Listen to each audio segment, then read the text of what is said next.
Sasuke returned with Daryl and briefed Morgan on what happened and on his decisions. They spoke about some things before he asked Yuan to gather everybody. While waiting, Sasuke activated the shared vision. Billy was still walking. He was near the town but didn't get in. He was creating traces to make it look like he survived near here alone and was on the brink. They will find him sooner, and Sasuke made the snake ready to act. Billy had her keep his Glock and magazines in her belly. He seriously became interested in that snake and grateful she almost acted as his magical storage, similar to Sasuke's personal holocaust. "Alright, come up.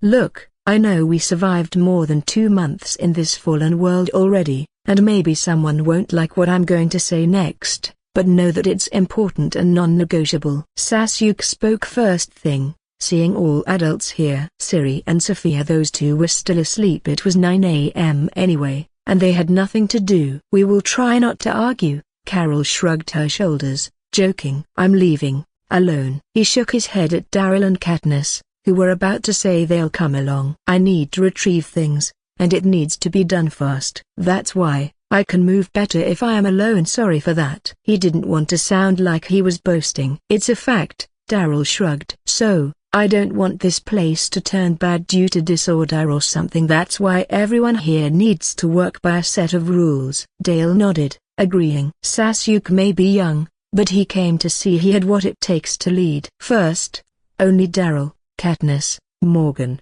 and Dale are allowed to move outside this cell block. Others were surprised hearing that, not really liking it. "Ease up, alright? I know it's bad and dark, and you need air, but it is what it is. We are few, and we don't have many lookouts. Always remember, we came here by cutting a fence, which can be done by using a damn bolt cutter, so could others." That made them think it over. William wanted to speak, but Sasuke told him to keep it until he is done. "Second, those allowed to move outside here." He glanced at the four. He stated, "You either go 3 or don't at all, always keeping one armed here no matter the reason. I don't want you to be picked off outside one by one. This is the only place you could be sure of. It has 2 entrances that can be guarded easily. Third, no matter who or what happens, never ever let a stranger in. I don't care how peaceful they look, you see adults, even if they have kids." "Dale, listen." Sasuke turned to Dale, who had his eyes widened at just what he heard the boy say. Those were kids they were talking about. "I'm not saying to kill them or something. I'm talking about this cell block. If someone happens to come, first Daryl and Morgan need to have them empty-handed outside the cell block. They take off shirts so you can be sure no gun is hidden. They refuse, you deal with it accordingly. This isn't our old world anymore. You check their belongings too." "We can't do that. Those are going to be people, Sasuke, like us, trying to survive, not some thugs." "You guys joined us in the quarry. How would it have felt if we did to you what you are asking us to do to other people?" Dale stood in front of Sasuke trying to make him understand how wrong that is. "If I was hostile, you think people back there would have stood a chance? Even with me out of the picture, we were better geared." "It's not a question of who may be bad and who may not, Dale. We just don't have a slot for mistakes. People learn from their mistakes, boy. We need to give them a chance to prove it at least." "Dale, we learn from our mistakes, yes, but in this world mistakes mean loved ones dying, so don't learn from your mistakes. Prevent them from surfacing altogether." That ended the back and forth between them, and Sasuke turned to others who didn't know who to side with. "So yeah, once they put weapons down, and you are sure of them, you guys take them to cell block B, or in the upper cells, guarded." He spoke to Morgan and Daryl. "Keep them at bay until they are in there, lock both entrances, and make sure the other 3 understood the consequences if they mess around. We have food so you can share it regularly until I'm back." Silence fell upon the place as everyone was contemplating about this. Some wondered why he was putting so many possibilities that may not even come true. "I'm not doing this for nothing, nor to boss you around. Out of all of us here, I'm the only one trained to pick spies and traitors and those kinds of people. Please, take my words seriously. We are all family here, and I'm not planning to risk someone for something careless." They finally understood what his intentions are. "I won't harm innocents, but I will suspect everyone. Anyway, We will keep contact designated at the quarters of the clock throughout the days 00 a.m., 3 a.m., 6 a.m., 9 a.m., 12 p.m., 15 p.m., 18 p.m., 21 p.m. I will initiate the contact. If something important happens outside those times, don't hesitate to reach for me. Any questions? Sasuke sipped some water and looked at them. I'm not trying to rise anything, man. William spoke to him with an awkward laugh. Don't worry, anything can be the idea that saves us. You guys can speak frankly. Like you said, since the fences all around can be bypassed by possible hostile groups, why are we taking this as our shelter? Jess nodded, hearing her boyfriend say that. Same with Andrea. And that's why I am leaving. I have the best stamina and the best strength for manual labor. I only need materials. I wasn't planning to have those fences as our first line of defense from the start. Once I'm back with the materials, I can put the plan to work and build the walls in 3 days of focused work. Just trust me on this, alright? We can help, Alina told him, hearing how he was planning to overwork himself the moment he is back from this dangerous trip. I know, I'm just saying this so you know it won't take months to have sturdy walls around this section. At least I will build it around this courtyard so everyone here can at least walk outside without fearing about someone shooting us from outside. We can progress steadily from there. Where are you planning to find the materials? And how are you even going to move them alone? Dale asked him. It's already figured out. Billy has marked all the necessary locations. I have my ways. Any other questions? Will you be okay? Katniss asked. Certainly, he smiled at her reassuringly. He saw them keep silent, knowing many here weren't totally in agreement with his ways. Look, I myself don't want to lose what we can call our humanity. No one wants to be the bad guy. But please think logically before making a decision. Strange people need to be treated as dangerous. Not potential, but real danger. Until they are checked and separated in the other block, don't let your guard down. And I don't need to tell you that you won't let anyone who is a stranger leave this place after they are in. You either have them in the block or... Morgan and Daryl both nodded. How can you decide on the lives of other people this easily? I know you aren't cold-blooded, boy. So why are you saying all those things? Dale. They bring a bigger group, they execute everyone here, or do worse to them. He pointed to the ladies. You say there's a chance they won't and would just leave us alone. I say there's a bigger chance they do and spill doom over us after seeing what we have. We fought hard to have this place. I'm not planning to lose anyone here due to carelessness. And lastly, since we are a group, better have things cleared from now. Daryl and Morgan will take the lead if they don't agree with something over how to deal with unknown people. No one is to object. Are we good? Sasuke shook his head at Katniss. She wasn't ready yet for heavy decisions. His girl, yes, but she still doesn't have that ruthlessness needed to lead in this place, and he hopes to keep her away from it as much as possible. But Sasuke knows that sooner or later she will acquire that too, like everyone else. No one can stay as a clean sheet in this world. Clear. We will wait for you. Jenna nodded at him. I will be away for 2-3 days. You can live with that, yeah? Write anything you might need in a paper. I will try to find it for you. Yes, don't worry and just keep yourself safe, Carol told him. She wasn't worrying like Dale. She has a daughter here. And everything Sasuke said was about making sure no one endangers Sophia and Siri in any way. So she had no issue with that. Dale didn't like it. He felt that the boy started to drift into a path of no way back, but one sentence echoed again and again in his mind. Learning from mistakes now meant already losing your loved ones. He knew Sasuke lost people, not the full story, but enough to know he lost everyone when he was a kid. Thus, those weren't just empty words. And what was said, even if cruel, was the right way to keep everyone here safe. He just hoped things wouldn't come to that, ever. It's in your hands. I'm sorry to leave those kind of heavy decisions to you. Sasuke stood by the gate of the fence talking to Daryl and Morgan after bidding everyone goodbye. It was the second time he saw Siri cry after her grandpa's burial. She didn't want him to go alone, but it was necessary to leave, for the better of her. And everyone. Don't worry about it, man. It is what should be done to keep us safe. You are always the one to shoulder those types of hard calls. Leave it to us. Morgan hugged him with some worry. He didn't want the boy he came to see as a son to keep that burden on him. One more thing, be wary even of familiar people.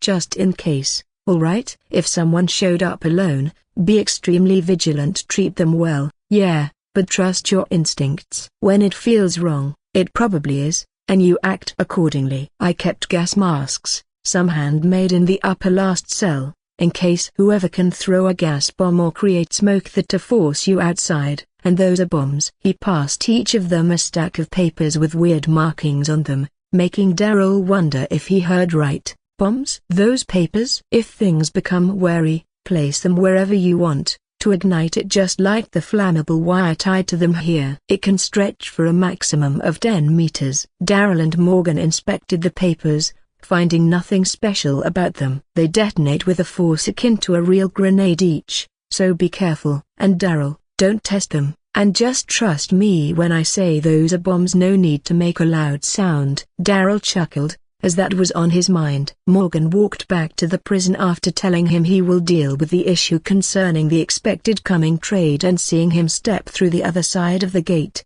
Daryl, Sasuke, who was holding the key for a car they found near the prison, called for Daryl. It's not that I don't trust our people, but can you please make sure Dale is on site if any of the situations arise? You saw what happened with Thomas. He hadn't even survived outside there and still didn't hesitate to go for a life. Dale still thinks all people outside are still the same as those back in the quarry. I trust you can deal with it. Keep him from making rash decisions. Don't worry, hey, they will come to understand with time.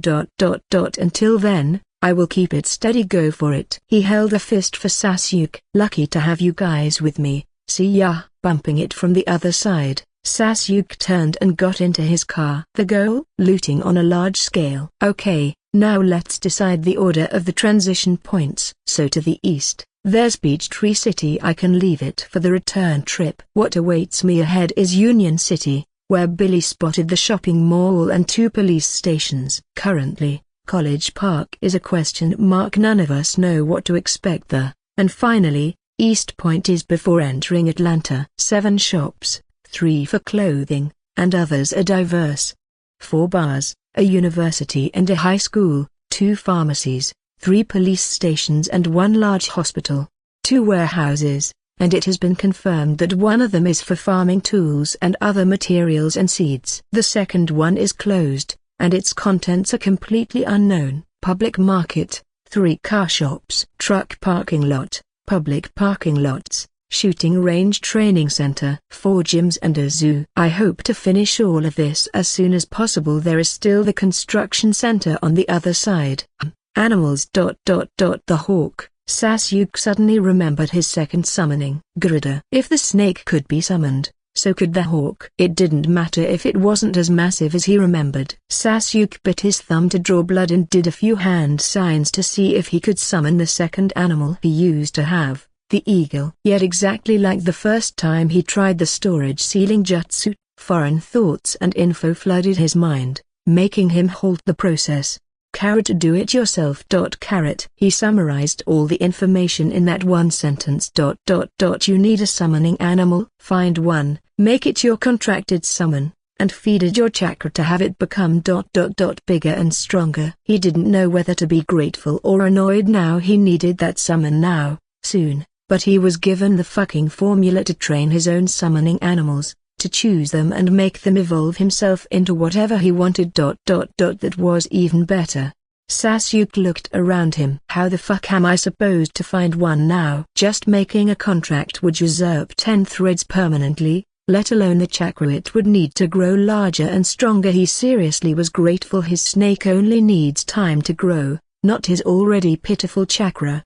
An eagle, or something born to conquer the sky, fast, aggressive, smart. Yep, only eagles, falcons and the likes fit that description. Where to find one? His luck on the outskirts, or a high place where they may have made their nests. Sasuke swept a hand through his hair, sighed, and then boarded the SUV and kept going north on Highway 85. There were few walkers here and there, but nothing dangerous. He briefly contemplated whether to check on the farm but chalked it thought whatever happens there is none of his business now. Sasuke then drove to his path of great looting.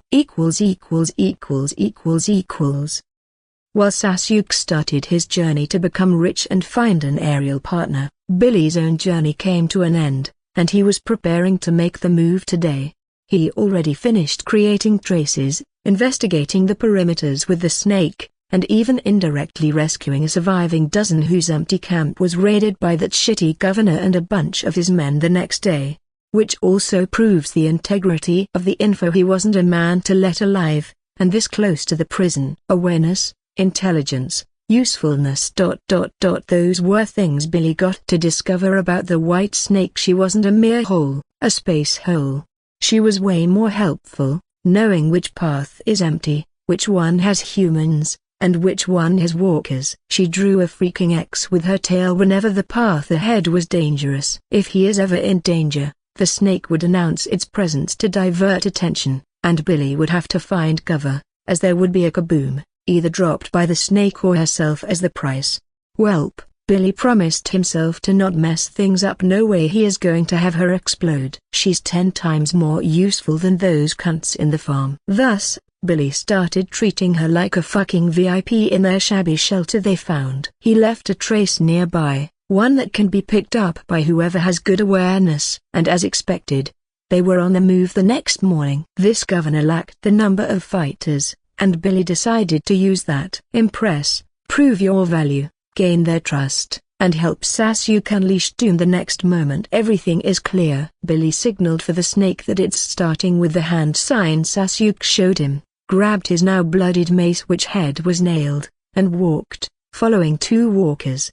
Not far from the clear spot in the forest, 4 men who parked their armored car watched from a distance. This should be him? One of them asked the man with severed hand. I'm sure that club bat in his hand should be the weapon used to kill those 13 walkers we found. Impressive. He doesn't look that strong. Honestly, let's just test our beardy. Merle, the one who tracked Billy, walked from their hiding spot, gaining the attention of Billy, who smashed the heads of the 2 walkers and turned to him, appearing cautious.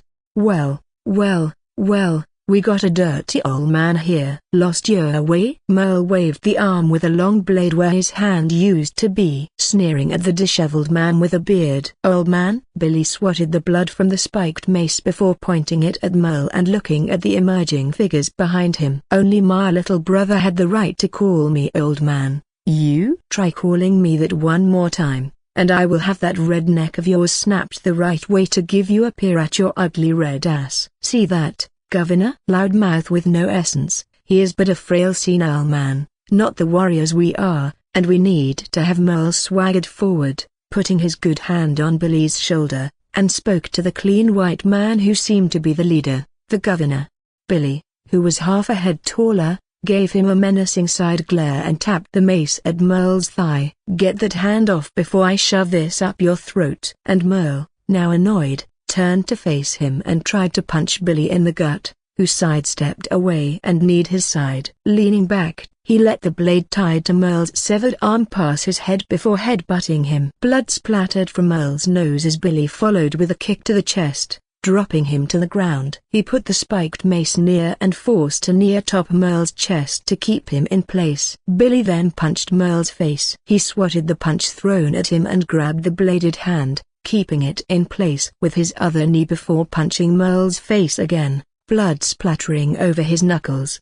Hey, look at me, cunt, warrior. Nah, lemme tell ya what. Billy's hand closed around his neck, pulling his face closer, and grinned, seeing the dazed and bloody Dixon, while the governor watched all of this unfolding without interfering and signaled for others not to do so. He figured that another strong man was about to join him. You are a potato. Billy spat those words with a devilish smirk, mocking the older Dixon. A fucking potato, and head-butted him again, putting him to sleep. Ha, nothing beats a bath and a cold drink. Damn, thank you, Mr. Governor. He cringed at that but played the role perfectly. There's no way some ass there is calling himself a king too? PFFT, gonna pick a funny one for Sasuke then. The idea amused him. Anticipating Sasuke's face when everyone starts calling him the boogeyman. Don't worry about it, it's what we should do for struggling people who suffered alone out there. Yeah, right.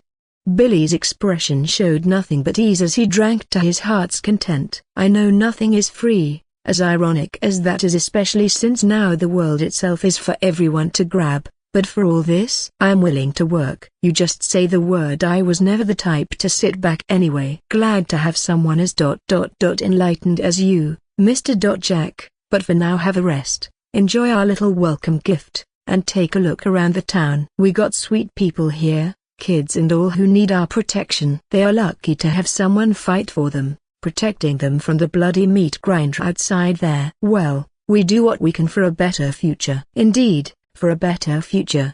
Billy clinked his glass with the governor's. So Jack, you talked about a little brother earlier in the day, is he? Philip, the governor, took a sip and started his soft investigations. And what better opening could there be other than a family subject amidst the apocalypse? Emotional subjects tend to naturally have unexpected information unintentionally shared by the other drunken party, especially after a relaxing bath and warm dinner. They all let down their guards, and sure enough, Jack soon started willingly spilling his grievances. I don't know, I couldn't reach him, and I couldn't find him. Must be enjoying peach, that little bastard. Billy thought of Sasuke and the damn bunch of flowers he was attracting right and left just by existing. The world is dangerous now. I hope he is okay. He should be. He is strong. He smiled, imagining how the governor would react if he knew that they were talking about someone who can clean this damn town for breakfast. You love him, I see, your brother. I'm interested in meeting him. He seems to be a good man. Indeed, he got a heart of gold, cares about everyone, but is often misunderstood and hated. Maybe because he never was the type to express his love with the pink words. Hated? So you're the only one who found the goldness on him. Huh? Philip smirked hearing that. Hated? That's even better. Hated means dangerous, ruthless, maybe the kind he liked to control as pawns and the perfect soldiers, and tools. You don't have to be bad to be hated. Sometimes it takes being better and he was that, better at everything than anyone. Billy spoke in double meanings. This man in front of him did some diabolical shit out there, yet everyone in town seems to love him. Sasuke always did the right thing, yet the majority just gave him the dirty glare. Those who couldn't keep up, those who only dreamt of it, and those who couldn't accept that he is just damn good and they would never be him. They hated him, simply just because he was being himself. Sasuke might not know or care about the reason why many people turned against him the moment they found the safe farm. But Billy knew it was mostly but damn inferiority. A bunch feared Sasuke would be the leader, knowing how serious he is with everything. Their ego refusing to listen to someone younger even though he was the best option. Others just hated him for his look, superior strength, skill, and the influence he started gaining, knowing they would never reach that, so they chose to not have him near. One of them even talked about how Sasuke would eventually put his eyes on his wife. Billy nearly laughed as he heard it that time when he was hiding his presence. Wife. If it wasn't a bad time, Billy would have told him that she looked like a fucking lizard. Even if Sasuke was the playboy they all were tagging, he wouldn't go for that woman when Katniss was right there. Must be hard to be in that position. Misunderstood and hated.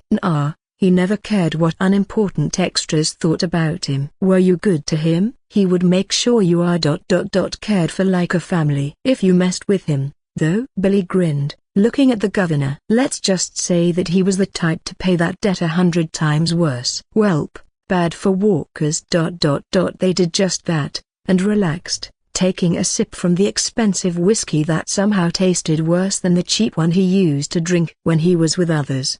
Am I having a fucking homesickness now? I can hear you, motherfucker. Sasuke felt a sudden embarrassment hearing Billy talk about him in that glorious way. Unaware of Sasuke's ability to share senses with his summons, which was under the bed in that room, hidden from both. I'm sure he wouldn't say that shit if he knew. Damn. It feels weird to be praised as a little brother here. He scratched his neck and took a look from the window of the house he was in. Until now, things were good. He found a whole mall closed and damn full. It was a surprise in this world where looters left nothing, but understandable as the walkers right outside were 56, all locked in the parking lot right outside the entrance. It all joined his own storage seal and his chakra threads. And another 2 shops along the way, with one having clothes for women. Fashion didn't mean shit in this world, but he knew clothes would be necessary when everything is settled later. The first police station was half empty but not looted. Probably those officers left with their gear, and no one has returned so far. The second was stacked with walkers. Both police and civilians took refuge there, locking themselves in, which also made everyone turn due to whatever happened. Sasuke cleared it and looted everything in there before finding this place in the outskirts to take a rest. It is now 20:13 p.m. He already checked with the group in the prison and talked with the 2 Everdeens. Everyone is fine, and they are doing good. Sasuke started going through channels on his CB, trying to hear something, someone, maybe some random info, survivors, or anything to pass time with. Vertical bar ~ZZ said the emergency alert system has been activated. The Civil Defense Office issued the following statement: regular broadcasting will cease immediately. This is a civil emergency. Avoid any injured person at all costs. Stay calm. Help is on the way. The emergency alert system has been activated. ~ZZ said. Sasuke skipped it. Just another auto broadcast from the government. I'm curious about Japan and other countries. Did they all fall like this one? Islands. Would be a great place to build a new community in one. But one tsunami and it's all bad again here too. One dangerous earthquake, flood, or storm and we will be in trouble. Sasuke, who was thinking of random things, suddenly stood back into a corner where he could observe from the window, kunai ready in hand. Are you serious? A man's voice sounded nearby as they were walking by the house he was in. Haha, hell yeah. Bob, 2 girls, and young. Their pa is in the 2. Tom told me to hurry or they will start without us. They want to have him watch as we go down on them like we did last time to that Caucasian. Damn, I'm getting worked just hearing they're young. It's been weeks since I tasted a young one. I loved their crying, but not that last bitch. She bit her damn tongue.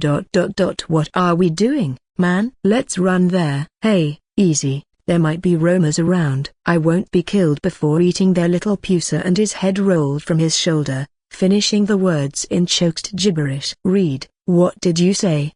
The man who stinks became horrified seeing his friend, who was speaking a second ago, now beheaded on the ground, a young guy beside him holding a sword dripping in blood. Who area MMMFF. Before he even reacted, a gloved hand closed around his jaw, lifting him up. His hands were suddenly tied by a sharp object behind his back, and he felt his arm's skin being cut whenever he struggled. Shush, Bob, we don't have much time, so give me the direction to the place you were heading to now, and I will spare your pathetic existence. Now. Don't struggle for each 5 seconds of meaningless waste of time. I take the limb. Talk, where are others? Sasuke then moved his hand from his mouth to his neck, letting him talk. Who are you? What THMMMFF? 3. Go. Ding. Athko. 1. / 50 seconds later Sasuke ran from his safe house at his top speed, practically vanishing, leaving a legless man behind whose cries called for whatever walker that was nearby.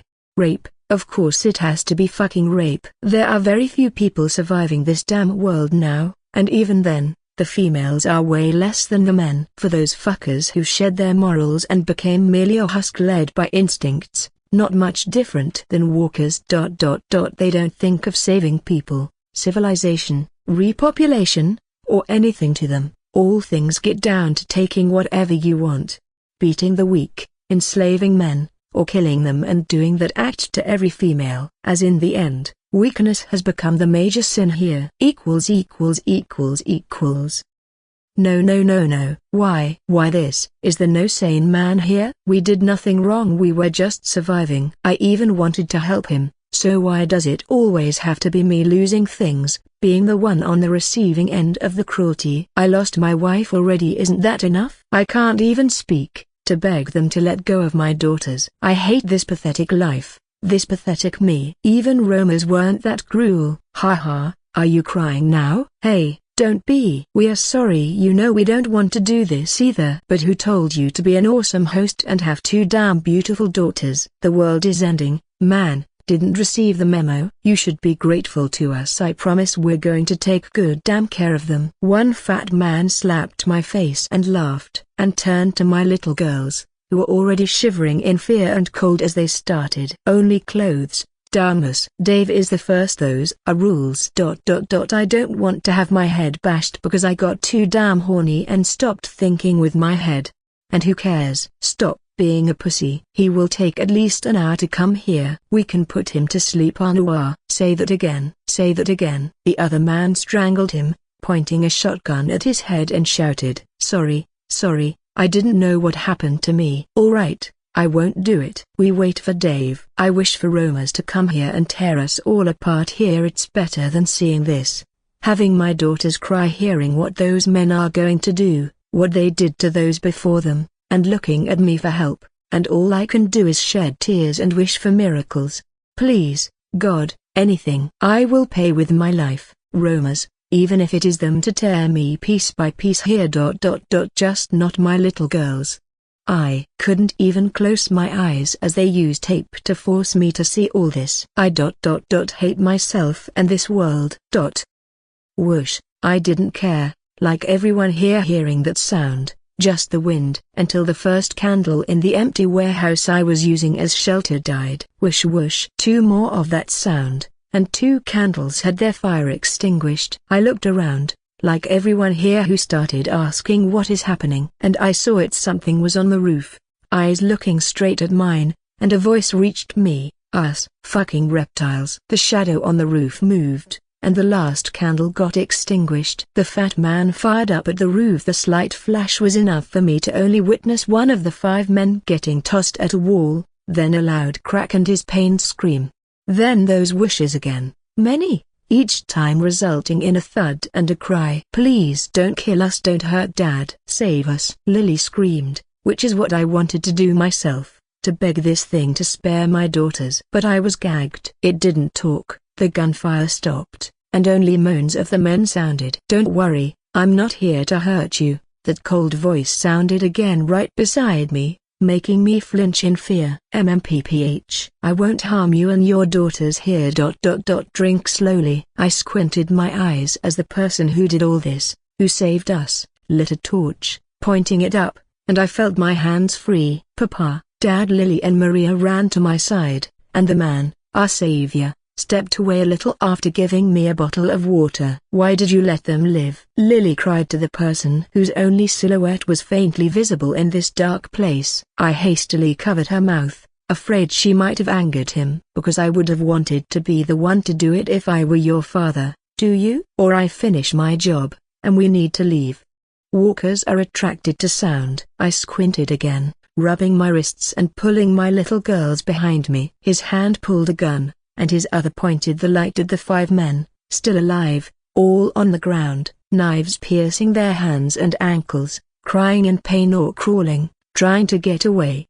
I will do it, please, let me do it. I was the weak one and the victim once, never again. I took the gun cautiously, telling them to turn away. Dad, I'm sorry, Maria, but I have to do it. Me. Sobo, okay. But please don't go far. I won't. I turned to the man who did all this. Now my eyes are getting used to the dark a little. He just nodded, asking me one more time if I'm sure I can do it. He must be young from what I can tell. Thank you, sir. I can't say enough to express my gratitude, and I'll do anything to pay for the lives you saved. Please let me do it. It has to be me. All right, go, don't worry. I'll lead you outside safely after this. I nodded and walked to the nearest one. The same one who tricked me at first, making me open the door for him, the same one who tied me and called for his men.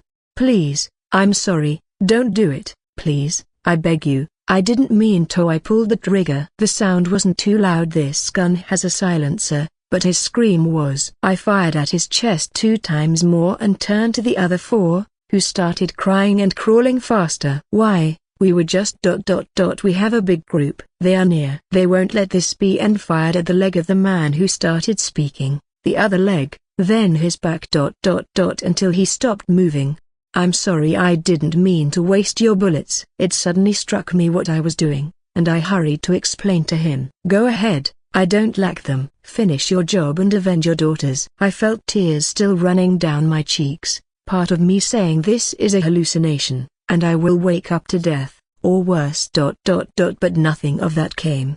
Only the cold night and the screams of the remaining three as I gunned them down one by one. I wiped my face and handed the gun back to the man. He had a mask hiding the lower part of his face. He was clean and young, maybe around Maria's age. Thank you, MHM, if you are good, we need to leave ...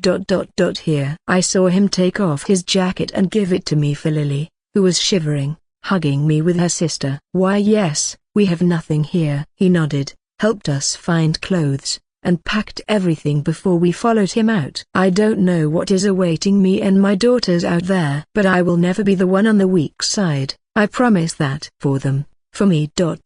and for our safety. Never again. After making sure of things, Sasuke led the three back to his safe house. Walkers were gathering near the warehouse, but it was some distance from his current base, thus they were safe after returning. The father sat opposite Sasuke, hugging his daughters with warm blankets covering all of them. The man looked to be in his late 40s, with the two teenage girls nearing his age. The one with the pixie cut called the man Papa, so Sasuke figured they were a family surviving this together. And from what he saw in the warehouse, they weren't armed, but they got enough food it seems. They were just unfortunate to meet the jackals. Thus, he thought lending a hand would be good. If they are good people, then that means a helping hand for his group. If they are bad in any type, welp, nature would deal with them, aka ... walkers. Thanks again, sir, for saving us, the man said, and his daughter nodded, gazing cautiously at the man who sat on the other side of the lantern.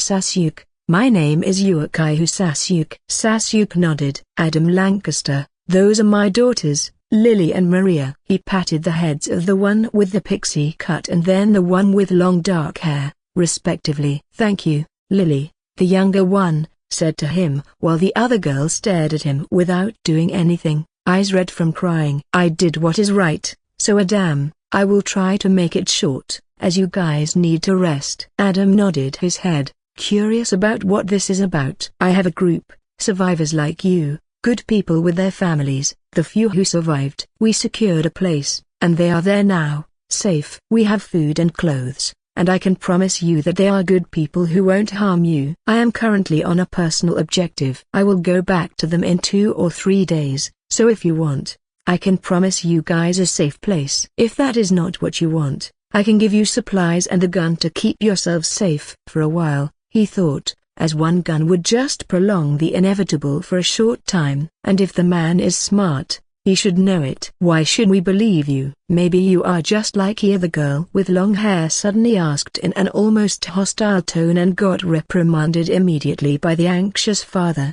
Maria, apologize now. But Dada, we won't be ungrateful to the one who saved us. Apologize. Adam spoke sternly, fearing the consequences. Whoever this boy is, he wasn't normal, and he didn't want his daughter to make him hostile. I'm sorry, son. It has been a very hard day for us. Please don't let it anger you. It's okay, I'm not Betty. That unexpected reply made Adam chuckle in reflex. While Maria, who was about to say sorry reluctantly, looked at the masked guy stupefied. Haha, I really don't want to sound ungrateful, but you saw what we have been through, Adam said, asking him if it's okay to give him moments to think about the offer. He wasn't a man to turn against his benefactor, but he didn't want to take his daughters from wolves just to be trusted hyenas. Yeah, unfortunately, similar things tend to happen in many places since the outbreak, and I can understand your paranoia. It's the right thing actually, to be cautious of anything and anyone. But I don't see any other way. You have to either believe in me or in yourself. Either let me help you or go your way. Am I wrong, Adam? No son, I'll come with you. It's okay. Adam held Maria's hand. He decided to take a leap of faith. He had no other option. The warehouse where they had been at should be full with roamers now, and it's either they took chances out there. Alone, tired, and unarmed, or follow this young man who cut at least a dozen of them on their way back here with apparent ease. Maybe that's what Maria is doubtful of. Far she has never been good with violence. She needs to start changing that wrong mindset. Violence is what can protect us now. Adam held their hands, making his choice. You won't regret it, though we do need to talk about a few NGS. Sasuke glanced at the watch on his wrist. Sorry, can you give me a moment so I can contact my friends? We set a specific time to check on each other's.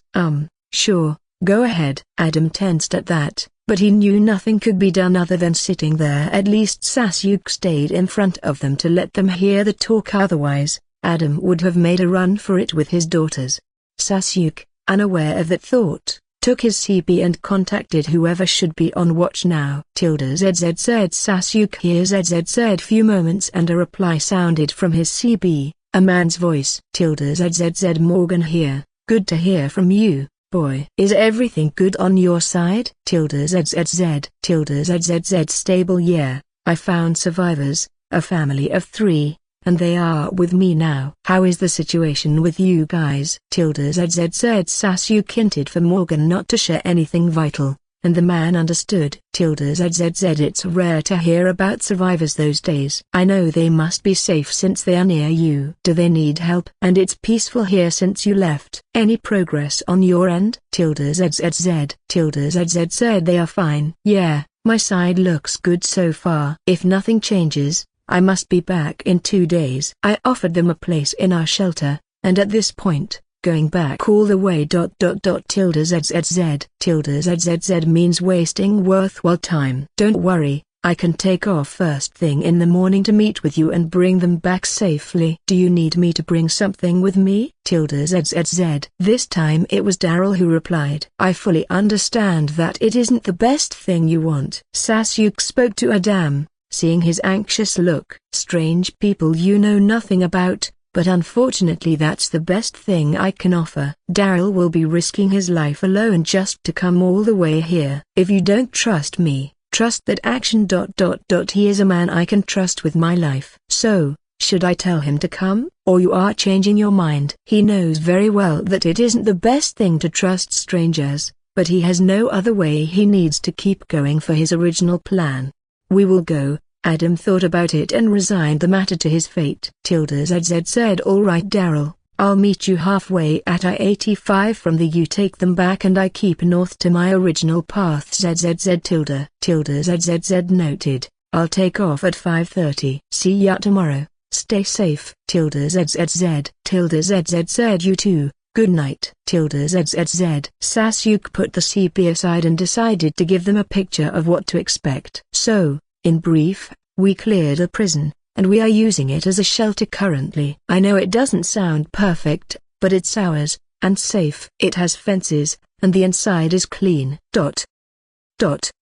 Sasuke then explained the basics, what to expect, and what the rules are there, including the one that they would be under watch until he is back as a way to protect his people. Which bothered them. But Sasuke had already decided to be frank about it. He then gets to know that the man used to be a successful architect. They talked some more and went to sleep while Sasuke kept watch. The morning came fast. The four had a simple breakfast. Sasuke checked his tools and weapons before leading the 3 out toward the SUV he unsealed, as he had originally changed to a sport bike halfway through here. But the unexpected guests called for a different vehicle. Why are you always wearing a mask? Lily whispered to him hesitatingly as she sat back in the car, fearing it might be a sensitive subject. Nothing particular, I just don't want the splashed blood of walkers to enter my mouth and nose. Sasuke pulled his mask down, and there was a long period of silence. Daryl is a man of few words, and he has a particular style of speech. So don't take it to heart. He is a good man and you can trust that he will keep your family safe all the way back to the shelter. There are others there who will help you guys get comfortable. Was the prison empty when you found it? Adam asked him. Not really, we dealt with walkers in one big building and the outside. It is safe now. The way back was mostly peaceful, with the 3 of them asking him about the shelter and Adam wondering just what kind of people they are to let him go out here alone. even though he had seen how skilled this boy was. A broken bar. Hey, Daryl and Sasuke fist bumped, and Sasuke introduced the Lancasters to Daryl, who nodded briefly. I see our ninja already hooked another hopeless one. Daryl rolled his eyes as he caught the look in the girl's eyes. We are sorry for the bother. Adam nodded at Daryl. He looked to be the quiet type just as Sasuke said, but he didn't seem hostile. Don't be weak and leave if you guys are ready, and Sasuke, be careful, man. Don't worry about us, everything back there is fine. Yeah, well, until next time. Sasuke bid them farewell, boarded his SUV, and sped back up to the highway with the intent to not stop until he was in Union City. What is this about? Shane, who was sitting on a stumped stone outside the farmhouse, shouted, seeing Rick walking beside Otis out from the tree line with the fat man holding a stick that was closing around the walker's neck that was being guided toward the barn. Shane, calm down, it's the way they want it to be done here. It will be put in the barn with others. The way? Guiding damn walkers to the barn that is a short walk from Lori and Carl is the way. What's next, Rick? Are we going to cook for them too? Shane kicked a stone, frustrated at seeing Rick agree to what Otis is doing right now. What do you want me to do? Kill them? Yeah, exactly. Every one of those walkers, those in the barn too. Enough with this madness, people. Wake up! Shane bellowed at the group that began to gather near Rick while Otis slipped away to put the walker in the barn. Enough, Shane, not now. Rick walked to him, trying to calm the matter, seeing people gathering around to see what's going on. Herschel, who came hearing the ruckus with his daughters, turned to Shane. If you don't want to choose this way of living, you can always leave like that, boy. Nothing will change. He never liked Shane, who wasn't much different from the violent type like Billy and Sasuke. Ha ha ha, nothing? You people must be forgetting who we are talking about. What are walkers? And he went with the Chukaika. That mockery made the majority here confused. Shane was beaten by Sasuke, and now he is glorifying him? Shane sneered, seeing their confused looks. We are all infected, remember? And the only one who made a solution for that issue is no more here because of this same madness. Rick felt like a ringing bell echoing in his head. Sasuke, Jenna, and the cure. Herschel's people still aren't injected with it. How did I forget that? The serum and ... Jenna went with Sasuke. T-Dog held his head in realization, same with their group around. What are you talking about? Maggie asked, confused, standing beside her sister and Jimmy. Rick rushed to the truck nearby, followed by others, while Glenn started explaining to Herschel and Otis about the matter. ZZZ Rick Grimes here, Morgan, Billy, Sasuke ... Anyone receiving? Over. ZZZ. Please answer, please answer, please answer. Rick sweated, imagining how bad it would turn if someone from Herschel's people died suddenly at night. There were few silent moments as everyone waited for the reply that came. Sasuke's voice, who was driving. ZZZ. It's unusual for you to use my channel, Rick. Is everything good? ZZZ. ZZZ. Yeah, Sasuke. So ... I recall you said there was an additional batch of the cure for the airborne virus, but Herschel's people weren't injected with it. ZZZ.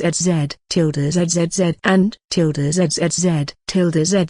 We need it, Sasuke. You know how important it is. ZZZ. ZZZ. Is that so? Is Herschel with you right now? ZZZ. ZZZ. Yes, yes, he is near. ZZZ. Rick felt it. He knew Sasuke was the type to hold grudges, and there's a big chance he will refuse. ZZZ. Cool, I want 6 from of every type of livestock. He has 2 mature horses of different sex, all healthy. And 100 kilos, 220 pounds, from each stacked supply of crops from his land, fresh, half that of seeds. I trade with the bunches only. I'll give 6 serums in exchange for what I asked. That's the price, Rick. ZZZ. Sasuke decided to stop being the good guy and put in that rule. He wanted to stop worrying about the issue caused by natural death. Easy, pay for it. Herschel, Otis, Jimmy, Beth, Maggie, and Patricia. 6. For each one of them, 1 type of cattle is exchanged. And hearing that, Everyone was surprised. They weren't used to Sasuke being this materialistic. He was always the one to give. ZZ said Sasuke. Why? ZZ Rick asked him, ignoring the blabbering, and the reply echoed again in the same cold, egoistic voice. ZZ I'm not trying to be the bad guy here, Rick, but that is the price. And I'm doing this only because of you and his innocent daughters. I was treated like some kind of outcast just by doing the right thing to protect you geese. My people were out on the road with not as much as a fucking corn given to us. Now you are saying I need to give that cure for him just like that? Should I start calling myself Clark Kent as well? ZZZ. It doesn't have to be this way, Sasuke. Those are our people. We don't have to do this. We can help each other. ZZZ. Unfortunately, his talking no jutsu had no effect on Sasuke, who graduated from the master of that shit. ZZ said I have new people with me. I would rather have them take the cure rather than people who won't contribute anything to my own. ZZZ. What about Maggie, Beth? As you said, is that what you want, Sasuke? ZZZ. I said it. If it weren't for them and Jimmy, no one there was going to have that cure. Tell me, Rick, what do you think the right price of that cure is? If I ever traded it with whatever surviving community is around, or the military, no one could steal it from me. After all, humans and hordes are all the same when it comes to putting them down. ZZZ. Rick sighed in frustration, knowing the answer, that cure. Some would offer everything to have it, as in the end, unless there were dozens of armed people, Rick can't imagine how to take down Sasuke. And unlike the resources you can scavenge again if you have the muscles, that cure isn't available anywhere so far. ZZZ. I'm outside and busy right now, and I will switch off the CB. Contact Morgan's channel when you decide he knows of this. ZZZ. Sasuke said again, and the line cut off. Wait. The cure was made by Jenna. With one of our blood. What if he took the one whose blood we need with him too? And they took Dr. Jenna too. How did we forget this? What to do if they died there? Jackie asked them, worried about Herschel's family. It won't happen. No one died from that group, Glenn said. He was with Rick when they checked on the other group, who had successfully conquered the damned prison. He has no right to do that. It is our blood. We need to take it back and call Jenna. Lori spoke. They were staying most of the time in Herschel's house after all. She didn't want anything to happen there, where her son is spending most of his time. Sasuke was the one whose blood made that cure. Rick, whose frustration reached the peak, spoke to them in one sentence that made the whole place silent for moments before. What? But he said it's one of us. It can be a lie, or the whole thing is, and it spreads only by bites. Even so, he can't just take it like that. Jenny made it. He has no right to decide on a matter concerning us all. And like usual, many of them were the black sheeps. He can. Rick punched the wheel, making them jump in fright from the unexpected horn. He can because he made it by spilling his blood, by cutting his damn flesh for the experiment. Yes, he can. Over and over and over. You just had to keep going against him. He was the one who got you out safe from the horde in the quarry back in Atlanta, then from the CTC right after using liters of his blood and taking a piece of his shoulder, then the next horde where he was shot.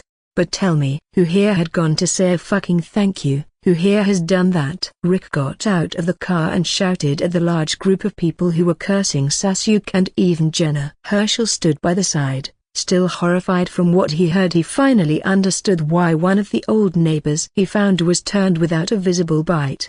No, for whatever reason, at the first sign of instability with him, you turned against each other. You think I stayed here because I disagree with Sasuke? No, I stayed because of my expected newborn. I had no choice but to try and cling to this safe haven for my child, for my pregnant wife. So yeah, deal with it. His blood, his cure, his damn price. Rick slammed the door shut, glanced at them, and then left, cursing the shitty situation they were in now. Just when he thought everything was on the right track, Sasuke struck where no one had expected. It is now either halving their stock or having death hover near them all the time. Herschel is already old, one wrong heart attack and it's all hell again. And Rick knows too damn well that the man won't chain himself to sleep. He is just that unreasonable, even if it means risking everyone, including his daughters.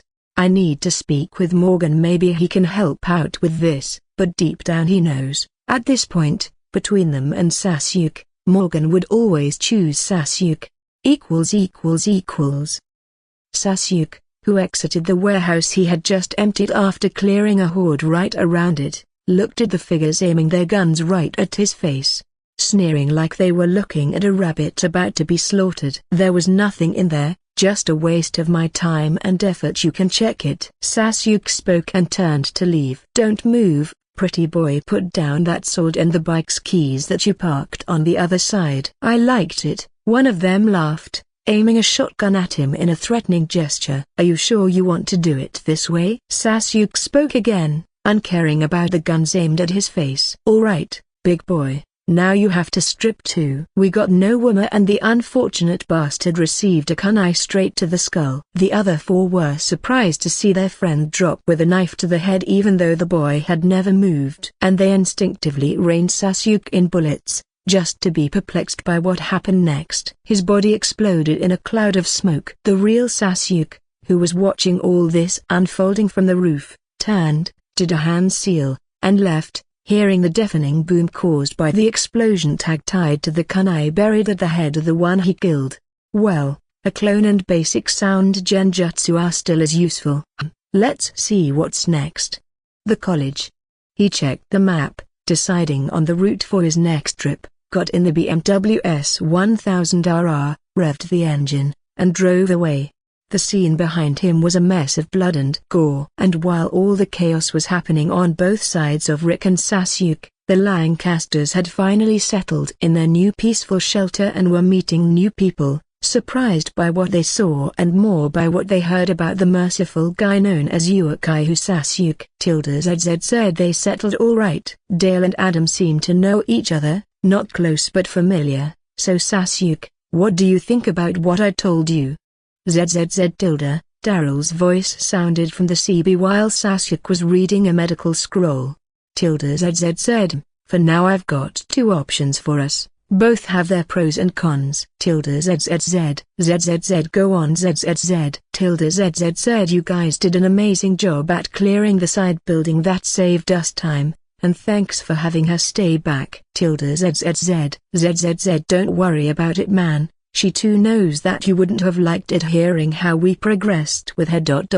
And she is the best to stay back and keep others safe. ZZZ yeah, so I knew about the destroyed outer wall of the administrative building. You took the wires off? ZZZ nah, we found no reason to do so. It is working as a dangerous siege there, and way better than fences. Actually no normal blade can cut them. ZZZ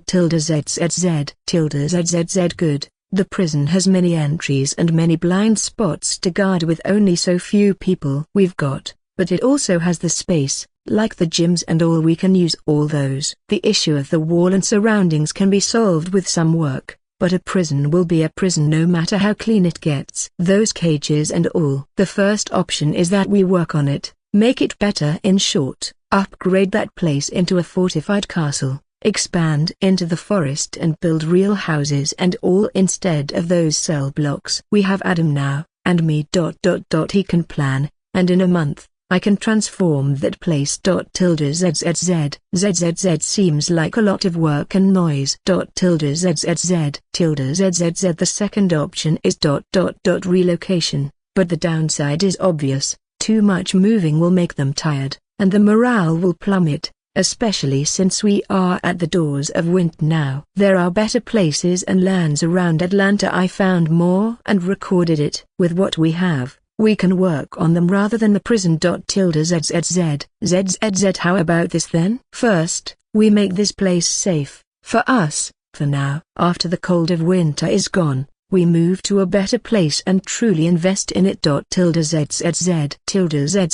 sounds good. I will be having the right amount of resources for that soon enough. Atlanta had many places I found that are still untouched, but people are already progressing through here. Any more later and most of it would be looted. ZZZ said you met other people? ZZZ 5 men, hostile, who go for the kill with no debate. ZZZ unfortunate bastards. ZZZ Daryl already figured their fate. ZZZ said well, you guys can discuss what we talked about further. I have to go. Stay safe. ZZZ later, stay safe. ZZZ Sasuke put the CP aside and sealed the scroll, taking another bite from his sandwich. He spotted the animal he will need a few hours ago, but it flew away before he was close enough. After some trouble and mapping the area, he finally found its nest on the top of a skyscraper. A peregrine falcon he spotted from a distance taking off from the place he is in right now,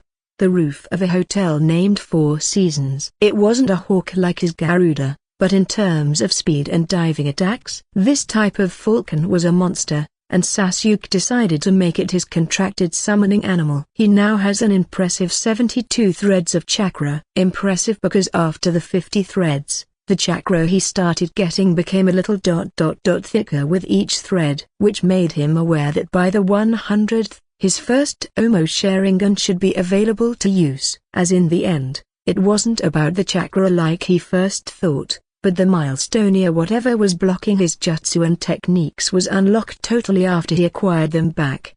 Thus, it won't matter if he has only a pitiful 100 chakra thread, which equals a basic earth jutsu, which raises a 4x4 meters wall. He wasn't sure about the chakra needed to keep it activated, but a first Omo shouldn't siphon much, usually. Now with those pitiful threads he really didn't have much hope. As for the tooth Omo which needs more chakra, that would depend on when whatever the fuck is messing with his system is unlocked. Sasuke then closed his eyes to rest a little. It was evening now, and he had already cleared the hotel below room by room. He honestly missed the shadow clones. They were the best Slava labormen. Yep, if only one of them was available. I would put his ass to work. 724. Sasuke sighed. He would need at least 150 threads to have enough chakra for that. Till now, he was extremely satisfied with the wealth he has now. His resources were enough to run a city now with all the necessary needs to live. Atlanta has provided him an abundance of resources and supplies, even potential shelters. He found a big market. It didn't have many things, but its storage rooms held enough resources and food. And even a much larger amount of food was found in the Varsity, a big restaurant. Add to it the grocery shops, supermarket malls, and few facilities that used to do food processing, one of them belonging to Coca-Cola. Thanks to his storage seal, which was now a huge inventory, he placed every useful piece of cloth, textile, and furniture found alongside food, medical supplies, tools, and hardware. He looted every retail store specializing in electronics found on the way, like Best Buy and Radio Shack, which provided him essential devices for surveillance, lighting, and communication. Then there were the emergency services, medical supply stores, and hospitals. Some weren't looted, some were overrun, which took him some time to sweep through, but it all resulted in a plethora of medical gear, including stretchers, oxygen tanks, and surgical equipment. He swept over 3 big libraries, which were untouched. As no one seemed to care about them now. That left the construction sites, lumber yards, and home improvement centers, which needed to be looted for materials like wood, nails, pipes, and roofing for shelter construction and repair. Then came the heavy locations, which made him grin ear to ear while he usurped everything. The first being the warehouse distribution centers in Fairburn and Union City. Those massive buildings held a huge amount of resources. The amount of ready-to-ship goods he found inside the secured buildings was staggering, to say the least. Food, pallets upon pallets of canned goods, rice, flour, sugar, salt, cooking oil, MREs, bottled water, sports drinks, and long-life milk. Medical, bulk medical supplies for distribution to pharmacies, like over-the-counter meds, first aid, and hygiene products. General goods, toilet paper, paper towels, cleaning supplies, batteries, light bulbs, clothing, etc. Equipment, forklifts and pallet jacks, which were what he needed to move things, and heavy-duty shelving. The 4 big warehouses in that area covered a big part of his needs, and another trip not far from there made him stumble upon the CSX intermodal terminal in Fairburn. Unlike the previous troublesome warehouses, the hub there was touched, but considering the huge amount of containers that were ready to be either shipped or unloaded, whoever was here didn't have the means to transport all of them, nor the numbers and ammo to protect them.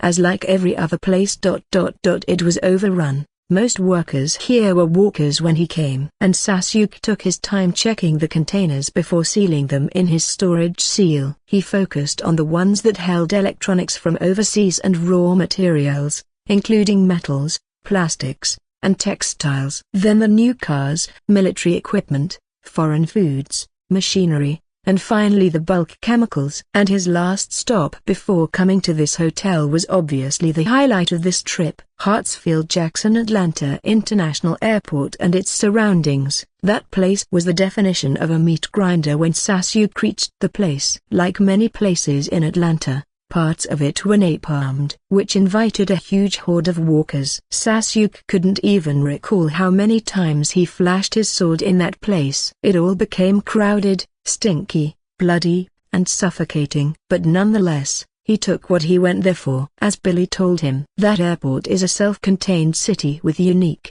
high-value resources. The airport terminal's concourses were stacked with high-end stores and useful supplies, medical, first aid stations and paramedic carts with trauma supplies including tourniquets, defibrillators, and oxygen tanks, food, vending machines, non-perishables, duty-free shops which has abundance of liquor, tobacco, chocolates, restaurants that were stacked with spices and high-quality cooking equipment, electronics, stores full of new in-box laptops, tablets, headphones, and portable power banks, comfort, thousands of neck pillows, blankets, and abandoned luggage containing clothing and personal items. Then came the airport ground operations maintenance hangars. He found heavy machinery, tools, and vehicles you can't find anywhere else usually. Vehicles, aircraft tugs that were high torque and great for moving heavy objects, fuel trucks, de-icing trucks containing useful chemicals like propylene glycol,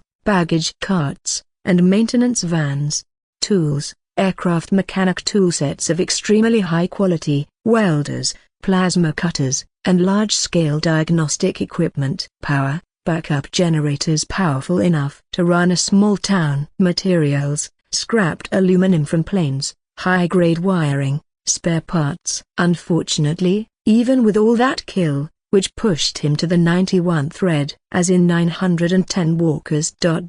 His storage became full once he finished with the last location. Something he never expected to happen considering that every thread adds a whole apartment, size-wise, of space. That location was the fuel depots and tank farms near the airport, which held gasoline, diesel, and jet fuel. Thousands upon thousands of gallons. Sasuke just stored the whole tank's contents, not leaving even the jet fuel, kerosene, that can be used in some diesel engines or for high-powered heaters, lamps, additives, lubricants, barrels of motor oil, hydraulic fluid, coolant, etc. In conclusion, Sasuke was sure he was the wealthiest person on this new Earth farm. If he wasn't grounded, Sasuke might have swept in there, unsealing a part of his resources just to flex to that old man there. It was the afternoon of the 3rd day since his departure, and Sasuke had just finished emptying the home depot of its every last screw. He looked up and whistled, lifting his hand by the side. Seconds later a whooshing sound came from overhead as a flying animal cut through the sky, diving toward him at impressive speed before using its talons to anchor itself on his forearm.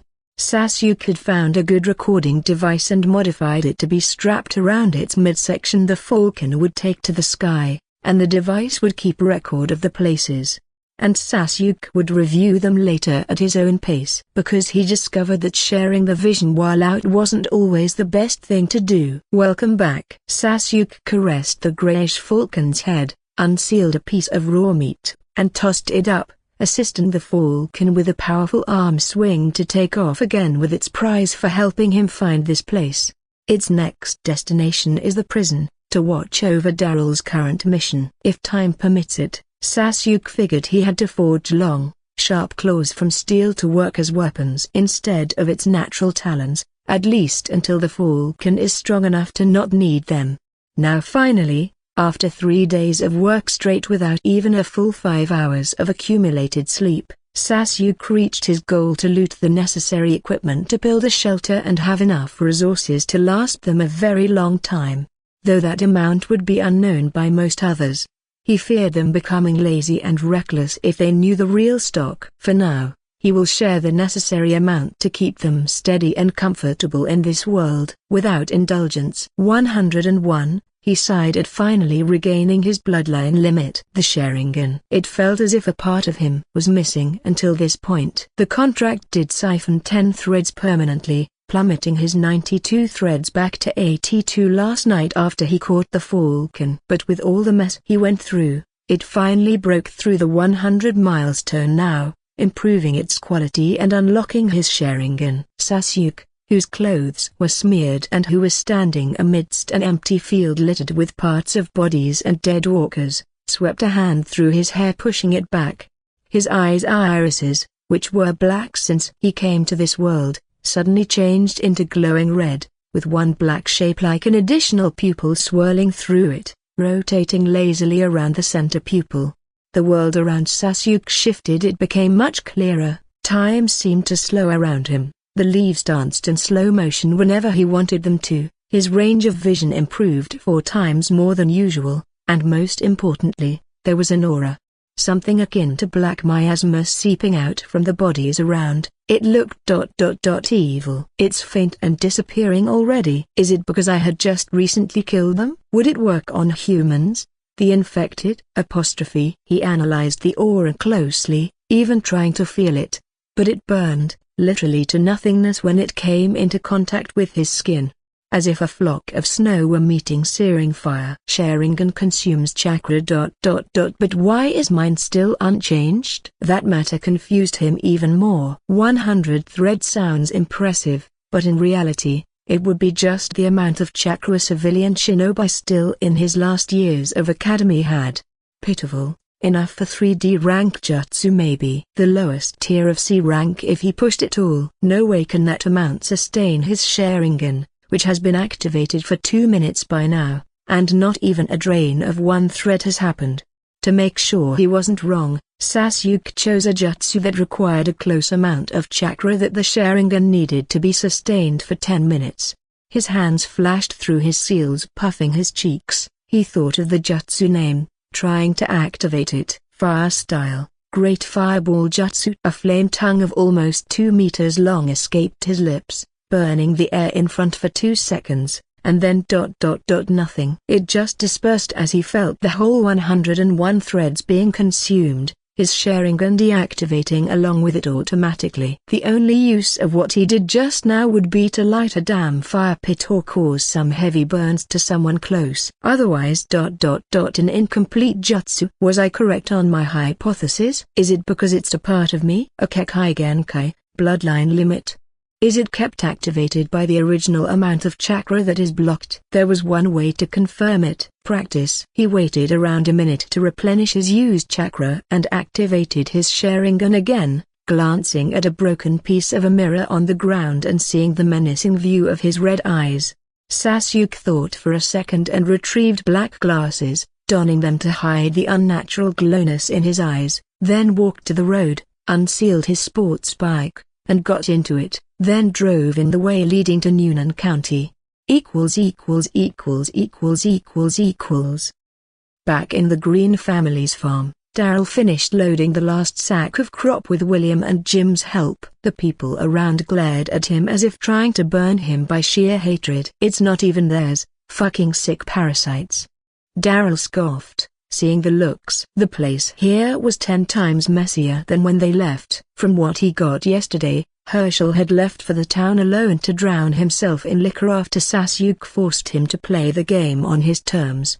It didn't even end. The Rick went with Glenn to bring him back home, just for them to be ambushed by some people at the bar, resulting in a skirmish at night in that place, which they got out from unscathed, bringing with them a young man whose leg was pierced through due to him falling atop a sharp metal piece. What Daryl didn't know is that the young man and his group had actually attacked Rick, Herschel, and Glenn. And amidst all that mess, seeing how Rick still didn't come back after going for Herschel for 3 hours, Laurie, who became worried, asked T-Dog to go look for him, which he refused, as he was in no condition to do so. His arm still hadn't fully healed back. She then asked another man and got the same objection. The next thing everyone came to know when they were having dinner was that Laurie had disappeared without telling anyone. She took the keys of a car and went after Rick, alone, just for her to flip the car on an empty road due to her being distracted by the map on the passenger seat and panicking at seeing a walker in front of the car when she looked up and fumbling with the wheel, resulting in the car flipping. But in the end, she wasn't harmed that much, and Shane found her that night, bringing her back here. Currently, Rick was discussing something with Herschel and Shane inside the house after Daryl said he was here to get the job done and leave, leaving no chance for them to convince him to do something about the matter. What if we kept him hostage or something? No need to give them all those things, and that kid is just one we can have someone watch. Make Daryl call him over and snipe him from the RV. All things would be good then. We get the doctor back, other fighters, their Humvees and guns, and keep our food, one man whispered to another older one beside him. They were outside sitting someplace away from the trucks that were being loaded. It pained him seeing those people taking 2 trucks worth of their food with just 6 bottles of serums that won't benefit anyone here. They weren't even sure if that thing about airborne infection or the serum is real. Who knows if what was traded is even the real cure? That Asian boy could have given them piss, and it's worth nothing. Taking all those things practically for free. I heard he deflected a bullet. That sword kid. Sniping him may be ineffective. TSK, how old are you? 5? You think he is some hero or something? They just used to spout anything glorifying when it came to him, like he was some fucking idol. But the bulletproof glass? You forgot what happened back then? And they said he killed the whole horde on the highway. It's that sword. It may be forged from something special. We can even take it too. Maybe he stole it from the military or some secret place. I don't know. Man, no one would agree to that plan anyway. You will be just under the radar if you suggest it. Then we do it. I see his brave words caught in his throat, seeing Daryl glancing directly at their way, his eyes not leaving theirs. Unbeknownst to both, a bird was perched right above the tree they were standing below. Its eyes locked on them with human awareness to them, and the device on its chest is blinking red. Thanks for that. I will deal with it accordingly. Daryl tapped at the earpiece, finishing the call with Sasuke. Just now he got to know what the 2 men some distance away were planning, and he didn't like it. Using him as a hostage to lure Sasuke and kill him, even thinking they would play that low by not trading the right cure. Then why the heck did Jenna bother with sending the equipment and a way to verify it? Something he said that Herschel would have understood, and the old man did. And that's why he accepted the damn trade and retreated to his house with no more bullshit. Even though he was the one most averse to Sasuke, he was a breath away from taking his crossbow and ending the 2 idiots right there, but he calmed himself and told Jim and William to stay close. If those people were already discussing shit like that concerning them who had protected them just a week ago from all that shit out there, he didn't need to imagine what was going to be happening next if things took a bad turn. Daryl glanced sideways, seeing someone walking toward him, and frowned, already expecting the shit she is about to ask from miles away. As if those 2 morons aren't already enough, he started regretting coming here. Next time should be Morgan's turn, if there was any. I want to talk to him. Who is him? Sasuke. I will tell him that when we are back at the prison. No, now. Alright. Daryl sighed in annoyance, switched to CB, activated the call, briefed Sasuke about who will be speaking to him, and tossed it to her. Just go speak somewhere else, he told her, not wanting to be a part of the coming dramatic discussion. That shit wasn't for him. Maggie just took the CB, ignored the scoffy guy, and walked away hearing Sasuke inquiring what she wants. ZZZ I need to meet you. ZZZ ZZZ for what? ZZZ why are you doing this? Is it your way to have revenge? We never harmed you. ZZZ and so do I. Maggie, I never harmed you. This is merely a trade. ZZZ a trade that took half of our supplies. ZZZ I won't go on and on about the price of the thing you received. If you are smart, you will understand what I'm about to say next. So listen and don't interrupt me if possible. I'm busy right now. ZZZ. Maggie felt a vein pop in her forehead about that if you are smart part. She knew how Sasuke's look toward her had changed since the night he asked her about the barn. ZZZ consider you or one of the other 5. Beth, Herschel, Otis, Jimmy, or Patricia. The ones without the cure. One of them goes for a walk or went to relieve themselves at night and unfortunately slipped on the stairs, head first, dead. I'm not cursing anyone, so don't start throwing jabs here. Just simulate that. If not a slip, then a similar dangerous fall from the horse, a bad fever at night, or drowning in some place, maybe a heart attack, or someone simply burying a knife into your chest at night. You know what happens next? You turn. As simple as that. Every kind of death that isn't resulting in your brain being destroyed will make you turn to one of them just the same way a bite from them does. So back to the first example, the fall from stairs. Everyone asleep, no one heard. That person turns after some time and walks around, and if your luck is good, you spot it. Otherwise, someone or multiple will be the victim. Who? How? That's up to fate. And you guys are just a handful. You could ignore it altogether and give back the cure if you are sure you can prevent those accidents. I'm not forcing you geese to trade with me. Now you think the groups surviving, reaching hundreds maybe, would find my price unfair, as you are calling it? Revengeful? If I wanted revenge, I have dozens of other clean ways. I'm not in dire need of the pitiful amount of resources you guys have. I just hate being cheated on or played with. Are we done here? ZZZ. She didn't speak. Maggie turned and smashed the CB at the ground, stomped it for good measure, cursed with a heavy fuck your price, and huffed, walking back to her house. Fucking arrogant cold son of a bitch, just say you are getting payback directly. Glad I told her to flop away. Daryl smirked, seeing the young lady storming away, practically fuming from whatever shit Sasuke said, and clapped his hands clean, ready to leave this freakish parasite nest. Go bring a new CB, this shit ain't falling from trees. He called to her, seeing how she flopped him the universal sign of the middle finger. Population, 47 overall, 18 of them females, the others males, 29. 3 of them are children. 2 girls and 1 boy. 7 teenagers, 2 girls, 5 boys, 5 old people, 3 old men and 2 old women. The remaining 32 are all between 20 and 45 years old. 20 men, 12 women. Manpower, the laborers are 5, all men. The armed are only 11 at this point, 8 men and 3 females. Guard and watch shifts, all 11 gun-armed people, and sometimes 1 or 2 joined them. Rotating in shifts of 3 to 3 each 5 hours starting from 7 a.m. 3 on gate, sometimes 4. 3 on the backside. 1 from each side does a patrol every hour on their watch. There is a wall made around the town keeping walkers at bay, but that can be worked through from the outside if done fast before the patrol rotations.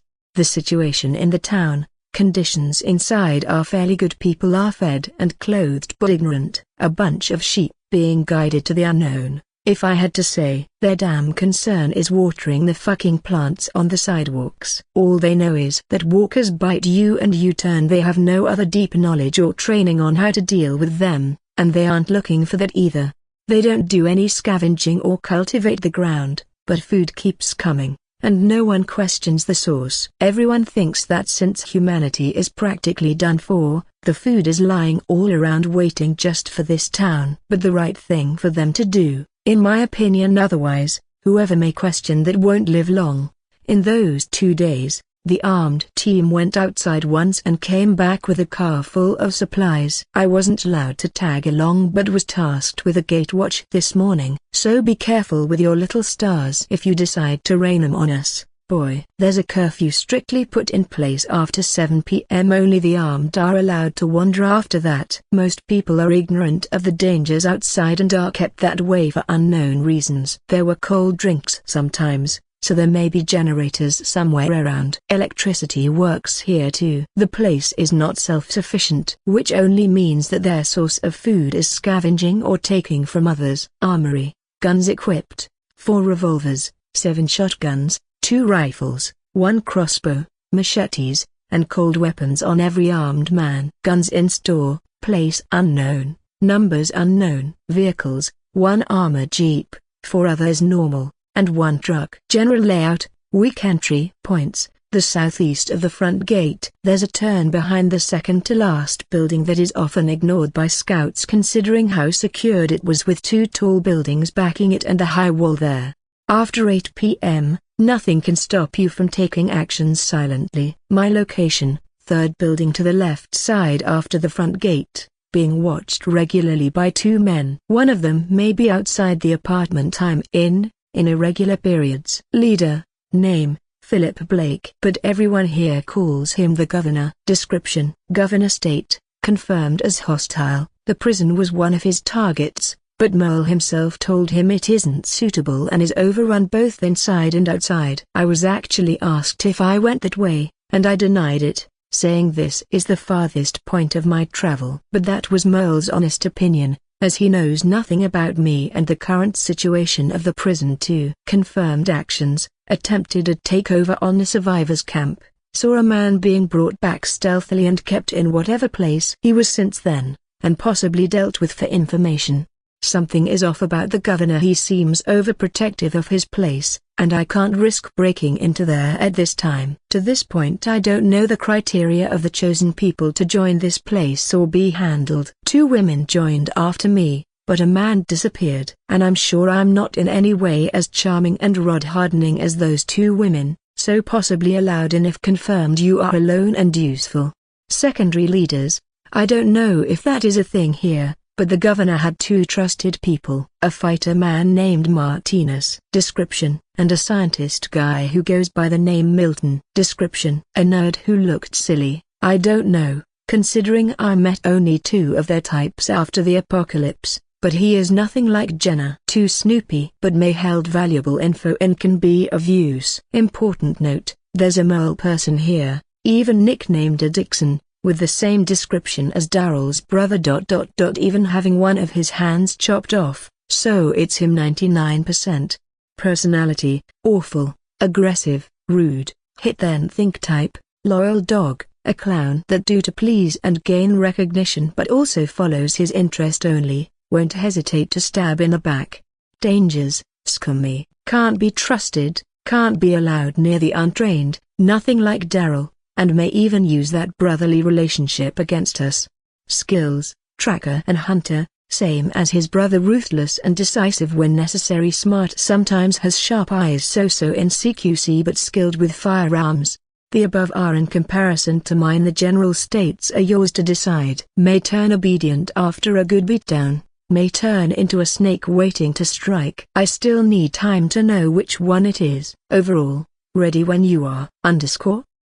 Billy updated the information on the scroll he took from the snake's belly and contemplated for moments if it was time to send it to Sasuke, but refrained. It had only been 2 days here, and the informations are still lacking. He needed to figure out more about this place. Calling it over, he made the snake store the scroll and went to have a bath. Half an hour later Billy emerged from the apartment, hearing the faint sound of footsteps backing away and disappearing outside the building. Obviously belonging to whoever the fuck was put to watch him. Honestly, this place, the discipline, cautiousness, and decisiveness, all things were perfect on it. Ignoring the shitty actions of the governor, this place and he as overall leader were 10 times better than the ones they had with them from the quarry group. But in the end, for all these positive points, they chose to mess with the wrong group and the wrong person. As for the 2 who ran from Sasuke, Till now Billy found no one like the description he got about them. And the governor himself didn't ask him anything about the highway, thus the chance of them actually making it back was slim. Walking down the street, Billy faked a smile. Looking around, it was peaceful, honestly, but the fake kind. This isn't the world where you wander around in shorts, swaggering like you are doing a model show, being pretty, and looking for plants to water. This wasn't a time to do little parties, sit around on folding chairs, and sip fucking tea when so much can be done by all this number of people. Billy exchanged a few talks between him and some people here he was good at mingling in. A joke here, a praise there, and you would be let in. I take it back, those people are all morals. Billy sighed, remembering the man who risked it all despite knowing the dangers outside. He didn't know what happened to him, but Billy held little to no hope that it was good. What Morales did was respectful in a way, to go look for his family amidst all that chaos, but also stupid by risking the ones that are still there and confirmed alive with him to look for those who may not be. And that too after 2 fucking months of indecisiveness. Billy shook off those useless thoughts and took a turn trying to get inside a building that held a sign of it being a shop. Before all this mess, maybe. It wasn't heavily guarded, but he noticed something off and was ready to see if his suspicion was right. What are you doing here? This location is restricted. A man cut from the side, stretching an arm to block Billy's path forward, his other hand resting on his hoisted machete. I just had to pop down to this candy store, you see. I'm running a bit low on mind your own fucking business, carrot. Billy then pointed at the place. Do I look like a fucking seer to ya? Put a restricting sign if you meant it, douchebag. He then turned to leave, mentally noting the location. The man frowned, but he held the displeasure Merle had already roughed him up the first time he came here. And this bearded man, from what he heard, had roughed Merle badly, put 1 + 1, and he didn't really want to try his luck with the wrong person in a world where killing became the new everyday fuck you. So this is your hiding place, huh, little Milton? Billy smirked. That scientist seems to disappear too much, but Billy never got to know his place, his house. He had a pretty good idea of where most people here are sleeping, and considering Milton's usefulness in this world, he understood why the governor is putting a guard around there. And bad for Milton, Billy had a good damn memory. There was only 1 pack of the cat gum of that type, and it was Milton who picked it up yesterday from the lady who was distributing a few. The same gum's wrapping was tossed in the dustbin in that place just now. But it is in no way his workplace, too small for that. The store was decent for a sleeping place, but if Milton was anything like Jenna, then he would need a bigger secured place for his work. Basement? It can't be in the house of the governor. So where? You are. Come on, we need to do a little run outside. Billy turned to see Merle waving from the Jeep's front seat. The governor on the passenger seat nodded at him to enter. Sure, you got my mace, hopefully. And a gun. Philip, the governor, passed him a revolver, ignoring Merle's look. Martinez, the man who was sitting beside Billy Jack for them, now already knows the arrangements and will keep an eye on Jack. Winning Jack's trust now is much more useful than letting him feel like he was going to be used as some meat shield. Oh, appreciate that. Billy took it, checked the rounds, and hoisted it. So, are we going for a supplely run or something? Not really. Some walkers are gathered behind the wall on the side. We need to deal with them, and I figured you would need some action. Aha. Gladly. The ride was mostly Billy and the governor talking, with Philip trying to know more about Jack and the story of his travels and discoveries, while Billy is just doing the routine bullshitting, mixing truth with the otherwise absolutely non-existent tales. They got down from the Jeep, seeing the dozen or so walkers standing in a spot ahead and growling at the iron wall surrounding the town. Possibly heard the slight noise from people on the other side. Well, gentlemen, no need to waste bullets if possible. They nodded. Martinez tossed the mace to Billy, and started swirling his own club bat. He took 3 fast steps and with a strong swing destroyed a walker's head. Impressive, Billy's honest thought, seeing the strong strike. Nothing like Sasuke's craziness, but still better than most people. He marched forward, swinging his own spiked mace, dealing with 2 walkers. Merle ran forward, shoving his blade-strapped arm through the eye socket of a walker, kicking another slightly toward Billy, who turned, evading the thrown walker, and bashed its head. The governor dealt with one by cutting its face with a machete and then burying it into another's head, and soon all walkers were down by their collective effort. Billy and Merle were tasked to deal with the corpses while the governor and Martinez left to scout the area for any more walkers. Billy, who tossed the last corpse atop the others, turned to Merle, who lit the fire on the corpses, remembering his stunt earlier. "Someone must have made you replace a hand with that scrap, so don't give me a reason to make you replace your little dick too with a dildo to make whatever dog you are mating finally feel your own manliness." Merle was about to sweep his bladed hand hearing that ridicule, when Billy, who was expecting that moved, already having the gun's barrel straight under his chin, the safety going off with a menacing click. "Nah, you ain't the ninja you were imagining yourself to be, potato. Try that shit again and I'll blast your brain." Merle stiffened seeing the serious look on Jack's face. Billy knew the little game the governor was playing now. No way a sneaky man like him was unaware about the mess meant to happen by letting them be alone with each other. "I'm done playing with ya. Go mess with someone else, otherwise, you won't even get to have a dildo down there." Merle, unaware that he was being used to confirm Billy's situation, held his hands up, 1.5, actually, and smirked, trying to ease the tension. "Relax, we were just joking here, right? Ya need a little winding. How about I look if there is the right woman here for ya, Jack? I got some reputation, we can sit and talk over it later." "Yeah, reputation, figured. The one everyone shouts do a flip to when feeling bored, huh?" "The clown, that's your reputation. Now kindly fuck off." This shit took more time than necessary. Sasuke sighed at finally finishing with the job. The job was doing what normal people expected him to do. It was 4:21 p.m. now. The weather was cold, and it was raining, the kind of climate that made you wish to be in your warm bed, with a warm milkshake at hand and watching your favorite anime or TV show. Yet here he was, in an apocalypse, and busy with unsealing the necessary stuff at a big warehouse that was half a mile away from the prison. With it were 3 big trucks loaded too, one with daily equipment, warm clothes and covers, and packed food. The other 2 were loaded with construction materials. The warehouse itself was loaded with similar things that he calculated would be enough to build a good wall around the section they were using in the prison, with the addition of generators and equipment for light, etc.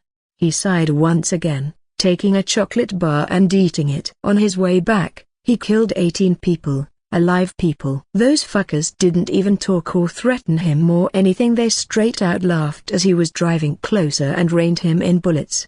Though with his Sharingan and speed, none of it met its mark, either evaded or deflected with ease. His beautiful bike, on the other hand, wasn't as shinobious, if that was even a thing. Thus, an annoyed, tired, and frustrated Sasuke went on torturing the shit out of the 18 people, experimenting on them, took their shit, vehicles, supplies, and everything, and kept going on his way with another sealed sports bike.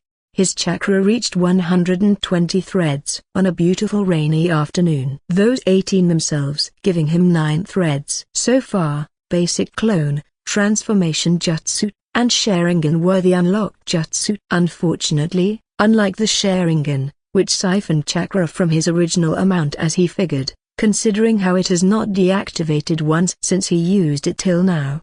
The other jutsus all took chakra from his current threads. One basic clone required 20 threads. Each transformation jutsu required 35, and the one he was waiting for, substitution jutsu, was unknown. Sasuke took off his hood, glancing sideways at the 2 trucks and Humvees rumbling close. A door of the passenger seat to the truck opened as Daryl jumped down. "Our busy ninja," he laughed, shaking hands with him, looking at the 3 trucks behind Sasuke. Their carriers were clothed, but he glimpsed the sight of iron rods from one. "Welcome back, son," Morgan greeted him with a hug, followed by William and Jim, who stepped down from the Humvee. "Great to see you guys." "Hey there." Sasuke nodded at the 3 prisoners. Of course they were here to move things and work. No way Sasuke is just going to keep feeding them and have his people work their asses off. "Hello, bro. You got a great haul, I see. Axel smiled, seeing the 3 trucks. Their tires alone made him aware of the weight they were holding. He was something of a mechanic and used to notice things normal people wouldn't. BT, sorry, but your house was down when I checked. Axel patted the big guy beside him in comforting gesture. Oscar, she's sleeping inside the left truck. She needs rest and food, so don't stress her more. Sasuke saw the man smile for the first time, and Oscar rushed to the truck, leaving another thank you behind him. Sasuke himself didn't expect to find Oscar's wife at the place he told him about. If she somehow survived, she will go to there, Oscar said, begging Sasuke to check the place, and he was right. A farm in the outskirts, and under it was a bunker, the place Oscar told Sasuke to take if he didn't find her anyway. Julia, Oscar's wife, was hiding in the whole 2 months, eating what was in stock there. Sasuke thus saved her, feed her a sleeping pill so that he can keep his secrets and work with ease once he was here. Unfortunately, Oscar's mom wasn't found. Now, Oscar at least won't be stupid to move against him. As for the other 2, so far they were good. Come on, we have a lot of work to do. Better than sitting and doing nothing. Morgan, Daryl, William, Jim, and the 2 prisoners followed after Sasuke, seeing him grab the door and swing it open. Their jaw widened seeing the inside. Stacked. The warehouse would have puked if that was even possible. From floor to ceiling, many materials were stacked inside. Holy shitty cow, Daryl spouts reflexively to Morgan, a disbelief chuckle escaping his lips. He was ready for some real stock, but this was amazing, considering it was done by a sole person. A ninja. But that didn't change the fact that he did all this alone. This warehouse was checked by them when they were coming to the prison the first time, and it wasn't this, it was empty. Told you, a lot of work needs to be done tonight. All of it for the first time to many of them. The labor they did next was nothing like it used to be in their old world. Painful and exhausting, yes, but weirdly enough pleasurable and mentally freshening. They loaded things laughing like madmen the whole time. Those things were theirs. Those things were for the reconstruction of their shelter. Sasuke, who saw them with high morals, smiled at seeing what looked like 1% of his storage, imagining if they were going to lose it if they knew the real stock he has. They loaded the 2 trucks full with the remaining food, furniture, clothes, and other utensils that were in the warehouse first. They stuffed the ammo and guns in the Humvee. With that, all 5 trucks were full. It was 6:43 p.m., and only a third of the warehouse was empty. Sasuke thought about it for moments before deciding to go with them. He made quick work of the warehouse, putting traps in every possible entry and exit, securing it before boarding his bike, and revving it more just to annoy Daryl, who seemed to like it and drove with the caravan. Seems like it will rain all night, Sasuke thought as they closed to the prison, seeing the outer fences and the few walkers shuffling aimlessly outside of it. They turned to the sound of the engines just to receive a bullet from his silver bowler. Sasuke, who dropped the 6 walkers closer to the outer gate, continued driving forward. There, Dale smiled, opening the gate for them after hearing the confirmation that they are their people through his walkie-talkie from Katniss, who was on the watchtower. The field was different than how he remembers it to be when he left 4 days ago. 2 horses and many cattle were around, each having a crafted area to keep them in. In the end, even Herschel served a cause. Sasuke disembarked in the inner yard, along with the caravan, seeing his people waiting for them. A nice day to regroup, he smiled, receiving Siri, who came running and jumped at him, hugging his waist with a happy smile. "We missed you, Sasuke," she giggled, swinging his arm back and forth. Happy to see him. Daryl was cool, but he didn't have interesting stories, and she wasn't that familiar with him to climb on his shoulders. But she picked something from him. She will grow to become an ass kicker just like Sasuke. "Me too, Princess." "Sophie, how are you?" "I got you two something good." He talked to them and turned to others, greeting them as they started helping to unload things. "Good to see you safe." "Hungry?" Alina asked him after she got a chance to. "I am longing for something warm." "Yeah," Sasuke answered truthfully, 6 hours maximum of sleep and canned food for the past 4 days made him feel like shit. The hour or so it would take to cook and eat was spent to better use. Kill and loot. Thus, Sasuke was truly hoping for some soup. Food, I hope. Haha. I'm making a lasagna since I know you are coming back tonight. I'm pretty sure you will like it. Alina chuckled, messing with him. She knows that Katniss was like a wary cat when it came to someone else flirting with Sasuke. Never tried it, but I'm already motivated. Sasuke stretched his arms up, really feeling energetic now. He was a foodie, and lasagna was something he had never tried before. The laziness that came from the thought of loading the things left in the warehouse all but disappeared. He turned to a group of 3 people gathering somewhat away, the Lancasters, and waved at them, unaware that their view of him has changed totally in those 3 days here. From a skilled young lad to someone really worth the respect and admiration. Adam survived some bad shit in all those weeks, the last of them being the incident with those men. But what he heard are 2 big hordes, both that sudden occurrence, then a center facility exploding, lack of resources, lack of trust, lack of vision. This prison.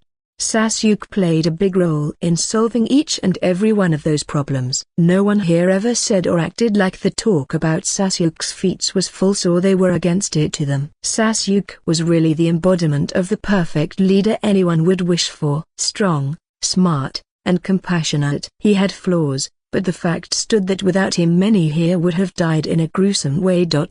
Heck, he was included in that too. He talked just one time to Sasuke after he was sent with Daryl, and Sasuke had asked him just one thing: take a look around the shelter, and provide me a plan to secure it with strong walls. And he did that. To him. The prison was already secured with fences and all, but since Sasuke wants more, he has zero problem, as it only means that his daughters would be safer. He watched the boy lifting the 2 little girls who were jumping all over around him asking about their gifts. And the archer girl who came with Dale and hugged him. Good, stay away from Lily. Yep, Sasuke was perfect but still not enough for Lily. He wouldn't beat her father if he didn't understand those puppy looks she shot at Sasuke or the smile that graced her face every time he was the subject of the talk. Adam would never let his precious daughters be a side meal. Definitely. The mood in the camp became even happier and more relaxed after they started unloading the things they would use inside the building from the trucks. Every family and individual who was alone got a specific big box with their name or family name. Sasuke had put things that would be theirs, not much considering the apocalypse, but something special to have aside from the necessities. They held some entertainment items for both genders and all ages. Kids got toys, drawing tools, and graphic stories like comics and such. Sweets like chocolate bars and more beautiful things like colored gloves and ribbons. Adults also got their own things: DVDs, consoles. He put a set of training tools in William's and a separate big box filled with women's things with a note telling him to categorize and present them to his girl himself.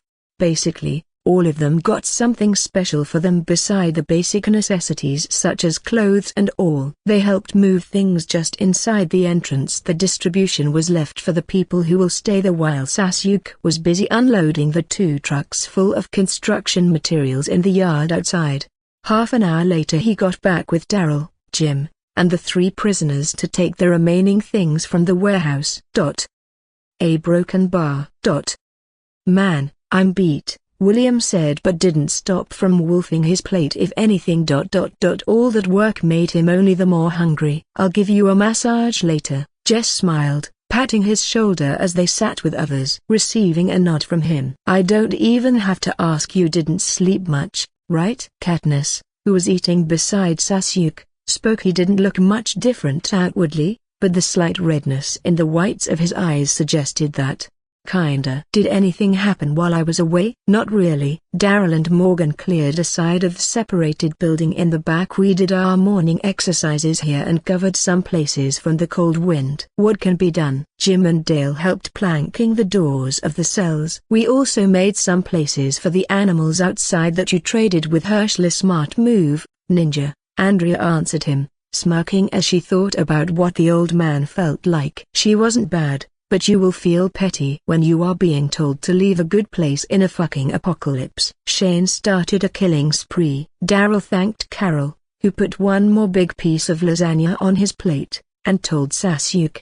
Glenn told me he went, opened the barn, took his gun, and started gunning the walkers. Others nearby were forced to join. So in the end, he did what is right. Andrea shrugged. William thought of what happened to them and asked Daryl, was he told to leave? I don't know. Glenn said that there was a verbal skirmish going on and that Shane was making a lookout position up in some windmill or something when I talked to him, so possibly not. Because he isn't Sasuke, Herschel must know that Shane wouldn't find an issue in beating him. William muttered bitterly. When he, Amy, Jess, or even Sasuke does something wrong, those adult people at the quarry will all suddenly gain strength to lash out. Because in the end, he and Sasuke just wouldn't find it in them to hit someone old. And Amy and Jess were girls with no strong adult to speak for them against the whole group. But when it was Shane, who looks like he might punch you if you looked at him wrong. It seemed that even Herschel bent over. But a voice spoke, coming surprisingly from someone who doesn't talk much, Maria. She flinched seeing they all turned to her, but she got to know how wonderful those people were in those 3 days, so she spoke her mind. Why would they, the people you are with, keep many roamers? I mean walkers inside a barn. Couldn't they kill them? She asked the logical thing to her. Roamers, or walkers. Took her mom from them. Why would someone keep those monsters close? Carol briefed her on how Herschel and his people viewed walkers. And Maria just nodded, speechless and even somehow angry, because so was her uncle, the roamer who had caused her to lose her mom. He bit his own sister when they all thought the injury killed him.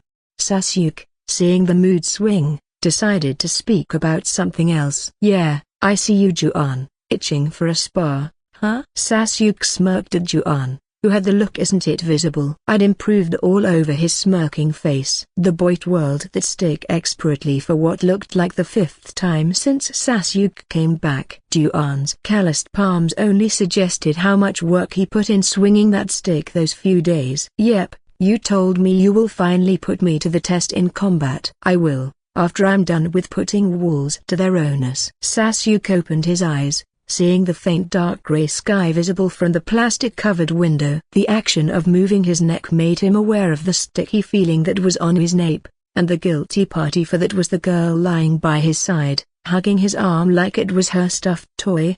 Her soft breaths suggested that she was having a deep slumber now, and hopefully a beautiful dream, Sasuke thought. The sticky feeling, on the other hand, was her drool. He turned to the side, seeing a straggle of blonde hair covering half her face. She looks funny sprawling like this with no care for all the energy she had yesterday. She looks so peaceful now. He remembers how she bickered with her sister yesterday about who would have the upper bunk with him, and it was decided with rock paper scissors, one that Katniss lost, and honestly he was happy she did, because Sasuke knew he needed all the sleep he could get. And that would have been absolutely the last thing to do if it was Katniss who crowded this bed with him instead of Siri. Sasuke then took his arm that she was hugging from her grip slowly not to wake her up, and jumped away to the floor with agility no human just waking up should have. He looked back, seeing Katniss sleeping blissfully too, minus the drooling thing. Wiping off the drool and taking the jacket from the nearby chair, he dropped it around his shoulders and opened the door of the cell quietly, stepping into the dark corridor outside. "Morning, old man." Dale greeted Sasuke with a smile, seeing the messed black hair tangled in a soft mess while he was reading a book by the gate of the cell block. The other gate is already reinforced with metal plates and needing no one to watch. "Good morning, thanks." Sasuke took the cup of coffee that Dale had poured for him, taking a seat beside him. Dale checked the watch, and as expected, "You are up early. Why don't you sleep more?" "It's still 5 a.m. He himself will go back to sleep after an hour while Carol takes his shift. There's work to do, 3 machines to bring back, and I'm already rested enough." Sasuke, who washed his face, told him, poured the remaining warm coffee into a closed cup, and left, taking it with him and telling him he will be back soon. Dale can only sigh at that he can't even be angry at him anymore after seeing how hard the boy is working for everyone here. And certainly not after what he heard from Adama. What happened and was about to happen to his daughters if not for Sasuke. That thing made him spend the whole 2 nights after that thinking things over. In the end, he came to understand why Sasuke was saying and doing all he did. People are no longer the same, and the worst of it is, you wouldn't know who is good and who is n'. Maybe that's why Sasuke focused on that point. He was trained to distinguish, as in the end, the one who got the short end of the stick in this world would now only mean he gets either death or worse. Thus, Dale just wished him luck and packed him something quick to eat from what he had. Seeing him off, it was drizzling. Unfortunately, Jenna and others had already made an enclosed livestock pen for the few chickens and other livestock here, covered and warm with what they can. Unfortunately, no one here was really an expert at this, ranching, breeding animals, and all. Sasuke, Dale, and Jess, whose grandpa owned a farm, have some experience and knowledge, which worked somehow. Sasuke simply disappeared to the nearby forest and started cleaning it of any walkers, setting alert systems that would shoot a senbon straight to a designated spot on the building's upper corner. The sign only he can see with his enhanced sight in case someone ever walks those places, be it walker or human, he will know. It took him half an hour with his speed to clear the 31 walkers that were around this part of the forest. He ran back to the field, activated his Sharingan, and observed the place and surroundings for any presence. Confirming none, he then walked up the courtyard again and unsealed the remaining things he will need, mainly machinery like the pallet jacks, compacted excavators, front-end loader, skid steers, saws, grinders, shovels, pickaxes, wheelbarrows, sledgehammers, winches, chains, and heavy-duty cables. And of course safety gear for others when they come, gloves, helmets, and air. Another thing he confirmed is that his Sharingan picks some useful things from the experiments he did on the 18 assholes. A safe person shows no abnormalities. One who is injured, fatally or seriously, would be surrounded almost by a glitching aura, and one who was recently dead or bitten, like the one he forced to walk at to bite him, would have that black miasma seeping all around him like searing fire. His Sharingan was nothing like he used to have, as he still can't see at a cellular level like he used to, but it was understandable considering it was only one Tomo. Sasuke unrolled the planning sheet he got from Adam. The fresh breeze and sound of the drizzle calmed his thoughts as he peered at the map, focusing on the outermost part. The first step was simple, digging. For the inner wall around the inner courtyard, he needs to dig a 1 meter wide, 2-3 meters deep trench around this place that is outside their cell block. And next, the same thing outside the outer fence. Only wider and deeper. Once the trench is dug, they will bring tools to set the foundation for the wall with the steel rebar and concrete, starting with corner pillars and then connecting them with the walls. Daryl, Adam, and others will work on mixing cement using the portable mixer and all later, while meanwhile Sasuke figured that he can start digging. They had the machinery and all, but in all honesty, Sasuke just thought an earth jutsu would do just fine, not at raising a wall, but at digging the trench. The former was much harder to explain. He picked up the pickaxe and the whole compacted excavator, which will be his excuse tools, ran toward the perimeter of the yard and made sure everything was okay. Doing hand seals, he crouched, putting his hands on the ground, emptying 120 threads from his overall 124, and with a rumble, the ground parted centimeters away from his palms. A trench of 1 meter in width, 3 meters deep, and 5 meters in length was made just like that. Jutsu for the win. He smirked, waiting around a minute for his chakra to replenish and redoing the process all the way to the other corner of the yard, circling around the building they were in and back to the start point. Finished with the digging, he ran to make the outer fence. He didn't want them to ask him and want to see how he dug it this fast. He can do the same as the jutsu physically, but that would just be a waste of precious time. If everything was already made, no one would have the juice to ask for that. By 7:13 a.m., after the befuddled Dale went back to sleep, still unable to process how the fuck Sasuke dug all that in such a short time. With some tools, the foundation trench was already made. Sasuke had the whole perimeter ready for the next step. Building. Daryl walked outside thinking that Sasuke may be doing his morning exercises, just to see him walking toward the building lifting the damn excavator. And even more was the fucking trench that was suddenly around the yard. And even the outer fence. You did all that alone? Damn, man. Well, thanks, I guess. Go have breakfast. I will set things up for the mixing. Daryl had nothing else to say. He just chalked the morning run and went to retrieve cement sacks, calling for Jim and William to help move the sandbags and blocks, ready for another long day of labor. Sasuke exchanged a few more words and went inside. Seeing people already waking up and starting their day. Morning, he waved at Helena and Katniss, who were busy making breakfast. You were training? Digging, Helena. You said you can paint. Yeah, why? Found what I asked for?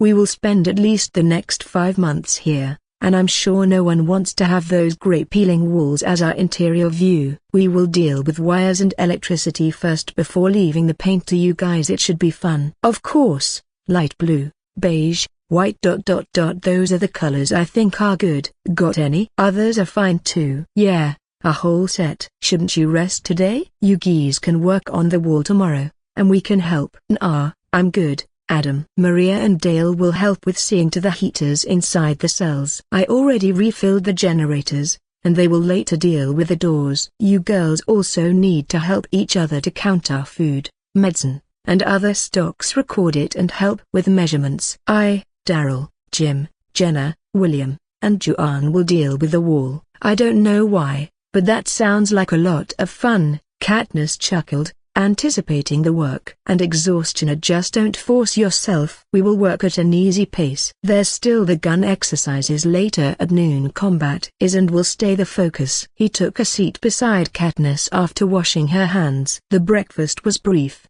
and soon everyone went to do their jobs. Sasuke joined Morgan and others who were with Adam, talking about how and what to do. We have massive loads of concrete foundations. With some work we will have them laced with thick rebar grids and poured here for the base. That can prevent many troubles, one of them being tunneling, in addition to providing an unshakable base for the wall's heavy weight. As Sasuke suggested, since we have materials, the walls themselves will be reinforced with steel plates. We have prefabricated reinforced concrete sections that can be lifted into place with some cranes. No need, I can do that myself. What? You know what I'm talking about, Sasuke? They are heavy and need machines. Sasuke didn't answer. He left behind a corner where they unloaded the materials. Adam almost felt that was disrespectful, just to see him coming back lifting the fucking concrete section that should weigh at least more than 200 kilograms, 440 pounds, on his shoulders. Those? I'm sure my friends here told you some things about me, and yeah, I will be doing the heavy lifting. Machines produce too much noise, and I'm more efficient. Sorry for cutting your talk. What's next? Sasuke put it aside and told the dumbfounded man to keep going on. They don't have time to waste. They actually do, but that wasn't the point. What the how right, so yeah. Where was I? Next we will build the wall with reinforced solid concrete, which can reach 4 meters up. Like I said, the prefabricated reinforced concrete sections are lifted into place by Sasuke. He still can't believe what he just witnessed. The boy looked like he just moved a bag of rice, not winded at all. And then we will bond them seamlessly with poured concrete, adding steel bars in between, making it a single, sturdy structure. If we have time and energy, we need to make the top angle inwards, embedded with jagged rebar and multiple layers of razor wire. This design is specifically to make climbing impossible and lethal to whoever may try. Amazing, let's get to work then. Ha! Finally we won't be holed inside there. Carol stretched outside in the yard, smiling happily despite her sore shoulders. Today was a busy one, spent all on working and moving around. She had to change the covers and wash them, help with peeling the old paint off the walls, move things to the storage room, help with counting, make lunch, join gun firing exercises and take care of her daughter. And now after a whole day of work, they were finally out, readying grills and all for a barbecue dinner. A welcome gathering for the new members and Sasuke's return. Only Billy was missing, and from what they got from Sasuke, Billy himself was in good shape, healthy, and fed. So they didn't feel that bad. He will get his too. The walls around were only half done, but that was a beautiful start. It will take only one more day of focused work to finish with circling this whole section in the 4-meter wall. The most shocked by that, however, was Adam. One day. Sasuke did work that needed a whole team and at least 2 days in just 12 hours of continuous work. Feels amazing. How long had it been since we did this? Amy leaned on Andrea's shoulder, seeing the others joining around the big table sat outside. The weather was cold. It stopped raining by noon, but this night breeze was still cold. Fortunately they got warm and clean new clothes, so no one was really uncomfortable. The place smelled like wet sand and iron, but no one really cared at this point. It had been 3 long nights since they were outside the cell block. Where is he? Patrols, with Daryl, Katniss answered Jenny. They need to relax a little. It's safe here, Maria said, and was surprised to hear the little boy with Jenny replying to her. Rest but never totally relax. Tragedies tend to strike when no one is expecting them. He munched on his bread, tired from helping others around. That's a good way to take it, kid. Your father taught you right. Jenny's lips twitched at that. Morgan taught you aunt to aim at the head. Survival lessons were all from Sasuke. Papa Sasuke, Siri snickered at Juan, who told him to say her supposed part to shine. While everyone in the prison was having a good time after a fruitful day, relaxing with their loved ones, the night on the farm was totally the opposite. In the end, what Juan said had struck right in Rick's group case. Tragedy came knocking when no one expected it. It all started yesterday morning with Cal, who, feeling bored, stole Glenn's revolver and decided to wander to the forest near the farmhouse and see if he can find something interesting to do. He walked until he came to the swamps, and there, a walker had its feet trapped in the swamps, unable to move. Carl started throwing pebbles at it. It became fun, and he decided on taking a closer look. That didn't end well and nearly had him killed. One of the walker's stuck feet got freed, and the walker nearly fell upon Cal, who fumbled, dropping the revolver, and ran back to the farm, leaving the walker on the ground, one foot still stuck and trying to reach for the running boy. That same night, that same walker somehow freed itself and had wandered close to the farmhouse, and unfortunately, one of their group fell victim to him. A man named Paul. Carl eventually confessed to Shane about his actions that led to that, but Shane told him that it wasn't his fault, and it was kept under wraps. The next day wasn't any better, though all of them thought it was, as Herschel finally allowed Rick and some of his close people to live in their house, fearing for Lori, who was pregnant, and wanting to offer a better place for them. They even started planning seriously to make the place more secure. They patrolled the area, killed walkers, and Rick assigned guard duties to some people, had Shane and T-Dog start to build lookouts on the windmill and the barn, and finally set plans to start on progressing into securing the farm more. He even went with Glenn to free Randall in a faraway place, the prisoner whose pierced leg had healed enough for him to walk. But in the end, he and Glenn couldn't find it in them to abandon Randall and brought him back. His family was safe anyway in the farmhouse, and Randall can even be assigned to do some jobs, or so thought Rick. Yet again, that thought disappeared when they were on the way back. A horde, unlike anything they had seen before, was advancing toward the farmhouse, some walkers already too close to the tents outside the house. Glenn punched the horn in an attempt to alert everyone as he sped forward, and people at the house finally noticed the horde closing in on them.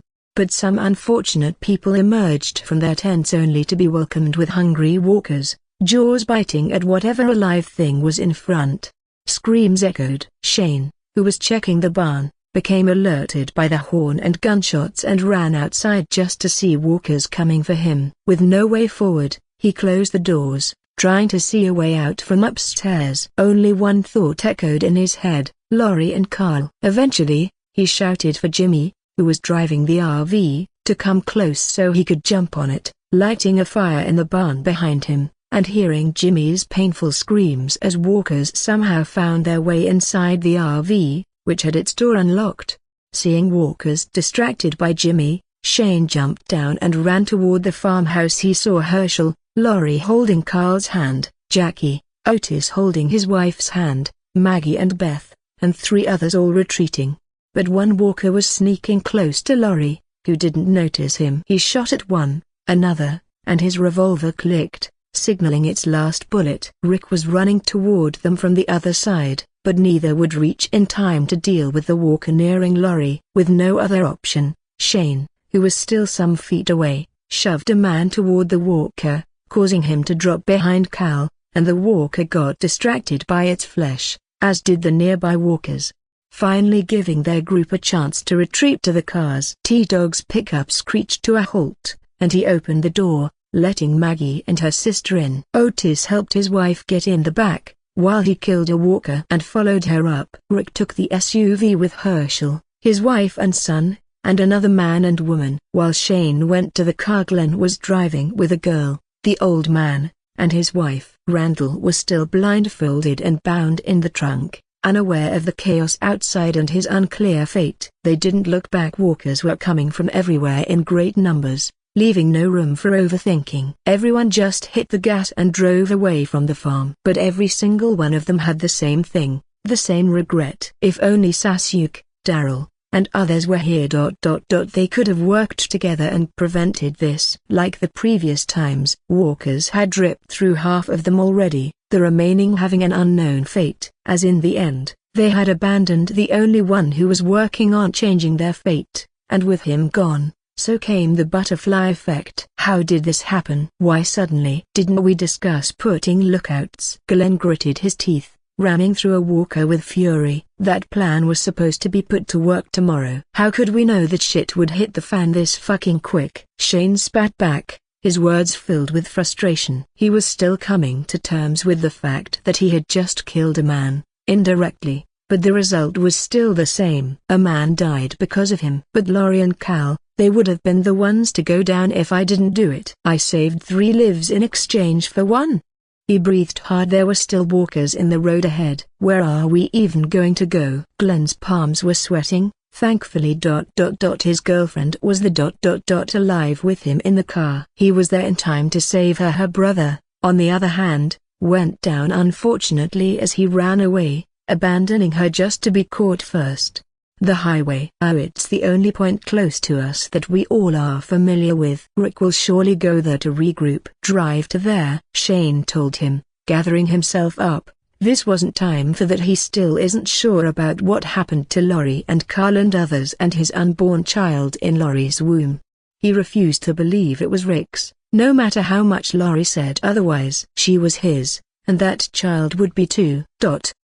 If only he were here. Just why the fuck did it have to happen now? When everything was finally going on the right track, why? T-Dog slammed the wheel, angry. He wouldn't change anything, not alone. Did you see how many there were? Maggie, who was hugging her crying sister, lashed out. Just hearing the talk about Sasuke was making her more angry. He would actually, none of this would have happened if he was here. He always was prepared, and even when he wasn't, he always dealt with them. Billy, Daryl, Katniss, and even Dale. If they were here. None of this would have happened. In the end, your father is the cause of this. His group is safe in the prison. None of them have died. Yet look at ours, Paul last night, and now Diana, Liza, Keelan. They all. Tears went down his cheek remembering the screams of those people he was eating with just some hours ago. Now. Not anymore. It was dawn when the cars pulled to the highway where Sophia once disappeared from. The hoods were bloodied, some having rotten skin clinging to parts, showing how the way out wasn't easy at all. The sun was rising, but it brought no hope or warmth this time, only despair and the mourning of loss and death. Rick got out to see who survived, and he gritted his teeth seeing the number of their people. Rick, Laurie, Cal, Herschel, a man named Mike, and a lady named Gloria. T-Dog, Maggie, Beth, Patricia, Otis, and Jackie. Glenn, Shane, a girl named Vivian, and an old man named Gale and his wife. 17, from the 28. Only 17 made it. 18 if you count the bound prisoner, Randall, that needed no longer to be, as they had no place to keep secret now. They exchanged hugs, some relieved that at least their loved ones had made it. Others are grieving, only this time there is no one to point fingers at. There is no "why didn't you do something to Sasuke?" or "why are you always siding with your people?" to Billy and Morgan. Because this time it was obvious this was the consequence of their own choices. True, they acted to prevent this possibility, but that action simply came too late. What to do now? Had anyone contacted Sasuke? Rick asked. CB was on the RV. I don't remember the channel, T-Dog said. The CB given by Sasuke was adjusted on the channel, and he didn't care about recalling it. Jimmy, where's Jimmy? He didn't make it, Shane answered Otis, who hugged his wife hearing that. We need to contact Sasuke, Glenn told Rick just to hear Mike's rebuttal to that suggestion. What is he going to do anyway? He has a place secured. From what I heard, we can head there. You go, we won't. Herschel shook his head, hugging Maggie and Beth, who was crying. Herschel, this isn't the time for this. You think he will just let me and my family in, after what happened between our people? Rick felt his head throb hearing that from Herschel. Are they still going over this? He took a deep breath before explaining it to them. He will. We are his people too, Daryl, Morgan, and Billy. They won't turn their back on us. I still won't go. America's land is big. We will find another place or another farm. And thus, a long debate broke out, and after what felt like an eternity, they all came to a decision. They will try to find a place, another one. There's just like Sasuke and others did. If a damn pretty Asian kid can do it, so can we. Mike nodded, satisfied with the decision. Rick, too, was leaning toward that reasoning of Herschel. Lorry made sure of that. If all failed, they would go to the prison and ask help from Sasuke. None are aware of how much worse their decisions are becoming, and the consequences. As in the end, deep down most here just couldn't bear the thought of losing that pleasure that came from being a leading figure to someone else, especially to a foreign young boy half their age. Even if it is all crumbling, like they said, being the head of a chicken is way better than a dragon's tail. Unaware that in the end, it is still a chicken that would be preyed upon at every possible turn. I won't say anything about this. I myself am not even sure if that is how they would react after what happened. Searching for a new place rather than going for Sasuke. To those who watch the series, I'm rewatching it. You will see how, with more time, the thrill that came from leading others was deep-rooted in Rick and others, even Glenn at some point in the prison. Every time they went to a new community, they somehow tried hard to regain that authority. Sometimes it was the right call, sometimes not. Which isn't bad actually, but if that thrill made you unable to choose the right thing for your people, then it is. The whole undecisiveness with the governor. And if you saw Fear the Walking Dead, Madison and her group, man. They were worse than anything I saw with Rick's group. I regretted even watching that. I was expecting Morgan, yet that came a whole 4 seasons later that were pure torture. And at that point I dropped it. They are a damn plague that destroyed every place they went to, just because every single time, they tried to dethrone the leading figures at those shelters. Sorry about ranting here lol, I just felt like it. Maybe I'm not the only one who felt like that seeing that show. Hope the chapter was good. Comment and share your ideas. Thanks for the amazing support, and like I said, if chapters aren't dropped at their usual time, expect a bulk release whenever I'm back. Stay safe. Now, Billy knows that he had many plans for this place, Woodbury, but he swears becoming attached to a woman wasn't one of them at all. It felt like she just decided to kick the door and enter the thing called his shitty boring life here and signed her name in its cracked walls. It all started with a fucking massage, not the oily kind, mind you. He was suffering from a muscle strain on his shoulder, and she told him she could help. That led to that, a dinner here, a story there, and now Billy was thinking about what she may be really feeling toward him instead of calling for Sasuke. You can't blame him, he is but a human, and he wished to have a little more of this before getting right back to the bloody serious work.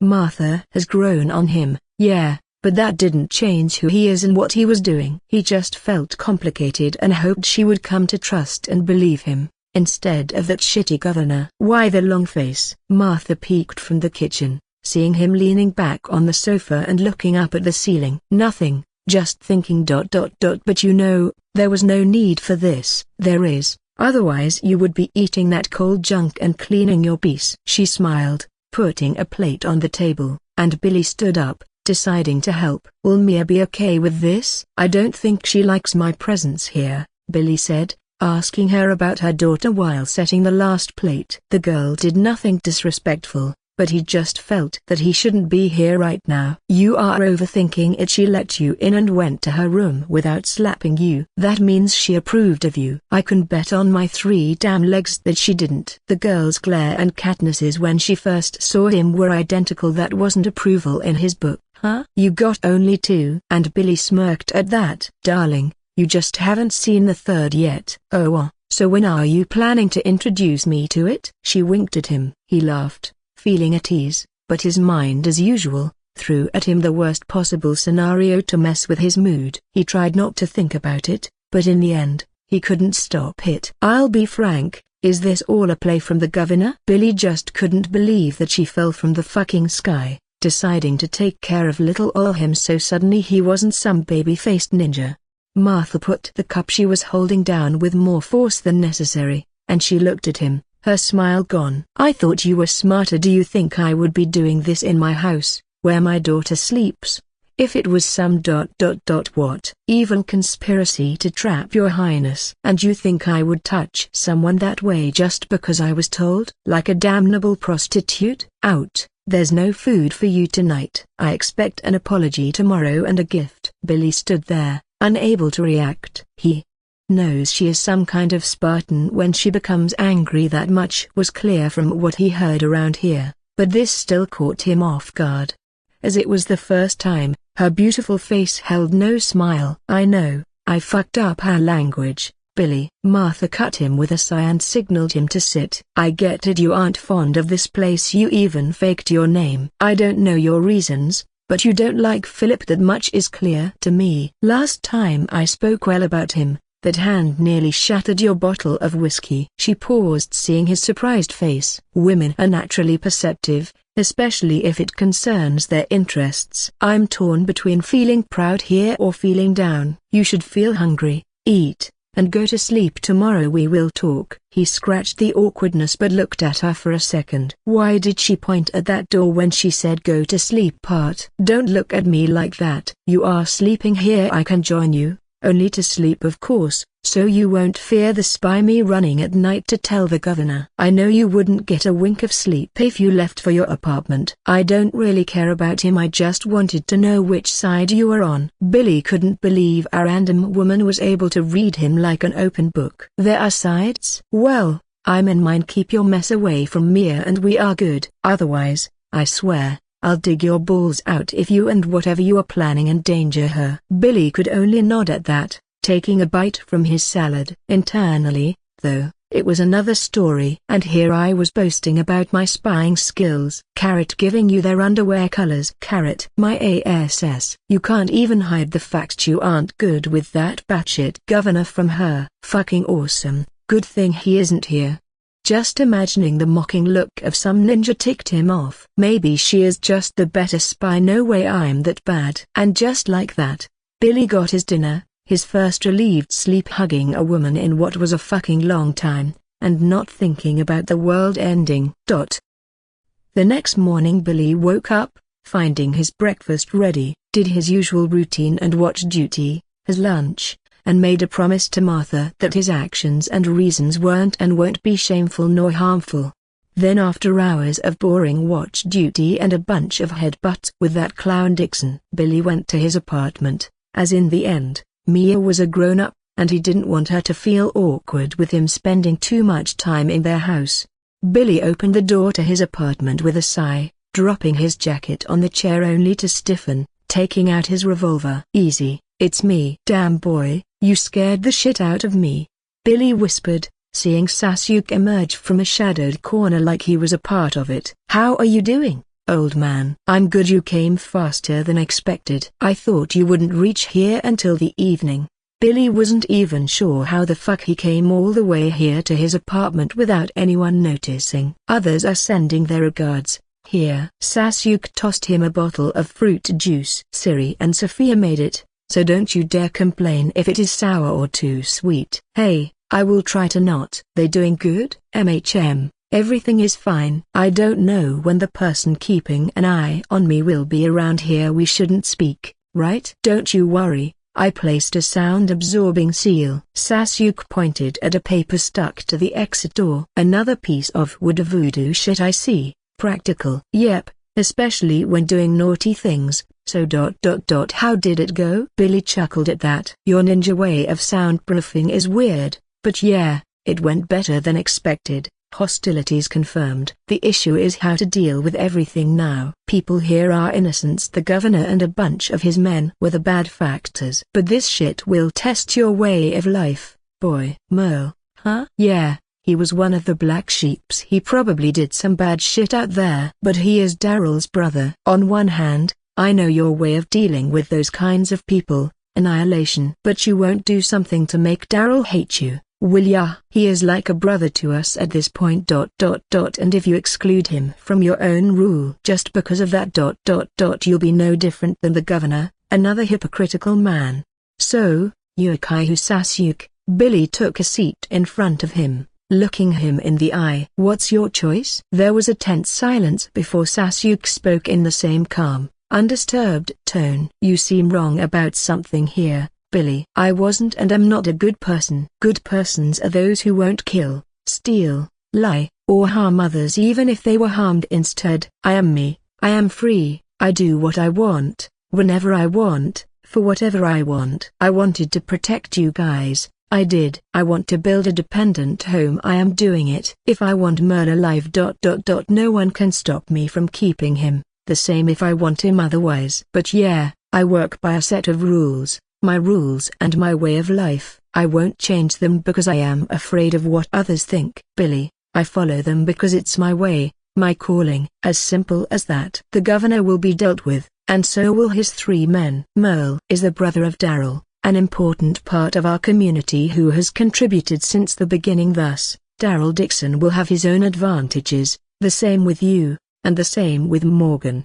One of those advantages is a reach for all my resources whenever you want. The other is a pardon. As long as their actions didn't harm our people directly, causing a loss, they will get a pardon, either for themselves or toward their family. Even if that action was ticking off a fucking bomb in the shelter by mistake. As long as there are no casualties and we deal with it, my people who contributed as much will be pardoned. So will be their families. And that is as far as I'm willing to go. Daryl will have that for Merle, but he will also work to gain it. And Merle would only get one chance, and will be under my personal watch. I don't deal with loose ends. Does this explain it? Or I'm still the hypocrite, Billy? Goosebumps rose through Billy's body, seeing Sasuke simply sitting in front of him, leaning forward using his knees as support, fingers crossed, speaking each word with a clear voice, showing no hesitation or doubt at his own choices.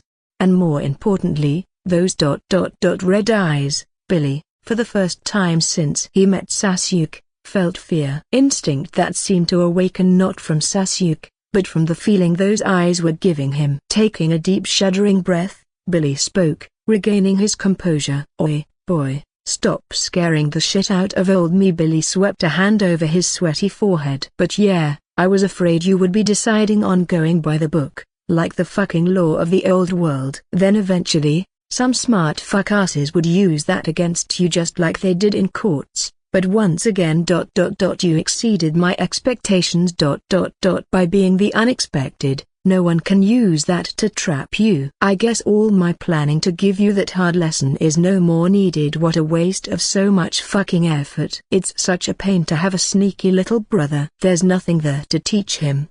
Billy leaned back, then looked back at the now confused Sasuke. Your new headlamps are cool and all, but damn, they are creepy to be stared at with such intensity. Another ninja magic? Sharingan?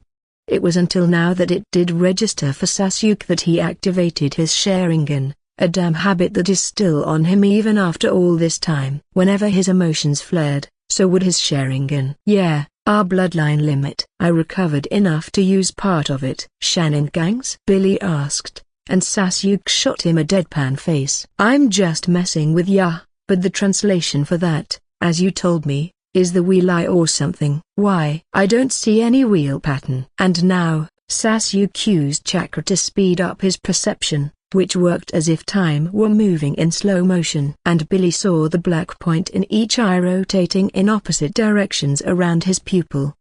I got dizzy just looking at that. Tell me you aren't seeing the world around turning like a fucking disco ball. Nah, but I see the strand of hair in your scalp, not yours. Long, woman's.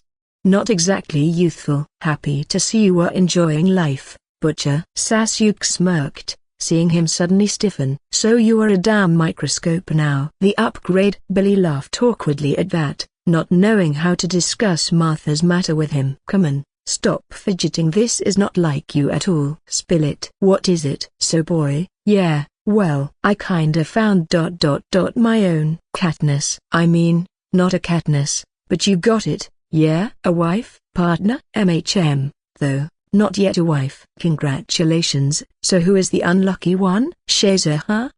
You just said. I said nothing. I was about to congratulate you. You growing old fast, Billy. Hearing problems this soon? Billy chuckled, the tension leaving his shoulders. He didn't even know why telling the boy felt like he was filling a damn guilty confession. It was weird. He felt like a parent telling his son he was remarrying.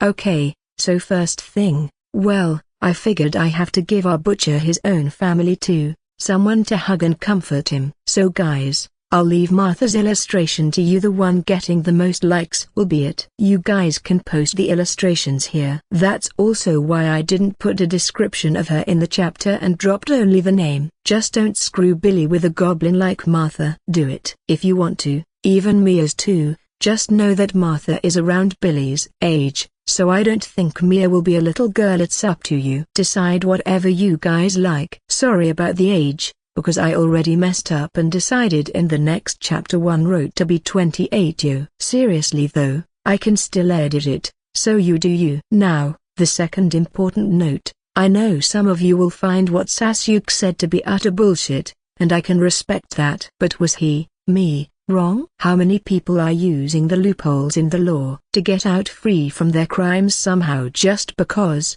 This is what your damn law/clause/rules says here. You can't bend it, and that's why Billy, who himself was a victim to that #backstory feared for Sasuke, who always seems to put specific rules ... as he knows that when their community grows, some people will eventually start to work on the loopholes of those rules. And next, Sasuke would be forced to either adhere to the rules he set or lose his credibility and assertiveness with their people. But if, from the start, everyone knows that Sasuke is the type who always does the unexpected and it always results in a positive outcome, no one would be that smart-ass with him. In the end, it's me who's the hypocrite here, as I just saw potential in Merle and can't find another way to have both parties satisfied. Killing Merle will mean Daryl going his way and never going back to that group. And as everybody knows, this fanfic without Daryl and Billy just won't feel the same. Though, I won't give Merle an easy way out at all. The next morning, why are you doing this? Who are you people? Release them, you fucking asshole. We took you in. Ungrateful, you don't deserve what we gave you. You animal. Billy stood there, keeping a blank face. In all honesty, he didn't give two fucks what they were shouting, but he was concerned seeing Martha aside with her daughter gripping her hands. Clap. A sudden loud sound shattered the chorus, and people stared in surprise at the young man. That clap was louder than a car crash. Before you regret your words, and I mean by this the guilt after you know the truth, give us a chance to explain ourselves. All right? Sasuke spoke to the people gathering in front of them. The governor, Martinez, and 2 other men were bound under his feet, kneeling and gagged, looking in fear. Only they know what happened and how traumatizing the events that led to this were. Sasuke didn't waste time, nor did he choose to play the puppeteer. Those were merely 40 people, normal people, and only the bitter truth will solve this in one strike. Thank you, My friend here. His real name is Billy Butcher. Like I said, we have our reasons for all of this, and if you give me the chance now, I'll take some time to explain everything. Go on. Say why you are doing this to our governor. We never harmed you, a young man shouted at him. Many here attacked at first when they saw him dragging their people here to the road, but were all deflected literally, in a harmless way, by that single man with the sword. Alright, first, my name is Yukiyu Sasuke. We have no enmity with you, but approximately 2 weeks ago, when I and my people were traveling in search of a shelter, something happened that led to me being separated from them. 5 men attacked me, and yes, they are from here. Now you would say you would never do that, maybe, but this man, he isn't what you think he is, and I know mere words won't be believable. This. He showed them a small bottle filled with pills. This is known as the honesty pill, something developed in our base. Whoever consumes it won't be able to lie when asked. But I need a volunteer from you. Someone I don't know anything about, nor does he or she. I can promise it's not harmful, and I won't ask any sensitive questions. The volunteer need to try and lie to all my questions. Just something to show you people the effect of the pills. They hesitated, and Billy widened his eyes, seeing a lady holding her hand up, stepping forward, and looking him in the eye. Mia, I need to know that you won't harm my mother. I'll be your volunteer if you promise you will give me one of the pills. And you, Billy, will consume it and answer one, just one, of my questions. It had been a long time since Mia saw her mother smiling that way to a man, enjoying herself, even before the outbreak, so she wanted to be sure Billy isn't messing with her mother's emotions and he really is genuinely thinking of them as family, or his soon-to-be family. Sasuke looked over to Billy, already knowing who this girl and her mother are, while Billy looked over to Martha, who nodded her head. Alright, I swear I won't ask anything you wouldn't like, but every question I ask, try your best to lie. She nodded, taking the pill. Sasuke waited a few moments, and Martha moved forward to inspect her daughter, who appeared normal, minus her eyes that seemed unfocused, and Sasuke reassured her that it will take only 10 minutes for her to go back to normal. What is your name? Mia Blackwell. Even when all people heard Sasuke telling her to lie, and Mia seemed to agree, they watched as the girl herself answered with the truth, looking to be in a weird trance.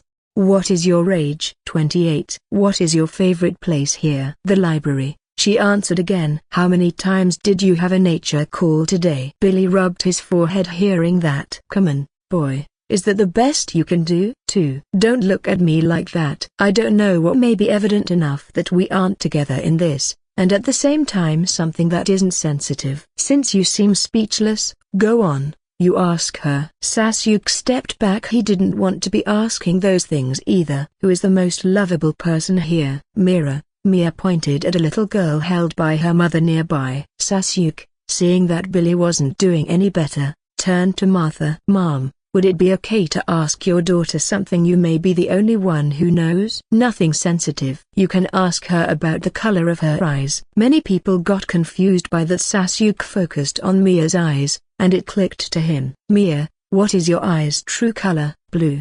They look hazel. I'm wearing contact lenses. She retracted them, showing her iris's true color, blue, like her mother. And no one here knew about it, so that at least somehow confirmed the effect of the pill. Alright, that's enough. See? It doesn't harm but would make others answer truthfully. Sasuke gagged the governor and shoved a pill into his mouth, forcing him to eat it. 10 seconds later the governor entered the same state Mia was in.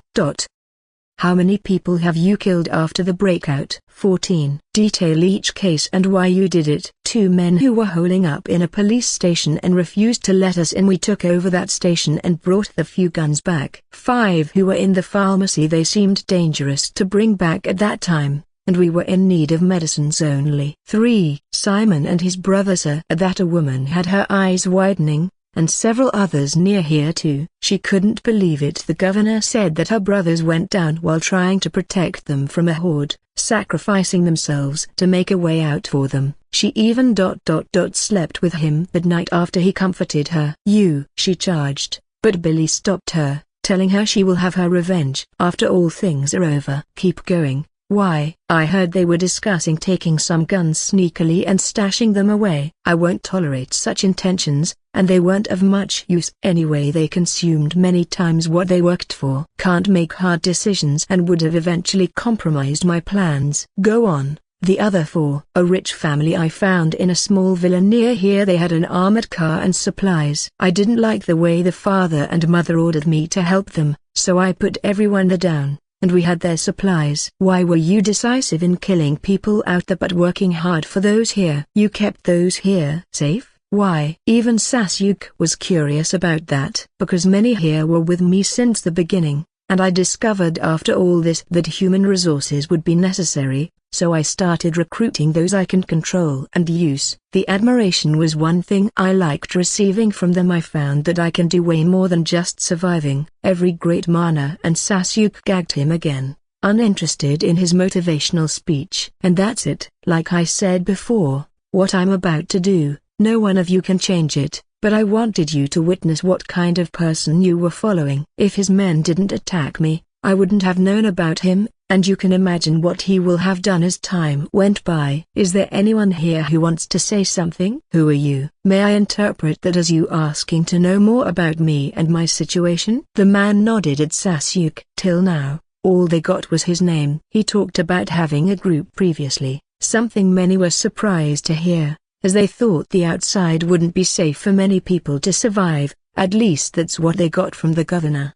Like I said, I am Sasuke Uchiha. This here is my friend Billy Butcher. We met some weeks ago, found some people, and helped each other. After some unfortunate occasions, we found a place. My group is just like you. We have women, kids, and old people. We made a safe place and are working to have a better future. I hope that answers your question. What do you want from us? Nothing. I'm here just to deliver my statement and promise over his actions toward me and my people. Sasuke pointed at the governor and continued. The real question is what do you intend to do from here now? I am aware that by my actions, I'm harming your interest, as those guys here, no matter how shitty they were your defense line. Thus, I can offer you two choices. Like I said, I have a group, but in mine, people are disciplined, and they work together, all of them. So if you want, I can help you join us. Food and safety are guaranteed. I can promise you that. The other option is I let you be, give you more guns and weapons to protect yourselves better, and even food. But what happens later and how you live is up to you. We want to stay. This is our home. We will come with you, but you will help us come back if we don't like it there. And we want to be in touch with those who stay. Many voiced their thoughts. And he expected this. Some people, old people, wanted to stay. Others saw the opportunity in what Sasuke said. Many of them have the courage and wanted to help but were kept in here by the governor. Now this guy told them they can work, fight, and protect their families themselves, without relying on others. They decided to give it a go. They were few but the best he can have from a place like this. Of course, I'll give you CP to have communication with everyone here. I will leave in the morning, at 7 a.m. Those of you who want to come with me, be here with your luggage. Don't worry about the transportation vehicle. I'll take care of that. What do you intend to do with them? The woman from before pointed at the terrified governor and his 3 men. Your brothers were killed by him? Or more likely those 3. You can have your revenge, but I need him for something. Billy, go talk to her. Don't worry, I'll take care of things here. Oh, and people. Sasuke called for them. My friend deserves an apology. You didn't forget what you called him, did you? He fought hard to keep his Sharingan under control, not forgetting the one who called Billy an animal. After all, he was a new Uchiha, and they took every insult seriously, especially those thrown at their own people. Billy chuckled hearing that. Even I dropped the matter, but that's Sasuke for you.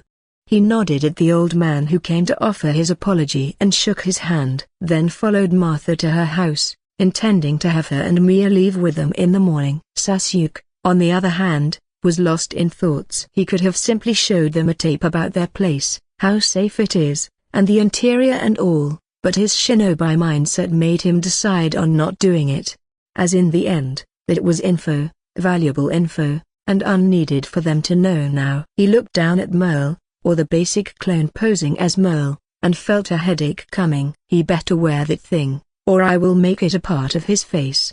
Sasuke thought of the deal he had with Merle. He will keep the mask he had given him, wearing it on his face all the time with the uniform, and he will use the voice modifier to talk. Otherwise, he will sew those on his fucking skin. This, after all, is the only possible way to move forward with having Merle alive and around. Sit. Yay, kid, can't you think more about the uniform thing? I'm not fond of those guys. A man in a special forces uniform, wearing a skull mask and a hood covering his head under it, spoke, shifting uncomfortably. His voice sounded too deep to be of a human. Sasuke looked at him without saying anything for a whole minute, making the masked man sweat even in this cold weather. I am sorry for talking without your permission. Merle spoke with a traumatic trace in his voice, especially when seeing those freakish red eyes peering at him. What Merle missed is that those red eyes that terrified him weren't just a visual effect on this alien boy who tossed him from one corner to another this morning like a fucking rag doll, but they were also working on making him more tame too,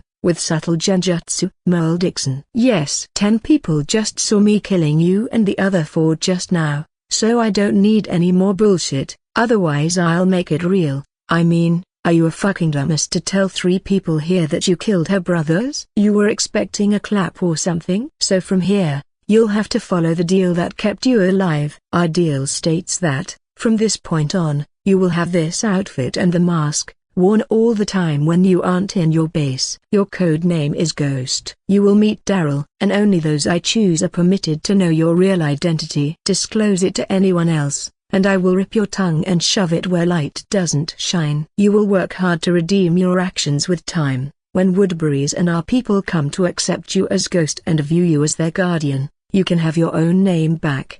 It won't happen. Sasuke knows from Billy's investigations that for a man like Merle, once the people come to like and respect his ghost persona, it will be too late for Merle to care about having his name and public face back. Do you agree to my last order I stated in our deal? I do. From this point on, I will be Ghost, and I'll have to follow you as if I am your shadow. Whenever you go, I go. Except bathroom and bedroom, Merle thought. Good. Sasuke wasn't interested in Merle's abilities. They were mediocre, and his clones would be 100 times better. But he needs him to be in sight from this point to make sure he won't do something stupid. Who knows, maybe Merle of the future would turn out to be a surprise for all of them. Leaving the guy in the basement, Sasuke left to his own temporary place. Sighing from dealing with all those problems, he swore if there was another capable person with capabilities like his, he would leave all those troublesome issues of leading others to him and just enjoy his damn life. Without having to calculate everything, keep others in check, think of their mental states and all, receive insults, and hold the expectations, he would be just in some corner lying back.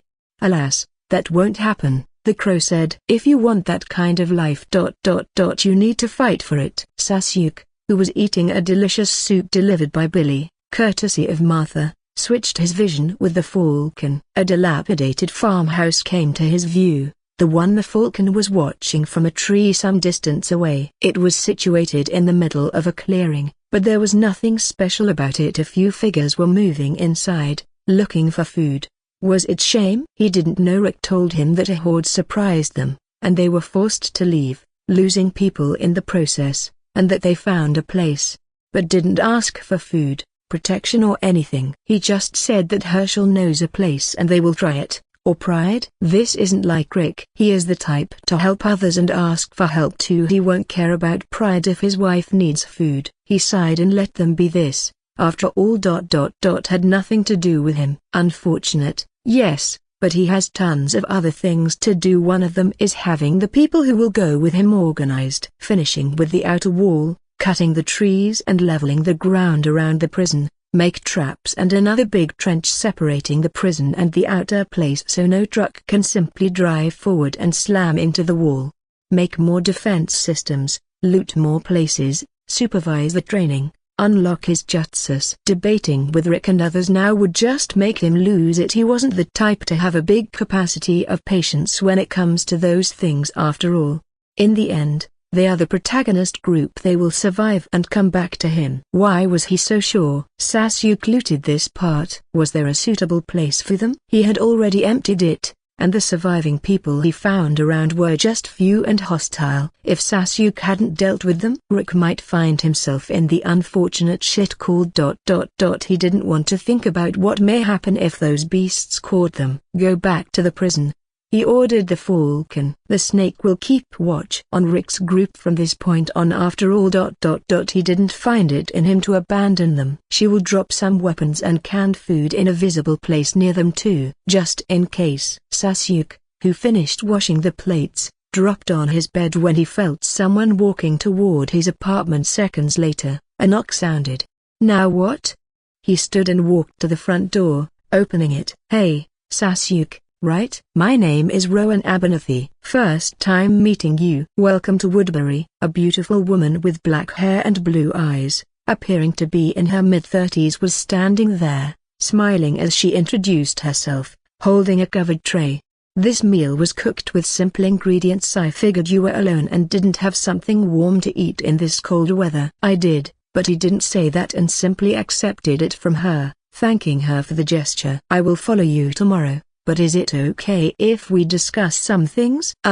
Many here wanted to know things too, and I was kinda chosen to discuss their worries with you. Sure, where any you are comfortable with, your place can do if that's fine with you. She smiled, seeing him inviting her in. The place inside was empty, just basic furniture and his jacket put on the coat hanger near the entrance. His sword, on the other hand, was put near his bed. You are good with it? Aren't guns more practical? She asked curiously, pointing at the unsheathed blade. She wasn't there when he fought others this morning but heard that he subdued at least 10 of them with just bare hands. I suppose so. I'm more comfortable with blades here. I only have water here. He offered her a cup of water. Thanks. So, Lady Abernathy, just Rowan is fine. I will call you Sasuke too. Sure, it's late, and I wouldn't like to trouble you any more than this. You can simply drop your worries all at once. I don't mind. Sasuke thought that she was trying to ... ease the discussion bit by bit before starting the business, while Rowan discovered that this one's ek wasn't the best either. That,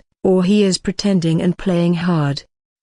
Yeah, sure. So, is your place more secure than this? Location-wise, protocols and armory, yeah, we have people skilled in taking out walkers, we have enough ammunition, clothes, and food, and my people all work together, each contributing something. Impressive. I hope it is as he said. She secretly thought of 2 points, my part and the way he spoke about their resources. She didn't know whether he was boasting or just telling her the truth. What are your people's arrangements for us? Will we be ... you know, some type of subordinates? And can I talk to the women from your part? Another one with potential, Sasuke thought, hearing what she was really here for. He said they have women. What if that was a lie, and what awaits them is something more cruel than just dying? How about this? You can even video call them. Sasuke went to his backpack and retrieved a PC and camera from his storage seal. But there's no internet. I know, that's why we will need to work on a rather irregular method that would take another half hour to an hour though. Is that okay with you? He asked her as he started setting things around, while mentally ordering his summon. Yeah, but how is it going to work? First, do an introduction, your name, and what is going on, and ask what you want. The other side will then receive the video and will answer your questions in one go. We will receive that video and play it here. She nodded her head but was still unable to figure out how they will do the send and receive process without the internet. Hey, how are you doing, guys? So in brief, we dealt with Woodbury's situation. Some people want to join us and they sent a representative to speak to me. But some of her questions need you guys to answer. Here. He turned the camera to the girl, who finished lifting the edge of her dress up to cover more of her chest. Hello, my name is Rowan, and like Sasuke said, a few of our people have questions that we hope you can answer. I was told there were ladies and kids in your group. Can I see that if possible? Secondly, I want to ask about the basic living conditions there, like what you are given, what you are told to do, and the overall situation, and also what we are expected to do once we are there. If it's not overstepping, It would be awesome to have each of you hold her pinky finger at least once during the video. Sasuke nodded and ended the recording. Taking the SD card, he tore a paper and wrote to Katniss on it, rolling both in a cloth. Won't it take hours to deliver it back and forth, and it's already night and dangerous? I don't mind, though I can just find a place to nap around. It won't. She watched as Sasuke opened the window and let out a whistle. It was almost hard to hear, like a low whisper, and she didn't understand the need for that. She watched him stepping back and raising his arm by his side. Seconds later a whooshing sound was accompanied by something fast dropping on his arm. Rowan watched in amazement as Sasuke caressed the eagle's head, giving it something to eat. What? He got an eagle? How did it hear that faint whistle? Deliver it to Katniss. Sasuke grabbed the cloth on its leg and helped it take off again with a powerful swing. Was that my falcon? You can treat this as your place. It won't take too long before we get the reply. He pointed at the bed, telling her it was okay if she wanted to rest on it, took his sword, went to a chair, leaned back, put it on his lap, and closed his eyes. That's it? That's it? Question mark. Equals. 37 minutes later, that was spent with Rowan wondering if she was dealing with an unusual quiet man or whether he was just uninterested in non-Asian girls. No way, because I'm a few years older?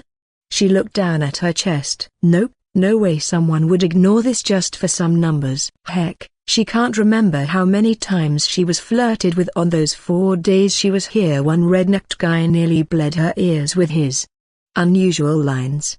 She wasn't desperate herself, but only she knows how much she needs a cuddle and comfort those days, just not from any random guy. The familiar whoosh sounded again, stopping her train of thoughts, and she watched the falcon drop again, perching itself on the window's frame.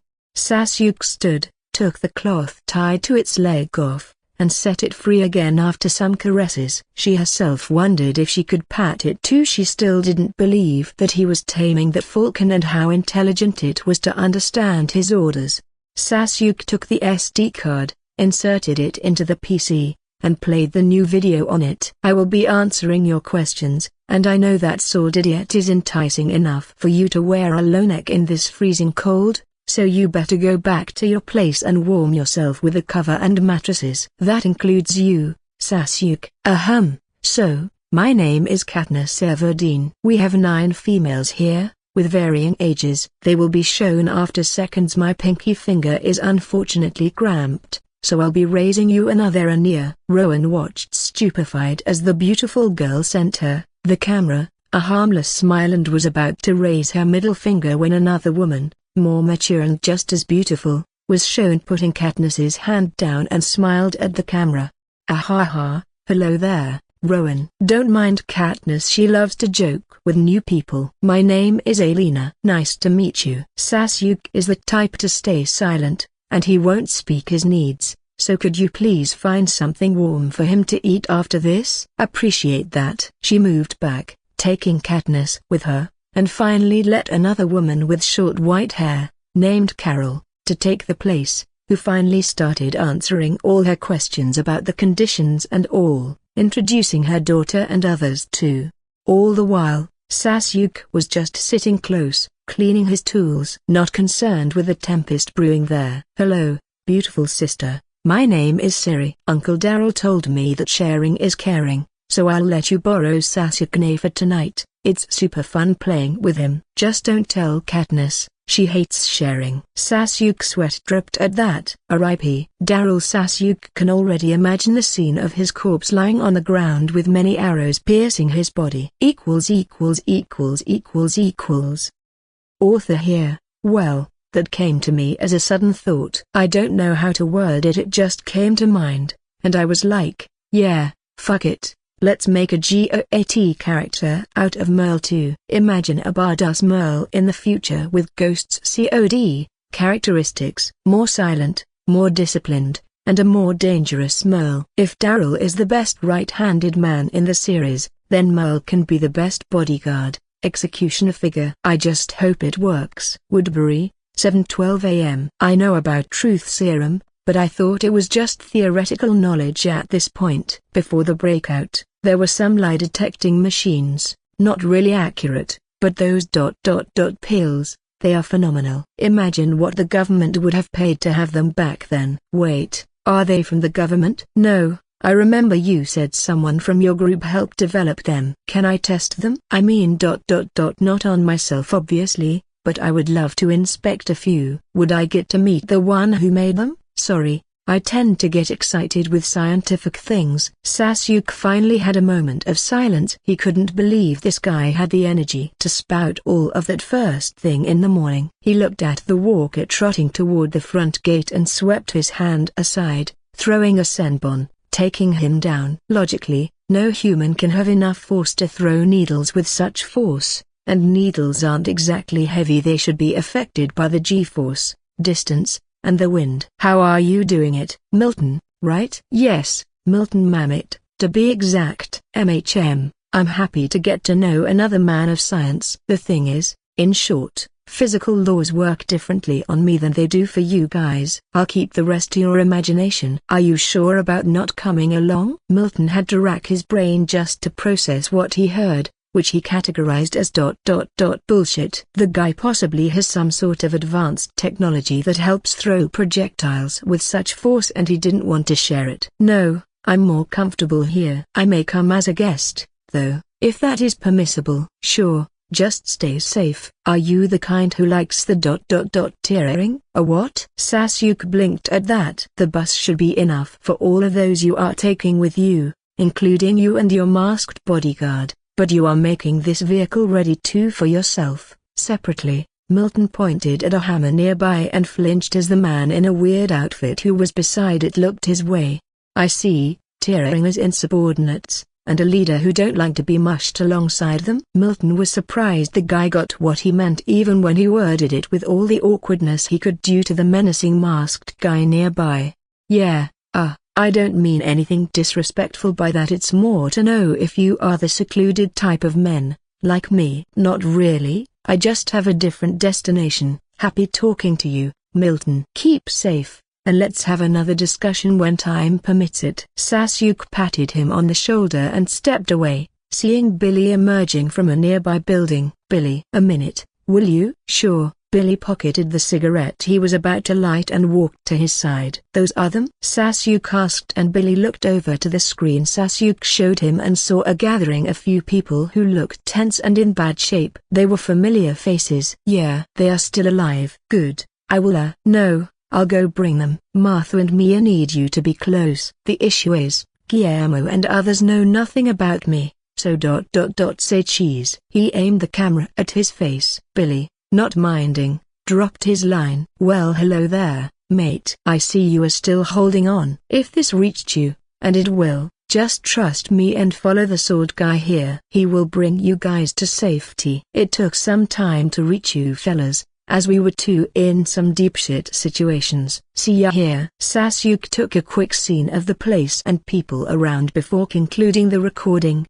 Look, you really need to stop jumping all over and doing everything yourself. Daryl can help, you know. Nah, I got him. Sasuke pointed at the man standing awkwardly beside him, dressed in a special forces uniform, with a skull mask covering his face. And feeling the itch to speak, alas, he can't risk his tongue going to some dark place. Alright, take care, and be back soon. I don't want Katniss to bash my head for letting you wander off again. It's alright, I'll be back with them by the evening if nothing comes up. You saw the layout of the prison, right? Added you made a beautiful work of it. Yeah, others should be working on the outer wall by now. Have those people help once they are all settled. To this point, I cleared all the place, but wandering around is still restricted. Take care of them. Your blood is the key to all restricted places. If something happened there that'd make you need the access. Vuko will watch over you guys. When it drops too much down, it's a signal of an expected horde in front. Those are the other codes. Sasuke passed him the sheet signaling codes of the Falcon communication. Does this one too swallow her? It doesn't stop being a bestiality freak. Best what? Forget it.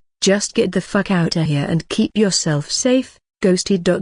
Not much he can be chewed for a laugh. Billy smirked at the shifting masked Merle, then patted Sasuke's back and saw him off. Sasuke boarded the hammer with Ghost and drove away, leaving Billy to once again lead and deal with the following troublesome matter of explaining things that took exactly 5 seconds to surface. Why is he leaving? This wasn't what we had discussed. Can I know what is going on? Oh, you were. Rowan. Yeah, so, if you are asking for Sasuke, he will rejoin us in a matter of a day. If it's about the situation, he went to bring some friends to safety. If you don't want to come knowing this, it's okay. I can tell him to stop here on his way back and bring you with him. I'll go check on others. Thanks for telling me. She nodded, deciding to go with her people. Sure, and hey ... believe me, you won't regret following us. Can I speak now? How about I take this thing off? I can't believe it scares them more than my face first time experiencing this. You talk too much for a guy who is supposed to be dead. Is that so? Martinez, Tim, and others? Are they dead? Nah, they got their uses. You will join them in those interesting uses if you keep blabbering and being a headache. Merle didn't even need to imagine those uses. The governor used to have a bunch of walkers in a pit to terrorize others. Sasuke, this alien samurai guy ... he was 10 times more creepier. Am I the only one who knew what kind of devil is under this pretty skin? You will have to wear it back when we are close. We will probably meet walkers too, and I know you are the kind to think he can take chances and stab me when I'm not looking and be free again.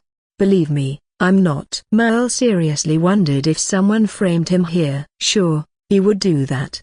But when it includes a normal person, like that asshole of a sheriff, maybe not. Someone who took a fucking single step to cross a whole corridor and a kick to toss him to the other end, breaking at least a few ribs. And certainly not to someone who made him gulp something to heal those ribs too, just to redo it 2 more times, all the while saying, "Carrot, every time you think of acting against me and my people, remember this." Pain freaking red eyes blaring like fucking lamps, and followed by another beating. Yep. Merle won't think about that. Can I ask what happens to Daryl and that sheriff? I told you about the separation. Yay, and I know my brother followed your group instead. The right choice if I say so. Sasuke stretched his hand to the back seat toward the backpack and retrieved a scroll. This is the journal. Read it. It details what happened sometime after your incident. You ... wrote diaries? Sorry. Sasuke would have puked if he saw the pout on Merle's face right now, who took the scroll feeling wronged here and gave it a quick look. We got a scientist in our group. He figured we need to record what is happening, and each 3 days, we sit around sharing things, stories, and such. He will later record them, like what happened and the people involved in that event. It has many purposes. One of them is for our future generations, maybe. Now shut up and get off. Let's deal with them. Merle put the mask back, turned the safety of his M4A1 off, and followed Sasuke out. He tensed looking at the 20+ walkers shuffling in front and turned to see a way out. He won't backstab this freak, but if Sasuke died to those walkers, that's another story. Well, that thought didn't last much more than 4 seconds. 4 seconds it took Sasuke to kill every walker of those 24 with fucking little stars. Oh, you're here? Too slow. Ghost Daryl is way better at keeping up. Guess his older brother is just a weakling. Merle's teeth felt like shattering from how much he was grinding them, both in frustration and fear. This wasn't some shooting game. He just saw more than 20 fucking slow and dumb humans getting killed in the time it took him to take a fucking look around.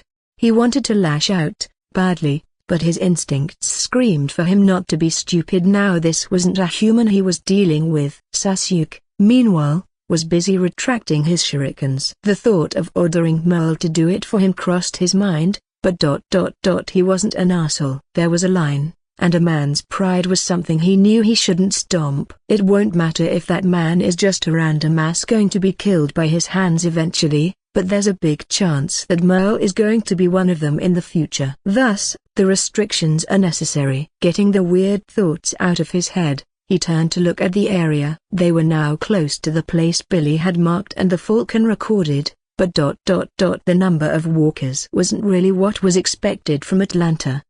He was around here just a few days prior after all, and it wasn't this empty. Guess it's this silent because they were the ones who attacked the farm. Walkers probably left the city for more food. Which means, groups will be entering it now, like us, the geared ones. To restock and conquer it. Merle spoke from the side, and that's what Sasuke and Billy figured. He was a jackass, alright, but a useful one.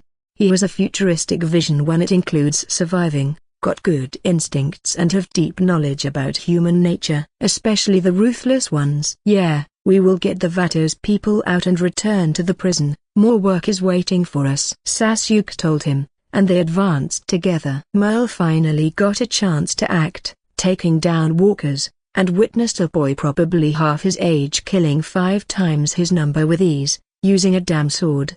Are you alien? And Merle decided to be frank. The shit he saw wasn't human. Jumping straight to a roof that was 5 meters, 16.4 feet, off the ground. There's no way this pretty boy is a human. Yeah, I used to live up there on the moon, cozy, you know. There was cheese, a lot of it growing in some places. We got no water, but there was a river underground, of milk. Merle looked over at Sasuke, who spoke in a serious tone. Looking back at him, he messing with me or something? I'm still not used to my piss going down though, you know, instead of it floating around like it used to be up there. Why? Want me to send you there to have a look? I can even let you stay there permanently, free of fees. You can copulate with the giant earthworms up there and repopulate the fucking moon. Fantastic. I see, a regular human then, just slightly stronger. Merle got the cue. Thank you. Now, let's go back to work. While Sasuke finally reached his destination,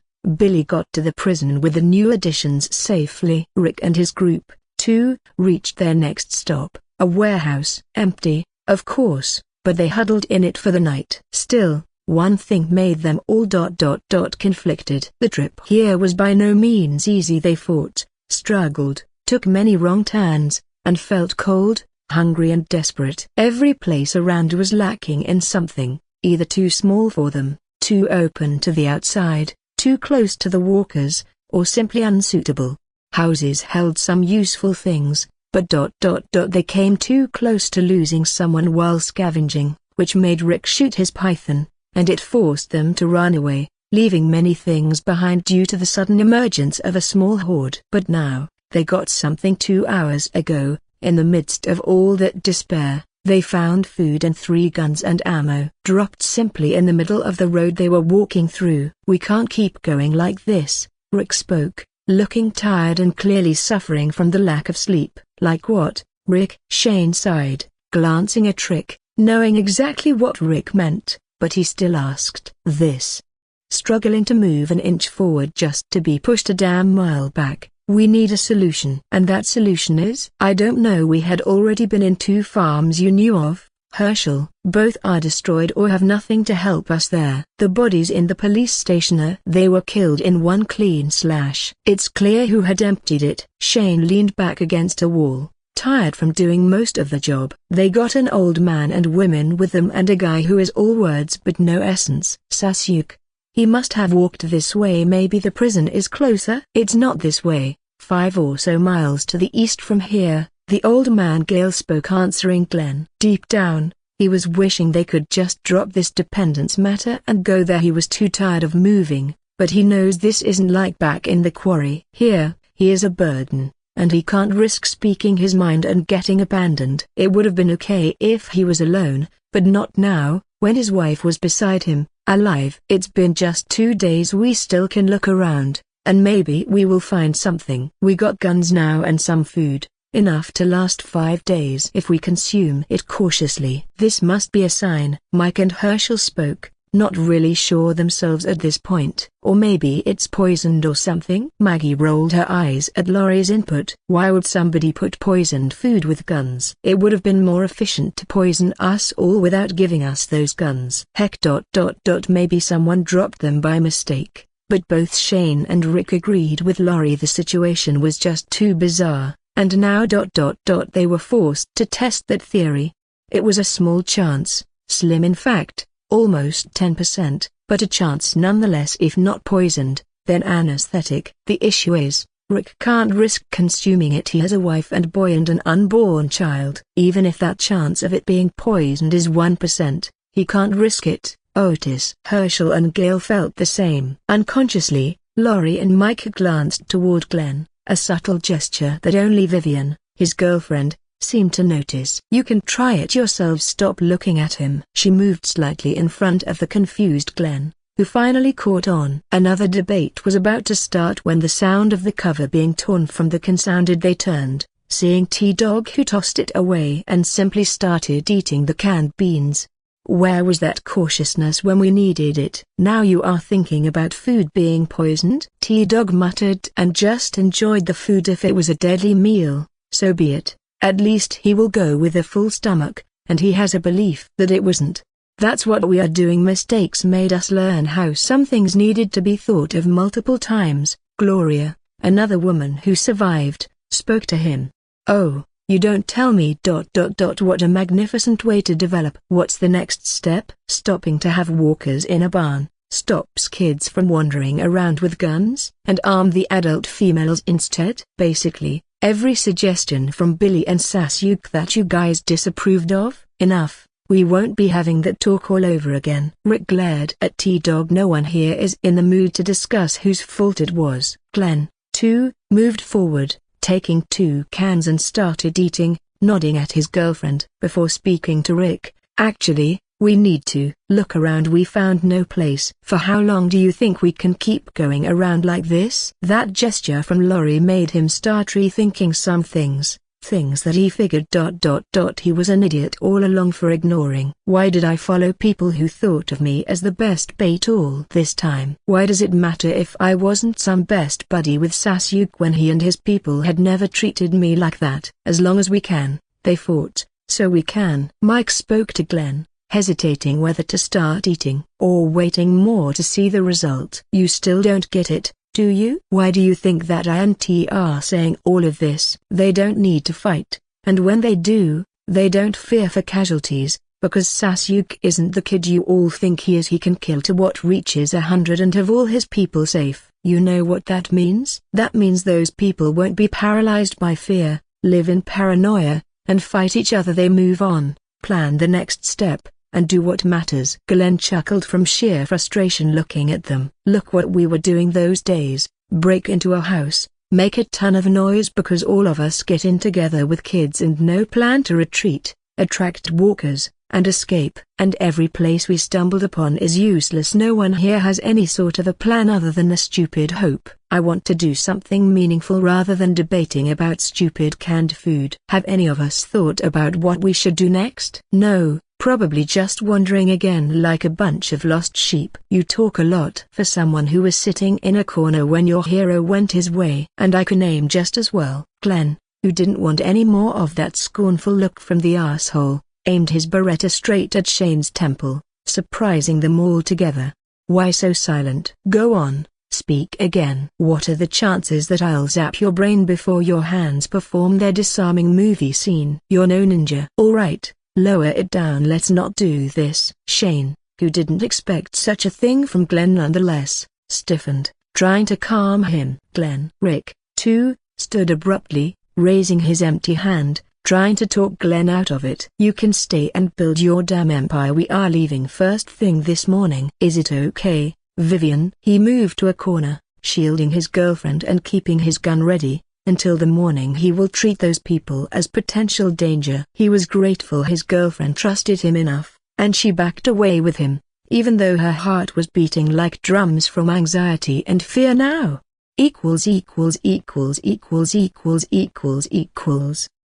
"Protect him from now on," Sasuke ordered the snake, witnessing the whole thing. One thing started disturbing his mind. Why was Glenn treated like this even though he always jumped to danger first? "The protagonist can go to hell," he thought. Dropping the matter altogether, it's time to stop treating those people like the heroes he saw on the fucking TV. If someone good sought his protection, he would get it. Now all Sasuke needs is to take the Vatos people with him and have Glenn, who was some distance away, reach their base safely with his girlfriend.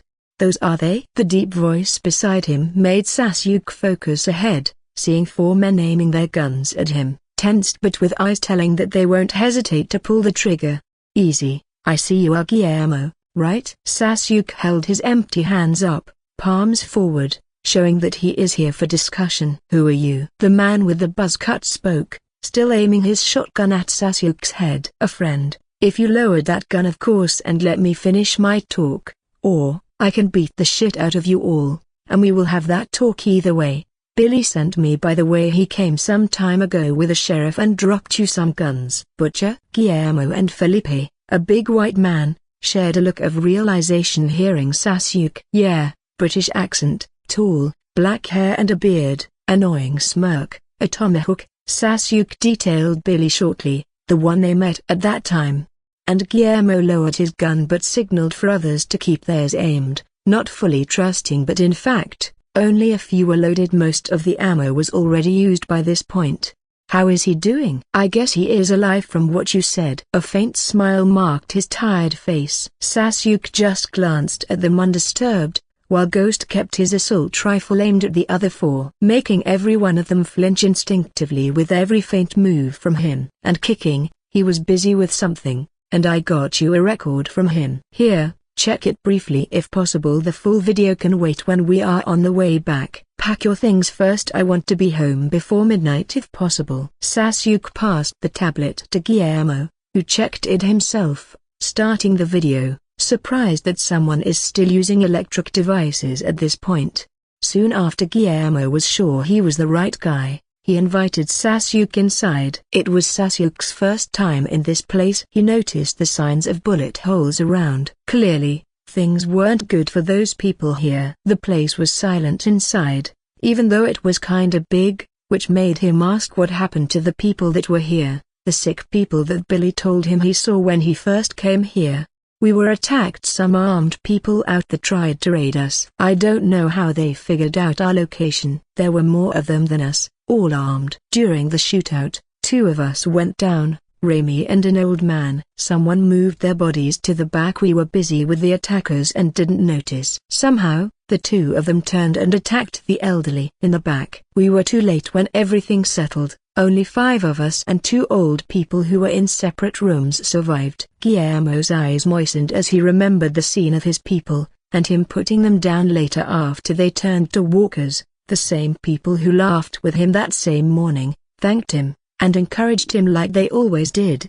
Sorry for your losses, my condolences. Guillermo nodded his head, muttering a quiet thank you, and started helping with the packing. I was late, unfortunately, Sasuke sighed, meeting the 2 old people who were lying in bed, asleep, and Guillermo looked at him, confused why he said that. We met a scientist when we were trying to find a place things happened, and we got to know that we are all infected already. Death is one of the triggers to turn, unless the brain was damaged. Guillermo took in a deep breath, his face scrunching in despair at hearing the confirmation of his theory. But we made a cure for that so that even if someone died by natural ways and the like, they won't turn. I can promise you that it works. I've seen the result with my own eyes, and you all will be injected with it when we are back. I'm sorry it came late for your people. Don't be. Guillermo shook his head. In this world, having that is already a blessing. We met some people, bad people, so I'm sure you did too. We all were struggling to keep them safe here. I understand how heavy it is to have people depend on you and put their hopes on you. It binds you and makes you unable to be in all places, and I know that it's not your fault. We are grateful you even came for us, man. Thank you, really. Guillermo patted Sasuke's shoulder. The losses weighed on him, but he wasn't the kind to get beat that quick. He still had responsibilities. Responsibilities he vowed to uphold until his last breath. I was but a damn nobody. Why did I even get to live while the good ones were gone? He sighed and woke the 2 old people up to help them move into the ambulance that Sasuke said he parked nearby. Sasuke drove the Humvee, having Guillermo sitting on the passenger seat beside him, while Jorge and Miguel took the back seat. Ghost, as the Vatos group came to know, sat beside Felipe, who was driving the ambulance that was following behind the Humvee, while Carlito was tending to the 2 elderly. In the back seat inside, Guillermo finally had his share of sleep after he reviewed the recording Billy sent him. He knows they were heading to a prison instead of the town shown in the recording, and he believed it to be better than an open town if what Sasuke said about its security was right. Sasuke signaled with the rear lamps to Felipe that he would brake, and the two vehicles came to a halt. "What's going on?" "Just a bunch of them blocking the way ahead." "Don't worry," Sasuke told Guillermo and got out, taking his sword with him. It was already midnight, past the schedule he planned to be at home, but Glen incident called for a different schedule. The headlights were shining over the 8 or so walkers standing in the midst of the road ahead. They turned and started shuffling toward the light. Guillermo took his shotgun, ready to assist, just to witness the spectacle of the man beheading all 8 of them in seconds and kicking their bodies out of the way like he was kicking logs. "What in there?" "That stake was a sword?" Guillermo turned to Sasuke, who started the car and drove. "Wasn't it obvious?" "Not really, man, you didn't seem strong, skilled to kill walkers." "Sorry, I didn't mean it to be." Don't worry, I'm just messing with you." "I get that a lot." "Were you a champion in some swordplay events or something?" "Nah, just a regular ninja." Guillermo nodded his head before looking over to Sasuke. "Did he just say ninja?" Sasuke explained, feeling the stare. "The ones who move in black sleepwear, wearing masks, broody, killing like they are taking a stroll. Yep, I am that ninja." Guillermo looked at him in confusion. Clean biker suit, gloves, white unblemished skin, soft hair, no beard, no scars, harmless smile, lean build, and a toy in the shape of a sword that looked like it couldn't do anything more than cut the already rotten meat of walkers. Well, I guess a little delusion is not bad to keep him fired up. "Yeah, I'm gonna back to sleep." He closed his eyes, thanking Sasuke for taking the burden of the danger. At least the guy seemed to be a strong one, enough to back up his delusional claims. "It's fun to mess with them." Sasuke smirked and focused back on the route he took, the one that Glen would more likely walk through tomorrow if he followed through with his decision, clearing as much as he can of it from dangers, both to help him and to reach the amount he wants of chakra. He currently has 178 threads of chakra, and his shadow clone jutsu was ready to be used the second he is alone. He will do it. Greater than. So he went to bring some people. He did. After he went to bring you, and some people. And you let him? I did. Alone. With Ghost? Yeah, Ghost. A random guy in tactical gear and a Halloween mask. True. And he won't be back tonight like you told me. Maybe. Sig whatever. Congratulations, Billy. Martha seemed to be a nice person. Thank you, little one. So, am I free to go, or am I still being charged for more crimes? He smirked, looking at Katniss, who stood ahead, hands on hips, trying to keep her stern face. Siri beside her mirroring her actions. I suck at this. I'll be sure to be more convincing when he is back home. Well, good luck with that. He chuckled and slipped away, leaving Katniss to turn to the little Everdeen, who was in the same pose as her. Feeling thrilled for no reason. Chips. Pepper flavor. Alright. And it's my turn to choose.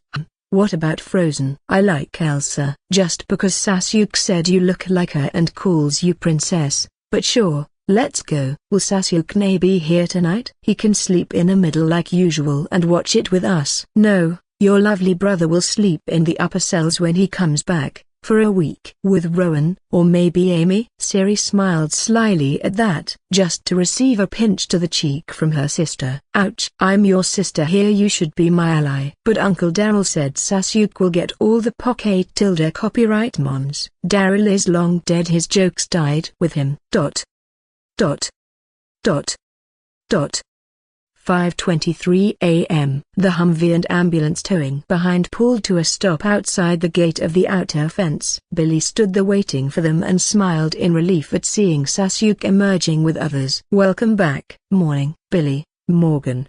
They exchanged greetings and moved inside with others. Once in the yard, Sasuke turned to introduce others to Morgan, William, and Jeffrey, Woodbury man, who were on watch duty. Those were some friends we knew some weeks ago, and we got to regroup yesterday. This is Guillermo, the man who was leading them. Then we have Felipe, Jorge, Miguel, and Carlito. Sasuke pointed to the 5 men who exchanged greetings, with Guillermo talking to Billy, who was the only familiar person to him here. We got 2 elderly, Luis and Marcelo, in the ambulance. Let's get them in. Jeffrey, can I trouble you with calling over to Jenna and Ra? Sure. Jeffrey, who got to know how things work here and who Sasuke truly is and his status, nodded and went inside while Sasuke and others helped move the old people inside.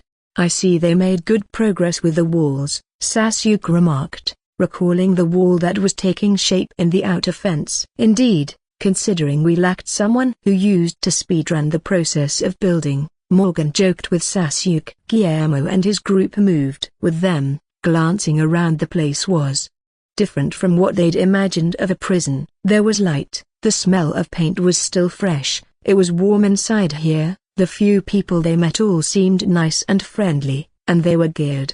The walls, one that seemed to be that of a fortress, was already taking shape outside there, while the other one, smaller but built around the yard, gave a real feeling of security, especially with the watchtowers around, which surely have someone in the right now keeping watch.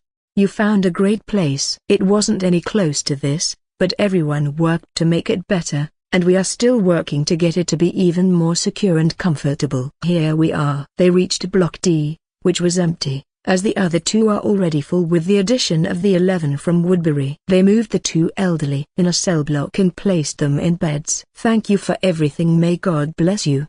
The old man reached for Sasuke's and Guillermo's hands with his frail ones, squeezing them in a thankful gesture. Rest, you are safe here, Sasuke said as footsteps sounded closer. He turned to see Jenna and an old lady walking toward them. Sorry for the disturbance at this hour. Welcome back. I got the serums, 8, right? Jenna smiled seeing the Wonder Boy back home. Yeah, thanks, Lady Ra. Can you take a look at the 2 of them? Sure, son, can I have some space? Of course. They moved outside as Sasuke told others to sit on the stairs while Jenna injected them with the cure. Is it really as Sasuke said? We won't fear the people turning to them after this? Just in the natural deaths, bites from walkers are still fatal. That's great. Thank you for this, for the effort, Doc. You saved and will save many lives thanks to that cure. I did my job. It won't have happened without the one who made it possible. You need to rest after this. Yeah.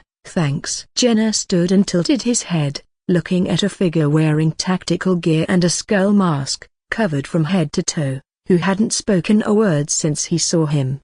This is Ghost. He will be with us from now on, Sasuke explained, receiving a nod from Jenna, who finished his job with the 2 elderly inside and went back to sleep after talking more with others and telling them what they should and should not do after the injection. It was still 5 a.m. after all, and he slept late, busy with his researches that showed signs of success. So, I'm sure you are all exhausted. Have a rest. We will talk in the morning, and you will get to meet the people here. Ro walked out and told Sasuke that they just need to be taken care of until their time kicks, as that is just how old age is, and walked back to have her sleep. Thank you again, all of you. Guillermo shook hands with them, his men too thanking all of them, and moved in with others to the cells, which were no different than a normal room, just a bit cramped. Sasuke walked with Billy and Morgan out of the cell block, made Ghost move to an office that was cleaned and all, and locked him inside. He left his matter to be dealt with tomorrow. So Morgan, you're worried about Rick? Was it that obvious? Pretty well, he is lucky to have a friend like you, Morgan, but your questions, which I believe are, why didn't I go to them? Or us? Or what are they doing? In brief, they discussed it and came to the decision of going their way to find another shelter. I made my summon drop them some supplies and guns that should keep them steady for some days. I'm not going to search for them. I still have many things to do here. Sorry. Morgan processed what the boy said and sighed. In the end, Rick did that to himself. It would be unreasonable to tell Sasuke to go and bring them, knowing how they viewed him. He himself won't leave his family and go to find them. Don't be. I merely found it to be a shame. People should be unifying to push back against this madness. They chose otherwise, so be it. Go have some rest. See you later. They parted, Billy and Morgan returning to their watch duty, joining 5 others who were spread at checkpoints. Reaching cell block C, Sasuke found Jim reading a book beside the gate. "Morning, Jim." "Sasuke, great to see you." Jim smiled, passing him a cup of warm tea. Sasuke thanked him, taking a sip. "Are they still having someone guard here?" Daryl saw it to be a contingency. Thanks for the hard work, then see you later." He emptied it in one gulp and waved at Jim, who was reading a book about some engine gear pieces and how they work. Later, Sasuke walked, took the key, and opened the door to the cell of the Everdeens, and his by extension. He stepped forward, seeing a barrel aimed his way. "Light sleeper as always, I'm back." Sasuke smiled at Katniss, who turned the safety on and stood hurriedly embracing him. "I missed you." "Same here." He glanced at Siri, who was sprawled on the other bed with no care or awareness, chuckling at the sight. "You must be tired, lay down to sleep for now." Katniss helped remove his jacket and sword. He nodded, took off his shoes, and washed his limbs briefly before joining her in bed. "Nothing beats this." Sasuke sighed in comfort as he hugged her closer. "You mean nothing beats hugging Katniss, right?" "The me part is necessary." Sasuke blinked at that, not catching up. All right, I will leave the moody talk for later. Welcome home." She smiled, seeing him burying his face on her cushions and tightening his hug. A minute later and the ninja was in dreamland, having not had a wink in the past couple days. You know the feeling of waking up, first thing in the morning, recalling the beautiful dream, and wincing at the slimy feeling in your crotch? Looking down to see the mess you hate to the bone. Welp. That's you. Sasuke looked down, taking a deep breath at the slippery feeling dancing on his shaft. He lifted the cover just to see the face of the beautiful girl, who had her head tilted, one cheek visibly bloated due to the thing inside her mouth, looking at him with a seductive expression. Gudponink. He flinched at the unexpected sensation she made him feel by talking while having his manhood going deeper. "Come on, cat, Siri is here." Sasuke covered her head again, he glancing awkwardly sideways, seeing the little sister snoring on the other bed, his dick going lucid just to be awakened fully by the suction and slippy tongue going up and down the shaft, lips planting kisses everywhere. "It's okay. She slurp, Tilda won't be waking up anytime. Gurgle soon. Give me my morning meal." He heard her faint bumble in between her gags.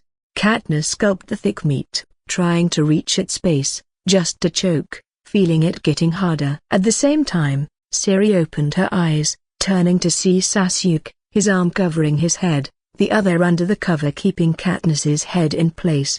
Just fucking great. He winced seeing her awake. Sasuke. Katniss on the other hand, who was struggling to breathe, flinched hearing her sister, and after a moment of hesitation, she tapped Sasuke's hand and pulled her head away, cleaning her mouth and jaw briefly before getting out from under the cover. "Hey there, slept well?" Sasuke hugged Siri awkwardly, glaring at Katniss, who sat on his waist trying to hide the thing that was making a tent out of the cover. I missed you, Sasuke." "Me too, little one." "You are staying this time, right?" "Yeah, that's the plan." "Cool." "Morning, cat." She turned to Katniss, who was sitting atop Sasuke's waist. "Hey, go wash up. We will be there soon." Siri nodded her head with a bright smile and skipped away, heading to the bathroom on the upper floor. "Sorry?" "It's all right." Sasuke dropped back on the bed. The anxiety did its work at having both his hardness and horniness go away. "I don't fear fucking meat-eating monsters, yet here I am, heart beating from the fear of Siri catching me doing that to her sister. Hey, I didn't mess up, right?" Haha, no way. I just never tried this. I didn't know what to do." "Damn, I feel like shit now thinking of her smile." While all I had in mind were the sensations and wanting to keep it going. "I feel terrible." Sasuke hid his face. Hee, you are cute sometimes." Katniss jumped at him for a hug after she finished cleaning the mess she made on his crotch. "Cute? That's not what I wanted to hear, but alright." "You really like Siri, huh?" "She is lucky to have a brother figure like you." Sasuke nodded his head, chuckling. "She was the first one to ever call me brother. I mean, you know, a sister. I never got that. It just feels different from a brother. I just hope I'm living up to the title. And now I'm just wishing to go down again and give you the best." "Thank you. You are good." "Perfectly fine. We should go. There's so much work waiting for us." "Well, let's start our day then." She stood, stretched her muscles, watched him change, and then followed Sasuke out to freshen themselves and start their day. Minutes later they walked to the dining area, and on the yard outside some people were awake and having breakfast, mostly new faces who turned to glance at Katniss and Sasuke, whose new status was no secret to all of them. "I've got things to check, see you later, alright?" Sasuke turned to the Everdeens, who were waved at by Mia and a few others, not really keen on having breakfast with that many women, his hidden introversion kicking in. "What? No, Sasuke. Won't you have breakfast with us?" Siri growled, clutching his wrist. "Sorry, have fun. I will eat in the kitchen later. I need to see the Vatos people." "Oh, and Katniss, pack me a separate portion for Ghost." "Alright, I'll tell Alina to keep your portion. I'll bring you Ghost's portion in a minute." Katniss went back to the big table and started filling food on plates while Sasuke did a brief scout around, sharing the view with Vuka and checking the surroundings. The snake vision, on the other hand, showed him the scene of Glenn and his girlfriend advancing steadily and safely toward their destination, and, surprisingly, Old Man Gale and his wife in tow, following after them. He returned, seeing Katniss coming back, and took the tray she was holding. "Thanks, sorry to disturb your mealtime. Let's have dinner together." "Silly, don't be, go do your thing." She kissed him and went to her table, joining others who shot varying looks toward her while Sasuke waved at Siri, who was pouting at him for not joining them. Entering the building, he walked to the office that Merle, aka Ghost, now was using, and tapped the code for Merle to know who he was before unlocking the door. There, the gruffy face of the elder Dixon came to view, already clothed and washed, sitting in a chair and reading a Bible book. "Your breakfast." Sasuke passed him the tray. "Thank you." "Can I leave now?" "Only if you walk by the field. Don't talk to anyone, and wear your mask." "You know the rules." "Don't come up if you see Daryl." I still didn't tell him the full story. "I'll brief him in when I see him next." "Alright." Merle agreed to that with surprising calmness and took a bite from the bacon and eggs, enjoying the taste. "Look, I know I did wrong things, many wrong decisions, but I didn't get a choice. With the governor, it's either you being a monster like him or being dealt with by him like trash. I'm not saying I deserve better or forgiveness. I'm grateful you find it in yourself to let me be with my brother. I just wanted you to know that." "Thanks again. I'll take a look around and have some fresh air. Call me when the prep talk with little Darline is done." Sasuke looked over at the man, Merle's eyes telling that those were his real thoughts. He probably spent the night rethinking things over. So he left it at that. He walked over to him and put his hand on the man's neck. Merle stiffened but nodded when Sasuke told him it was necessary. After a slight sting, he moved his hand. "I hope you mean it and keep that in mind. You're alive solely because of Daryl, so don't do stupid things to hurt him. All people here love him. He has a heart of gold, so think things over before deciding on something." "This tattoo is something for Daryl to see." "Enjoy your breakfast." Sasuke told him a few more things about the tattoo's reasons and consequences, then left. "Vuka will keep an eye on Merle. That Falcon can dig his eyes out before Merle can do any stupid shit." Sasuke walked outside and crossed the road with someone walking the same way as him, who turned and smiled at him. "Welcome back, boy." "Adam, how are you doing?" Sasuke shook his hand. "Much better, all thanks to you people." "That's good to hear." "How is the progression of the wall?" 10% or so done, with your special touch.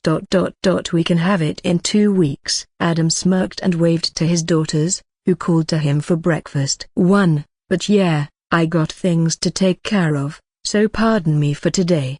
"Whistle, William." Sasuke nodded at him, turned, and whistled for the man who was walking by the wall holding logs. "Yo, Sasuke, you here, man?" William put the logs down and jogged to see who was back. "Hey, how is life treating you?" "The best, considering the apocalypse." He flashed him a wide smile. He got a girl who loves him and has still stood by his side even since before this apocalypse started. He is now someone who is respected for what he really is, can fight monsters, can use guns, and has a ton of awesome friends. He can't ask for more. "Happy to hear that." "You are on the gate side, right?" "I am." "Do you need something?" "Yeah, Glenn, Remember him? I do. We were kinda acquaintances back then. Well, if William can call greeting each other in the morning that. Yeah, so, he is coming to this place, currently around a mile away, so tell those on the lookout to expect him. If he isn't here by the next half an hour, go pick him up.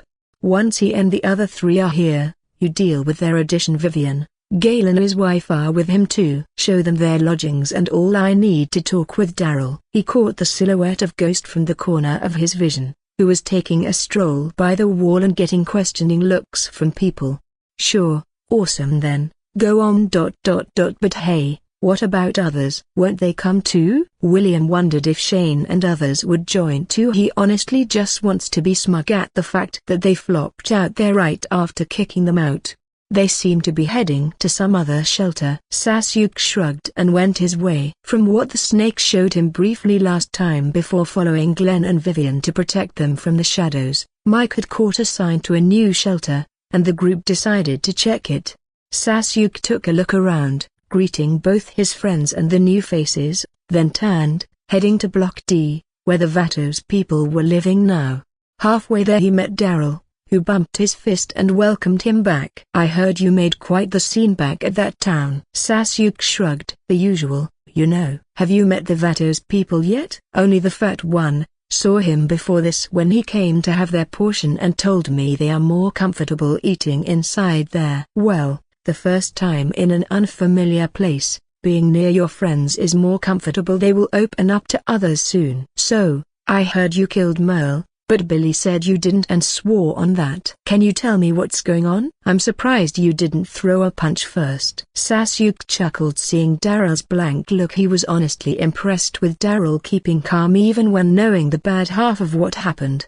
I know you at this point. Even if Merle shoots you, you will still give me the chance to see him. Well, Daily, that's kinda an overwhelming expectation you have for me there. I'm not half as patient as what you think. I believe otherwise. Anyway, where is he? First, let's talk somewhere else. Sasuke pointed at the old cafeteria and moved inside, looking back at Daryl, who tried to hide his apprehension. Sasuke knows that Daryl won't just buy it that his brother decided to be his henchman just like that, and he really can't tell anyone that his Sharingan can do mind manipulation things. Thus, Sasuke had already thought of something to make it seem that the guy had no other option. And he actually has none. Sharingan made sure of that. Look, Daryl, you are akin to a brother to me at this point, but I need to be honest here with you. Merle is dangerous. But he is your brother, and I totally understand that. His brother is too. Daryl was surprised at that but nodded, understanding that Sasuke's brothers were probably no more. So I'm telling you this, as you know him better than anyone, your brother did harm people. Innocent people, but due to him being your brother, I saw to it that he would be dealt with in another way, lighter, and under watch, but that resulted in him being forced to live with a different identity and face. In fact, you'd already seen him. He was walking by the wall just now. What? Ghost, that's Merle. Daryl's eyes widened in disbelief. The guy he thought was another weirdo was actually Merle, and he was following Sasuke, keeping his loud mouth shut. You will see it for yourself. How what? How did you do it? That bastard won't wear that unless you sew it to his skin. Same with his mouth to be that silent. Did you? Daryl wondered if Sasuke was lying. That skull-ass was nothing like Merle. Heck. He looked his way for a whole minute, making Daryl wonder if that guy was looking for a fight. And it was Merle all over. Nah,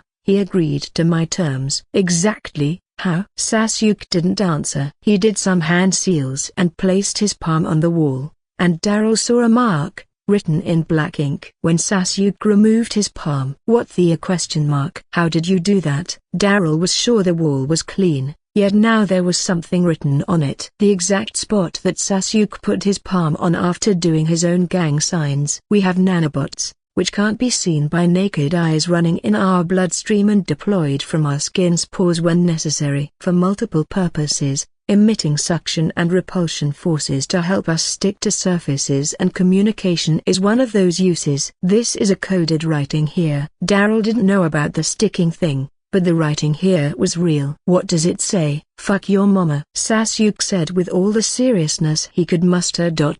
And soon both lost it laughing at that unexpected line. Anyway, man, you remember the explosion tags? They had the same thing. The black ink and signs here made Daryl recall the papers that exploded. He shuddered, piecing things together. Yeah, the writing on them explodes due to that too. You don't mean? Come on man, I'm not that crazy, but I did something to scare him. Sasuke raised his hand to calm Daryl, who nearly lost control. I made Merle see the seriousness of the situation and all, so he will rethink things before doing something wrong. I marked him with something non-lethal, I swear, just gibberish, a free tattoo to the neck if you like to call it that. But I made him see the papers explode and made him believe his neck would too if he was attempting something. He saw that I could control the explosion tags whenever and wherever I was. So let me process it. You are trying to tell me that you put a leash on my brother now? A fake one. Either that, or you will have to guard him all the time. And Daryl, people here all love you. If your brother did something to change that, would it be okay? Lola, who passed you water just before this, remember her? Merle was involved in murdering her brothers. We got no room for something like that. You know how I work. Either steal your heart and trust me, or believe in yourself and face the results. I can go, erase the mark in front of you, and let him be. And sorry to say this, but you'll bear the consequences if he did something afterward. I'll always be there for you. I always have had since we met. So? There was a long moment of silence before Daryl sighed, rubbing his forehead. At least Merle got to live. Fuck it, man, as long as it is not a fucking written TNT, I'll trust you once again. That's all I ask for. Now, let's go see what the Vatos people are up to. You can meet Merle after this. Just make sure you call him by his code name, otherwise a whole lot of headaches await us if your tongue slips. Sasuke told him, and he remembered something. Oh, and Lola isn't being nice. She probably wants revenge. So since Merle caused this, it's your thing to deal with. Show me what you got, Dick's sons. After meeting the Vatos people again and discussing their stay with them, the rules they need to follow, and benefits they get, Sasuke called for the X3 prisoners, Oscar, Axel, and Big Tiny, and told them to show them around before leaving.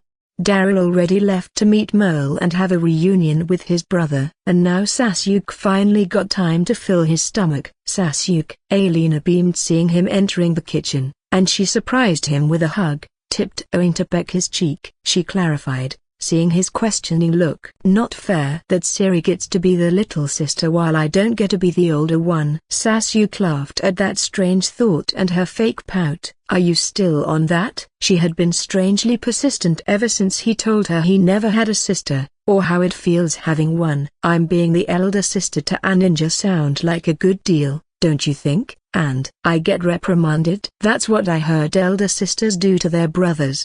Nope. Well, only if you ignored me, maybe.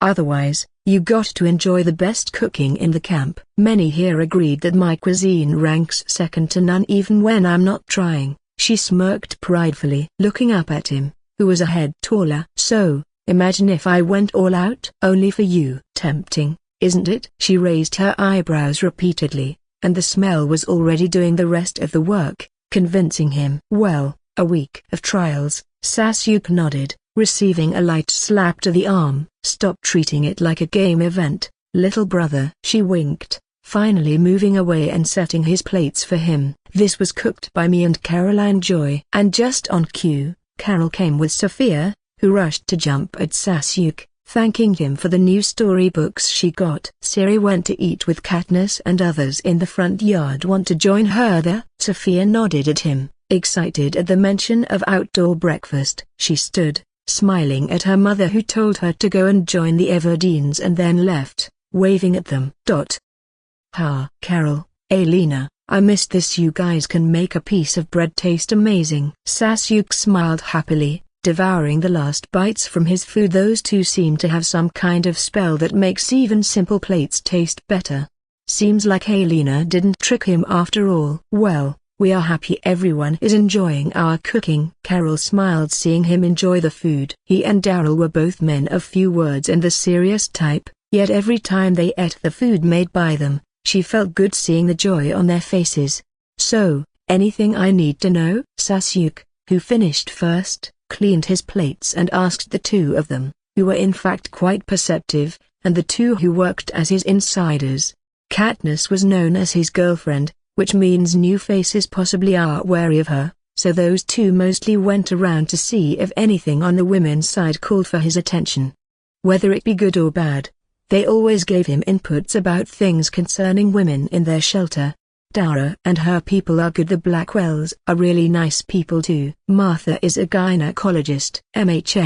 She can help a lot with her experience. Carol nodded to what Alina said, sharing what she found herself. There's a woman named Lola who is inquiring about Daryl, focused on how his relation to Merle was and what he is like. She added, not really liking that. I got that you two probably heard and know about the situation. I got it under control. It's her thing. So let her be. She won't be a danger to anyone. I got her under watch. Carol nodded her head. And Alina gave him the final piece of info. And Rowan is good at providing assistance. She was an accountant, dependable and quite intelligent when it comes to systematization, schedules, lists, and basically transferring every useful thing and categorizing it as a text on papers. Their expertise sure helps. I'm just relieved everyone agreed to contribute. What about the rest of Woodbury? Did they change their minds? Not really. Rowan spoke to them yesterday. By evening, they still don't want to join us even after what Rowan said. Having a bigger space for themselves now and fewer mouths to feed probably made them take that decision. Milton asked if he can meet Jenna, though. I see. Well, let's let Faith decide on the rest. I'll talk to Milton later. You still do your exercises and combat training? Yep, Alina smiled, flexing her biceps. Me, Carol, Jess, Amy, Andrea, and Katniss. Every day. And even Jenny started joining us lately. Good job. Take it easy, and like we planned, we should focus on melee and shooting. Will do. Leaving this soon? She deflated seeing him ready to leave. Yeah, I need to check on others. I see. Later then. Take care. Carol and Alina waved him goodbye.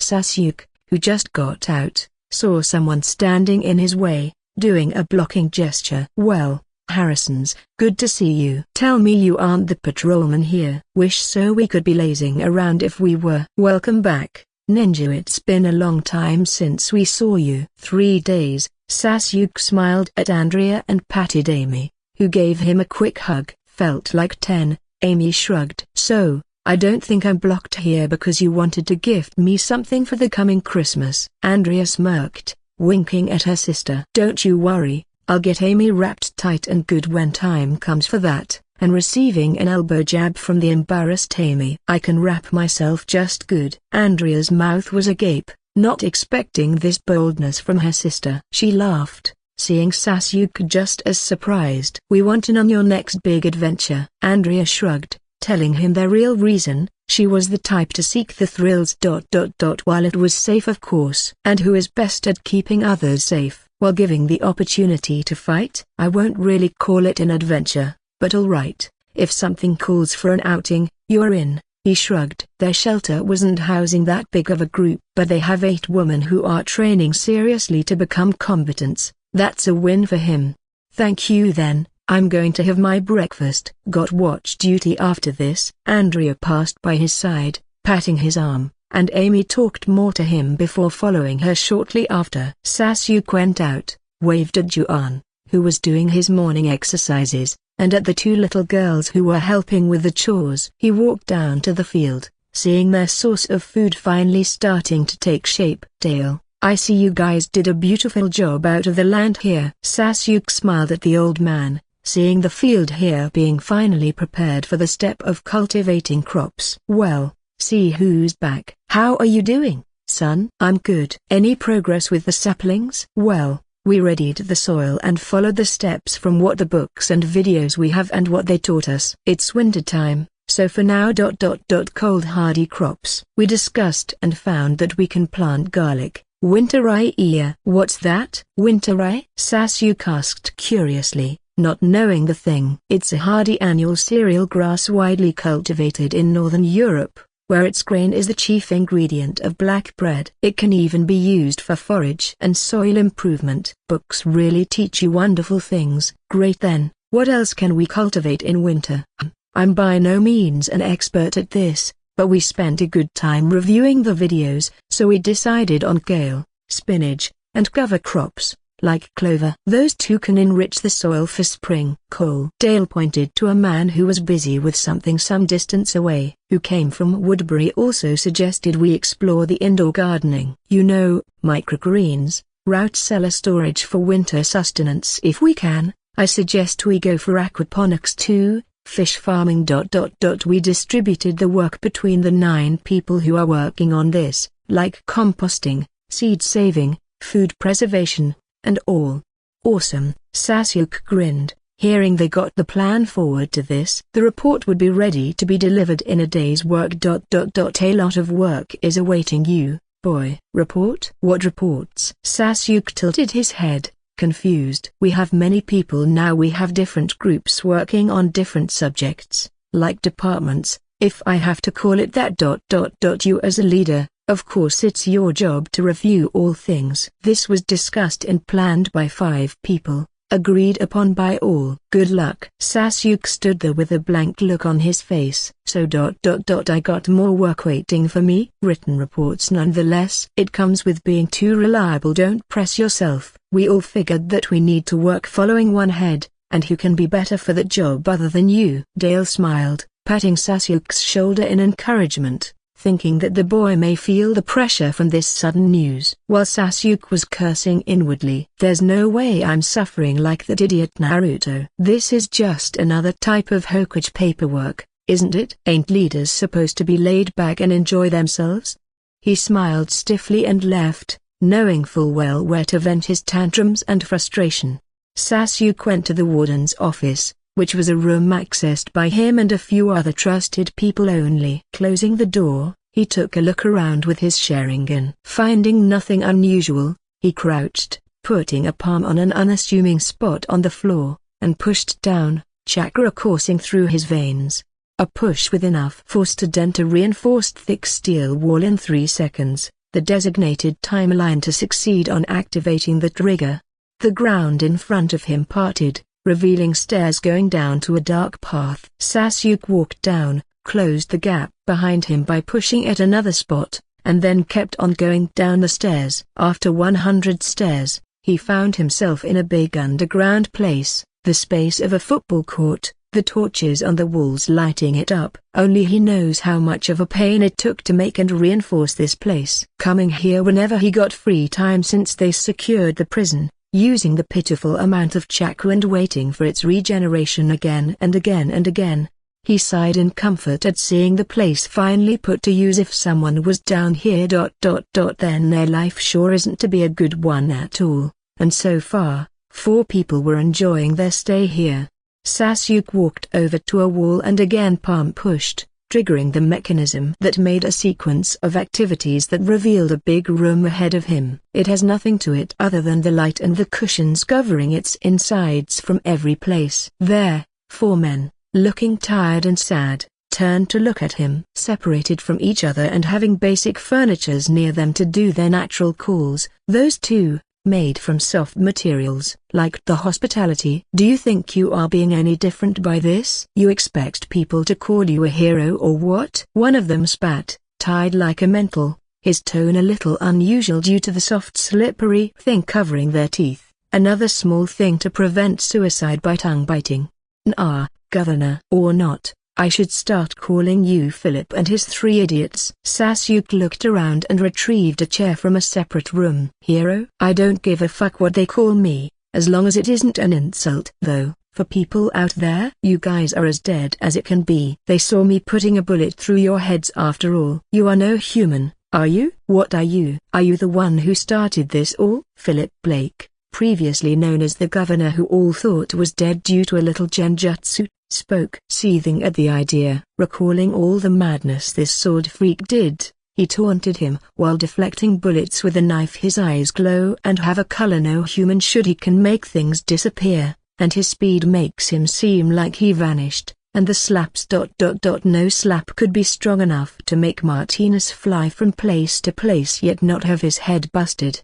Walkers. Were a mystery, and they took his daughter from him. What if this alien is the one who made them, or what if he is the one who succeeded in tanking the bite and got those things from Newer? Rein in your horses, Sherlock. I'm just another nobody who found himself lost in this messed up world. Just a fucking special nobody. Sasuke sat in front of the four men, seeing one wetting his pants just by meeting his gaze. The man couldn't stop his body from trembling. This devil forced him to dream about killing his wife, the exact same way he killed the wife of another guy a month ago, countless times, until he became afraid of closing his eyes not to experience it again.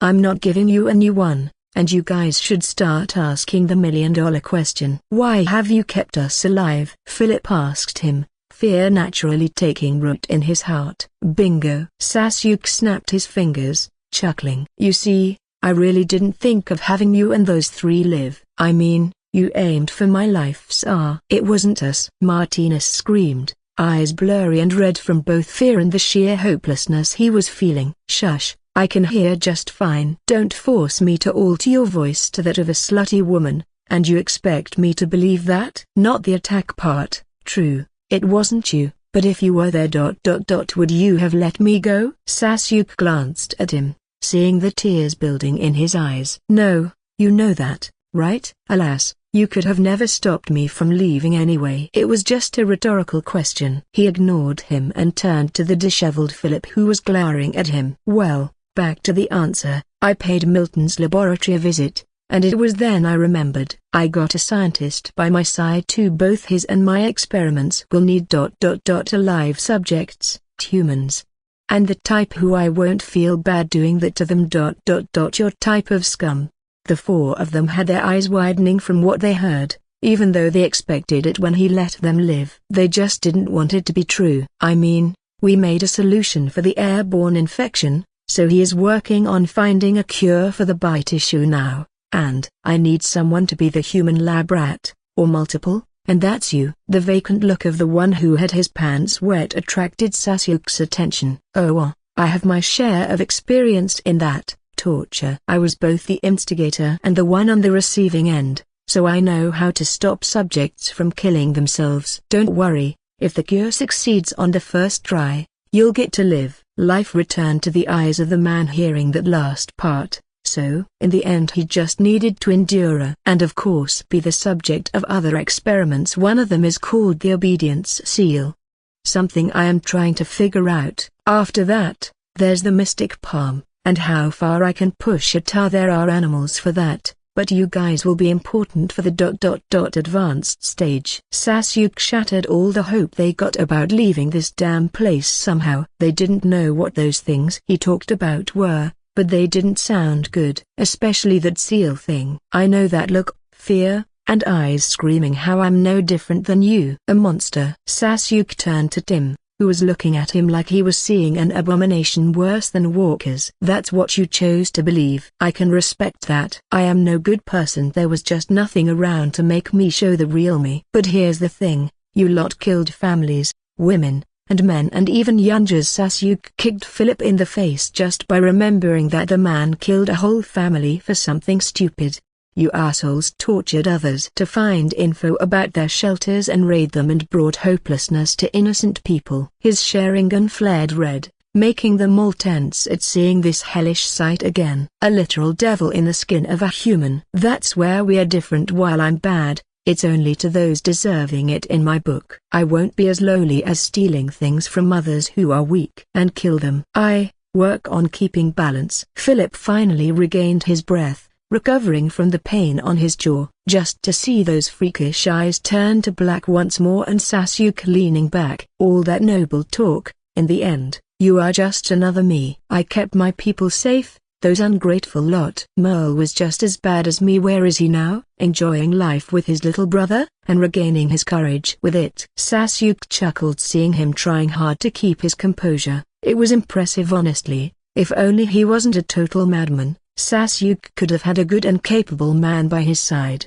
He is working to repay the pardon I showed him. He got the luck factor by his side, having a brother like Daryl. You will work too, on other sides. Since you have no luck factor, it will be years, so if any of you here have the slimmest idea and hope that you can escape and get revenge, or suicide and rest, drop it. It won't happen. I won't let it happen. Here's your food you can choose not to eat, and I will simply have a tube shoved down your stomach and drop your fucking soup straight there. Same result, a tasteless experience. Your choice. Sasuke stood, passed them the tasteless soup and walked away, taking the chair with him, but not before dropping his line one final time as he looked back at them again. All in all, assholes.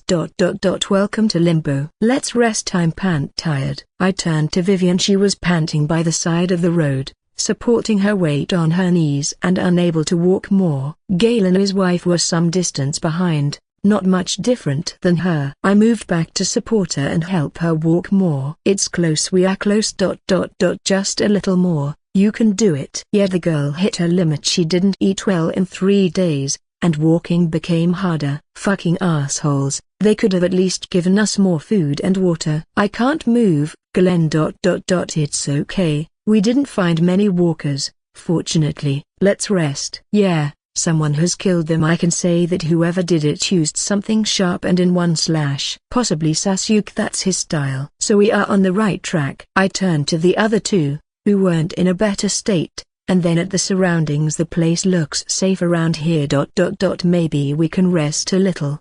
Alright, we don't have any more water. Let's rest and move on as soon as possible. We need to be there before sundown. Don't worry, we are close, just a few hundred yards. 1 meter equals 1.09 yards. Gale looks relieved hearing what I said, and he spoke with a tired smile, reassuring us. Okay. They found a place with clear surroundings and sat, while I stood by the side, keeping an eye on the place. Honestly, this was a risky endeavor, and I know it, especially since I'm the only one here who can really fight, and even I am not in my best condition. But why? Why does it feel much more liberating? I like this. We get to decide our next move, the logical next move. No one here is yelling, no one here is throwing blame, no one is suggesting the stupidest thing we have ever heard, and no one is looking weird at me, like I don't belong or like I'm just a lost man they found and took pity on and are keeping with them to use as a meat shield. Here, it was calm, and I could think with clarity. Maybe it's just because we didn't find many walkers we are relaxed. Most likely. We are close. I just hope that the shelter is still up and, as Daryl said, a better shelter than anything we were in. But what if Sasuke refuses to let us in? I don't think he will. Daryl and William told me they accepted new people, but those were new people, not like us, who turned their backs at him. This is the only thing weighing on me right now, the possibility of being kicked out. What are you thinking? I looked down at Vivian. And gosh, even when she is messed up and smeared, she still looks pretty. I'm a lucky bastard. Nothing. Just thinking things. Hungry? I got a piece of chocolate. I took it from my inner pocket and passed her the wrapped bar. It was melted, but it will give her a push. Thanks. There. She is such an angel. She took half and gave me the other one. She didn't even eat hers but gave it to Gale's wife, who looked to be in need of energy more than any of us. I really hope this is the right call. We are risking everything on it. I want Vivi to live comfortably and in safety, with no more running around and fearing for her life. I don't want her to see those nightmares when sleeping at night. I forced her to take the other half back and went back to watch the surroundings. It was still calm. Yet, not much after the silence was broken by the sound of engines, I rushed back trying to help Gale and his wife to move away so we could hide in the bushes. But unfortunately the cars were in front of us before we could do anything. I hastily pulled Vivian behind me and gripped the Beretta. It had only 3 more rounds. But there were 2 cars. Could it be another survivor? Or Sasuke? Glenn, are we going to be okay? What to do? Don't worry, just stay close. I go a third puff. Long time no see, Glenn. Glenn blinked, his vigilance receding as he saw a familiar face belonging to the grinning man who got down from the hammer, followed by other men who Glenn wasn't familiar with.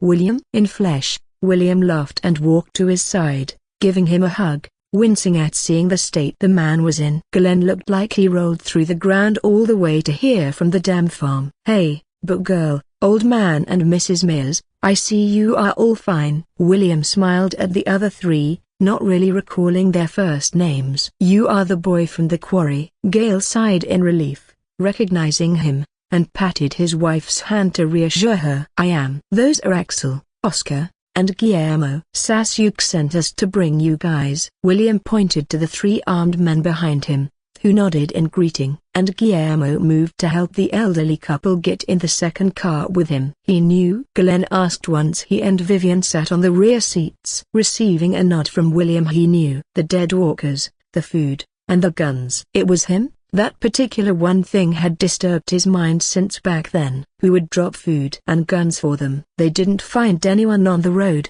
and Sasuke's group was the only human presence around that was known to them. "I'm not sure about the guns you are talking about, but he was the one who eliminated the walkers in this road. Guillermo was with him when he did it. He told me. Anyway, good call for coming here. It's safe, we got more people, and we are all in better shape," William told Glenn, passing him water and canned fruit to eat. He smiled seeing the two sharing them. "Thanks." "Are you Sasuke's friends?" Oscar, who was driving the car, asked, looking at Glenn from the rearview mirror. He was briefed by William on the road and still couldn't believe some people thought it was better to stay clear from a man like that and try to survive on their own. Heck, Sasuke wasn't even the bad kind who would make you want to risk it all rather than being near him. It just felt too fucking weird for him to understand, no matter how much he racked his brain trying to make logic out of it. "Why yeah, kind of. We met in the quarry." Glenn hesitated. He wondered if he would be denied the stay if he said number. It wasn't really a lie though. At least their relationship wasn't as bitter as the one Shane had with Sasuke. "Lucky you,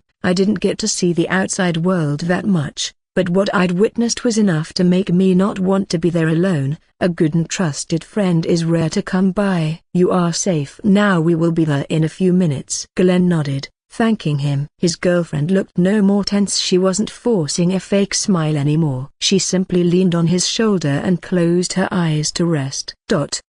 7 minutes later the two cars pulled closer to the outer area of the prison, and Glenn leaned forward to get a better view. The first thing to come to his sight was the people. Around 5 or so of them were standing, each one clothed in black and equipped with rifles that were aimed at their vehicles, and many more in the distance behind the fence. One of them moved forward, said something, and the others held their weapons by their side. "He knows him. It was Billy." "We are here, let's go," William told him, and Glenn woke Vivian, who was feeling both anxious and excited at seeing the prison. Many of the good people, women, went with Sasuke, especially those her age. If only her brother didn't insist on staying on the farm, she would have been with her friends and he would be still alive. Alas, Glenn and the other three were soon standing in front of the entrance, the gate of the outer fence. "Welcome, glad you made it safe." "I know it's not the best thing to hear now, but it will be good if you follow the protocol from this point. My name is Billy Butcher." "Let's go." Glenn and others stiffened seeing the man treating them like outsiders. "Don't worry,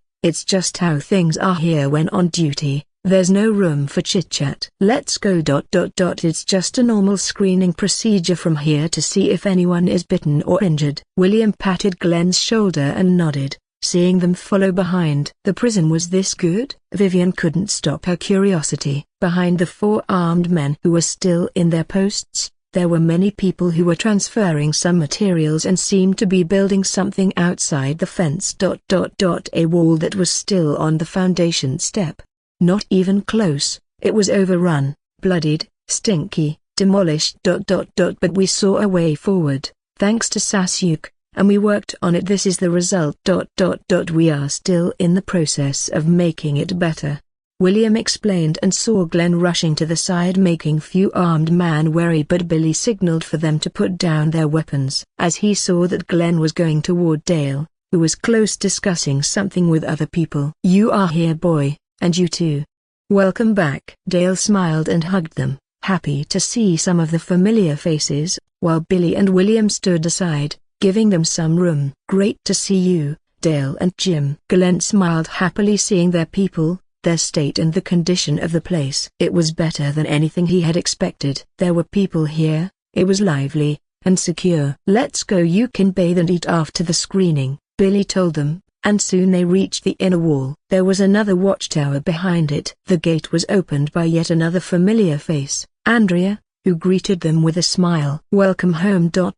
Hey, Vivi, Isabel." She walked and hugged the two women, seeing their pitiful state. "Andrea, I missed you guys." Vivian hugged her and beamed even more seeing Amy and Jess, who came to greet them. "Hello, my name is Rowan. I'll be the one to supervise the ladies. William will check on the other two gentlemen. This way, please." "Don't be anxious, it's just a physical check." She smiled reassuringly and led the two women to a room, Glenn and Gail following William to another one after a brief hesitation. They were checked and then once again back to the office after they were found to be good, and then they went to the bathhouse to clean themselves. Excited at the mention of the coming dinner, Glenn even singed while taking his bath, feeling all the burden leaving his shoulders. This is what he was searching for. A sanctuary greater than. While all this was happening, Sasuke, who would have needed only one look to confirm their physical status, had finally finished with his business in Limbo, stashing some materials in a separate room, and eventually, found his free time to deal with his shinobi life matter. 186A, that's the number of chakra coursing through his system now. He has already unlocked 2 jutsus this far. The first being the shadow clone ... which turned into a big mystery. The second being Shunshin, the high-speed movement jutsu. It required the whole 180 threads to make him able to perform it, crossing a 20-meter distance in a blink.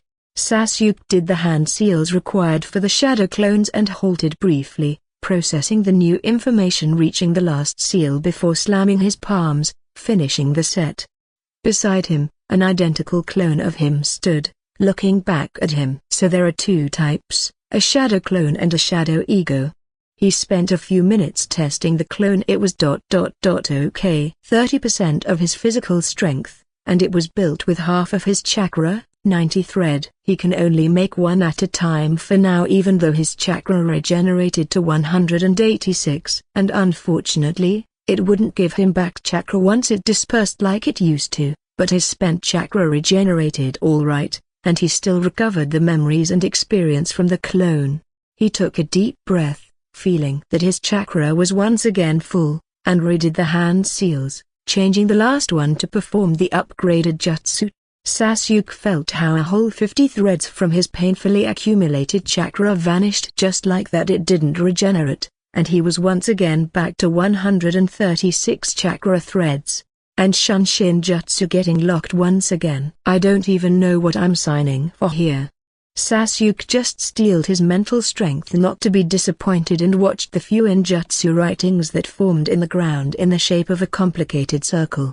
In front of him, a figure started materializing from its center almost in a magical way. A broken bar. Well ... it was magical. From its feet up, the body was being constructed, accompanied by some blue light. It felt like whoever this person is now was simply revealing itself from an invisibility jutsu starting from its feet and up to its head. In seconds, what stood in front of Sasuke was a figure of 160 centimeters 42 feet, height, with a slender-shaped body, feminine, wearing simple black clothes sufficient for fighting and moving yet also elegant on their own, with a white Anbu mask covering her face and her hair tied into a high ponytail, black and reaching all the way down to her waist. Brown eyes peering at him from behind the mask with ...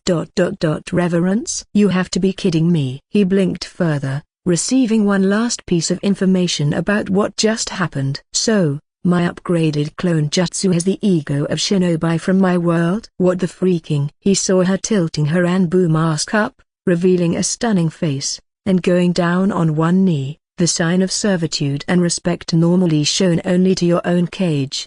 "Sasuke-sama, your orders?" Sasuke looked down at the masked ninja. Someone he knows from his childhood memories. "For now, let's talk about you, Haku." 50 chakra thread, 500 kill. "But it's worth it." He sighed in relief seeing her nod her head. At least he got something way more satisfying than what he paid for. "Haku, You can sit, Sasuke sighed, looking at her still standing beside the chair he retrieved for her. The second shinobi to grace this world hesitated. She felt it would be disrespectful for her to report while sitting, but nodded eventually, sitting in front of him, hands on lap. So, first tell me, how come you are here? I don't know anything about this. I mean, the process. I agreed to a deal, she answered, recalling the mysterious presence that discussed this deal with her. From whom and what is the deal? I don't know the initiator, but it was that my soul imprint, or what he called ego, will be transferred from the White Lands to help and serve you. I was given your identity first and then received memories about this place, some of yours. I saw what you did, what you built, and what you are trying to do, thus I accepted it. The deal was to serve you. She concludes it in that simple sentence. I see. And you agreed? This is just another side of the same coin of what was happening to you back then in the Land of Waves. It is not here. You aren't terrorizing people even with how weak they are. You are being their hope. I wouldn't have accepted the deal otherwise. I don't want to be back to spilling blood mindlessly. That's right. But what benefit did you get from this? Being alive again. It was simple. She simply didn't want to be the waiting for a random villain to reanimate her again or something worse. The shinobi world has many freaks who mess with the dead people. You know about my situation? The important parts. I do. I believe Sasuke-sama has received bits of memories from my life. Sasuke nodded, understanding the important parts and what they include. If she saw about his life, what he saw about hers. So you are real? I believe so. Can you hear me? Sasuke tugged at the weird link formed between them and tested it. Clearly, Sasuke-sama and heard her soft voice replying to his inquiry even though both hadn't used their mouths to speak. Well, that's something good. Indeed, Haku smiled faintly, liking the feeling of the link between them. Is your chakra being blocked? Like me? I can't seem to be able to access part of it. If I had to say, I'm currently at my peak genin stage, and my bloodline limit, Kekai Genkai, to it's being partially blocked by something. She raised her hand, and Sasuke saw the mist emitted from her pores, freezing mist, and then a thin ice sheet-like substance formed on her skin, making it harder, and from what his Sharingan read, also sharper at the fingertips. It worked like an innate weapon. I can't release it in great mass like I used to do. I'm sorry. Don't be, Haku. That's already impressive. Now, let's spar. Haku dropped down, evading the kick that was centimeters from striking her head. She rotated, trying to sweep his legs with a low spiral kick. Sasuke deactivated his Sharingan and jumped lightly, evading the low leg sweep. He wanted to test the gap between them in his basic form, without Sharingan. Haku made a distance from him, standing a few feet away. How far am I allowed to go, Sasuke-sama? All out. You have your weapons? I do. She swept her hands by her side, and Sasuke saw multiple senbons appearing between her fingers. Good, let's have fun. Haku blinked, caught off guard seeing him smiling as he unsheathed his sword. She knows that this is most likely not the real Sasuke. He has the same name and has the same lineaments as most Ukihas, but he isn't the Sasuke she knew appearance-wise. And also his personality. He isn't much different when it comes to presence and skill, but their personalities are clearly contrasted. Sasuke blurred, appearing before her, and did a simple front slash, trying to measure her current strength and his. He followed with a wide horizontal slash, seeing how she evaded the first one easily, this time faster. The blade found its target, cutting through Haku's midsection, just for the body to explode in a cloud of smoke. And from within countless senbons were hurled towards Sasuke at high speed. I miss this. Sasuke smirked, his battle lust being unleashed uncontrollably. Finally, he was fighting someone who was like him. Haku appeared once more from the other side, holding a kunai in one hand, looking at Sasuke, who was pierced through by many senbons, blood seeping from his injuries.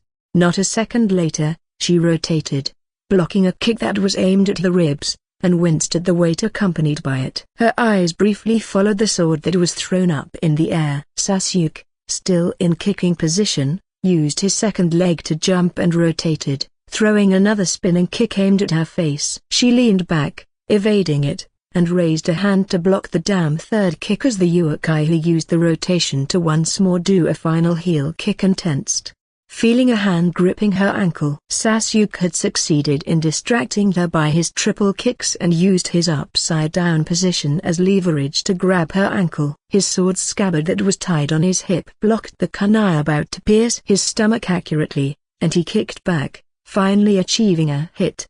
Haku's vision blurred from the pain that struck her chin. That complicated attack all happened in 2 seconds, making her unable to keep up with his irregular taijutsu style. She hastily retreated, hurling senbons at Sasuke, who stood, caught his sword again, and deflected each of them easily. "You are strong, Sasuke-sama, even with all the limitations." "Thank you. You are still holding back though." "Let's have a go at it later, a real one next when we have time." Haku blinked, caught off guard by the sudden change in the scenery. That blink made her realize that she is still sitting in her chair, with Sasuke sitting on the opposite side, looking at her with a slight smile.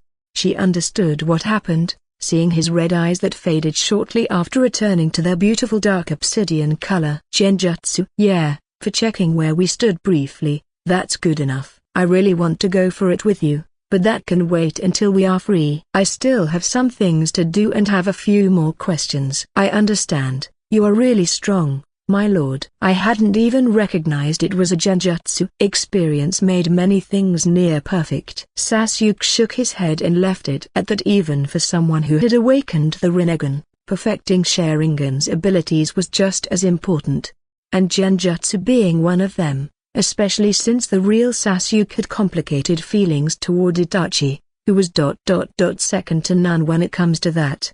"And it's okay to just call me by my name when we are alone." "I understand, Sasuke-sama." She saw his raised eyebrow and caught the hint. "Sasuke Dono? Just Sasuke is okay. So do you have a real body?" Haku didn't voice her answer. She took a senbon and used it to prick at her finger. Sasuke saw a drop of blood showing on her finger's tip. "I believe so. I can feel my chakra, my blood, and my heartbeat. I'm just a few years older than when we met in the Land of Waves." Sasuke wondered how a measly 50 chakra threads can summon a human, a shinobi nonetheless. He still didn't get how that works. But at this point, he already had a hypothesis about how his chakra gain works. It sounds ridiculous, utterly weird, but he had witnessed even more bizarre incidents in his shinobi life, and that was the only plausible theory about the reasons for his chakra limiters and the rewards. Dimensional laws. What if this is this dimension's law or the world's law? He wasn't supposed to be wielding chakra, none other, but due to this pandemic, the world is allowing him to gain it. The more he cleanses it from walkers. The more chakra and his jutsu he unlocks, which are the rewards. Yet if that was the case. Why had no other received similar rewards when killing walkers? Maybe because he was the irregularity in the first place, and that was the way to gain the permission and have back his power. He rubbed his forehead, dismissing the thought altogether, and turned to her, who was looking at him with some concern seeing his actions. Let's do some more physical tests later. Don't worry, it will be a private matter known by the two of us only, just to see if our blood and system work differently." "Is there anything you want to say to me?" "I want to know your orders for me, Sasuke-sama." "What is my duty here?" "My counselor, bodyguard, right-hand shinobi, Anbu. You pick what you are comfortable with. But yeah, you will help me run this place and keep it safe, for now. Do recon. Do I get to pick another choice besides being your Anbu?" "Of course, which is your friend." She smiled, seeing Sasuke's pupils widen for a moment. "Gladly." Sasuke chuckled, shaking his head. He was caught with the flow that he was forgotten that Haku, in the end. Is real, not a shadow clone he used to deal with like they were puppets. Haku covered her mouth, giggling at his reaction. He was really nothing like the Uchiha she knew or heard about. Even the Sasuke she knew briefly would have never smiled like that for such a simple thing. It seems he is different here when it comes to his emotions. "Oh yeah, can you understand this?" Sasuke finally remembered how this whole meeting with Haku was spent with him speaking in Japanese. So he switched to English, trying to see if she could understand it. "The linker. I understand what you said. Thanks to it, but I don't think I would if somebody else spoke to me in it. He nodded his head. How long would it take you to get it to the basics? How complicated it is compared to coded shinobi communication and fuinjutsu. Sasuke took a few moments to think about it. I can say it's not as complicated, structure-wise, but it requires some focus and a good memory. I'll get it down to the basics in a matter of 5 days, if that is okay with you. She nodded, confident in her learning ability. Sure, don't pressure yourself. You're lodging ... For now it can be here or some secret point. I want your presence to be secret for a while. Is that okay with you? I have no issue, Sasuke. Great, let's go. She nodded, following him to another section. Sasuke chose a wide area and dropped all the supplies she might need. May I ask how you did that, Sasuke? Storing those many things without a scroll? It was the first time for her to witness it. Waving a hand and making things appear. A separate dimension. I got a special seal that I myself don't understand. It gave me a big space. Here, anything else you need? He turned to her, seeing how she started moving things to some places, like the bed, sofa, food table, clothes, and other supplies, positioning them to her liking. It's good. Alright, that's some info about this place and how to get out of here. You should be able to do it yourself. You can leave anytime, just be stealthy about it. Sasuke put her through a quick genjutsu to show her some things after asking her permission and then left, leaving Haku behind, who started going through the journal and trying to understand the full situation that the inherited memories didn't show her, like his relations, enemies, future goals, etc. And also starting with the basics of the new language. Alphabets. Sup, butcher, were you enjoying life? Sasuke dropped the same line Billy said to him when he was starting things out with Katniss. The man seemed to have disappeared since someone named Martha came into the picture. After all, thanks to you, I was signing a damn surrounding treaty. They say like father, like son, carrot. But I didn't know there was a fiercer than her mother. Carrot. So you were being roasted? Comes with the family package. What were you up to anyway? Glenn came back with others, and they are making dinner ready. I was meeting my first clan member who made it back. Sasuke stretched, telling him what was keeping him busy. No fucking way? Yes, fucking way, he chuckled, seeing the realization look on Billy's face. So we got another ninja. Where is he now? She ...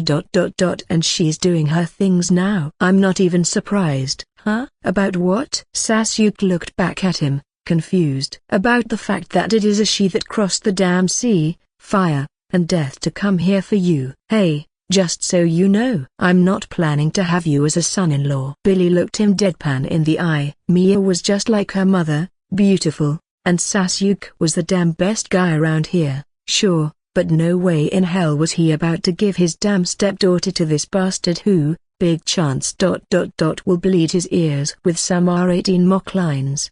No shit, I'm not about to have you and Martha after my ass, thank you very much. I'm happy with my current issues. He recalled something related to those issues and turned to him. How does it feel to be adopted though? What are you talking about? I heard Daryl saying you changed your last name to Blackwell. Sasuke smirked, giving Daryl a taste of his own medicine. Oh, did he now? I heard you made a bet with him about the Anbu thing. I guess an interesting dinner is awaiting us. The two were soon in the inner dining area. Since it was raining outside, the place was big enough to accommodate everyone, as it was previously one of the training gyms.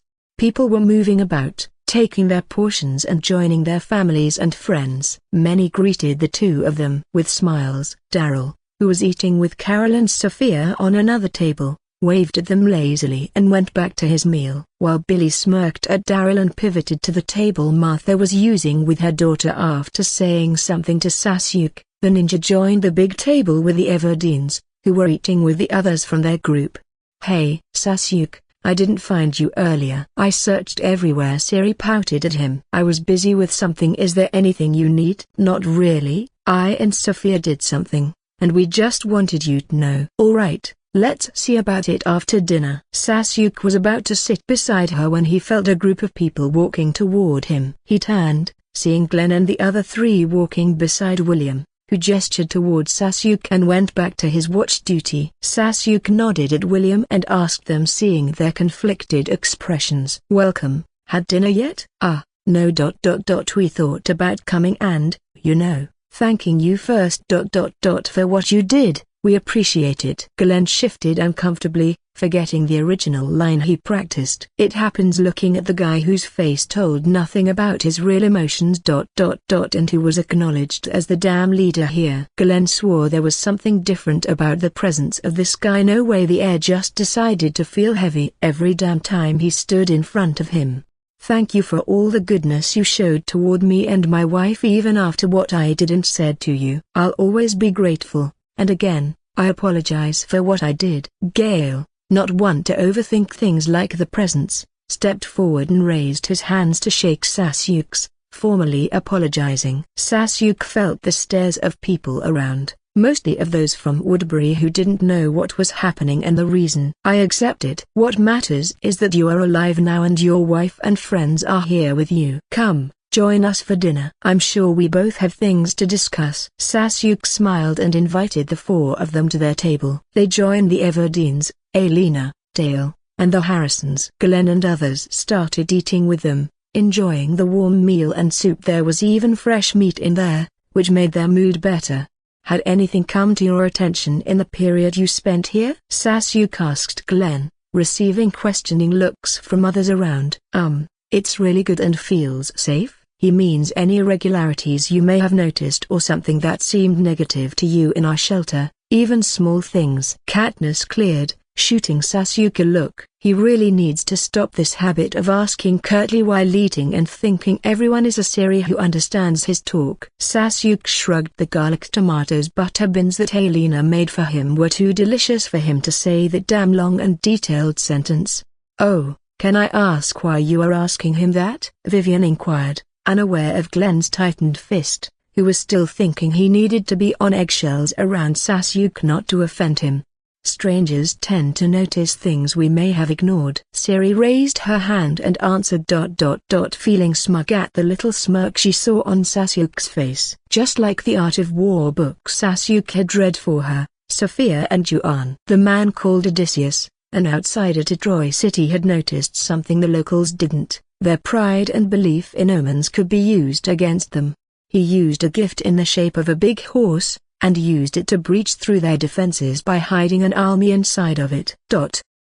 Vivian blinked, not understanding what this little girl was talking about. Not really. "If something comes to mind, it's the food." "Won't this consumption deplete your stock faster?" Glenn asked, noting how all people were given a generous portion. "We keep count of our stock and deal with consumption accordingly. It's not an issue currently," Rowan explained to Glenn, keeping it at that.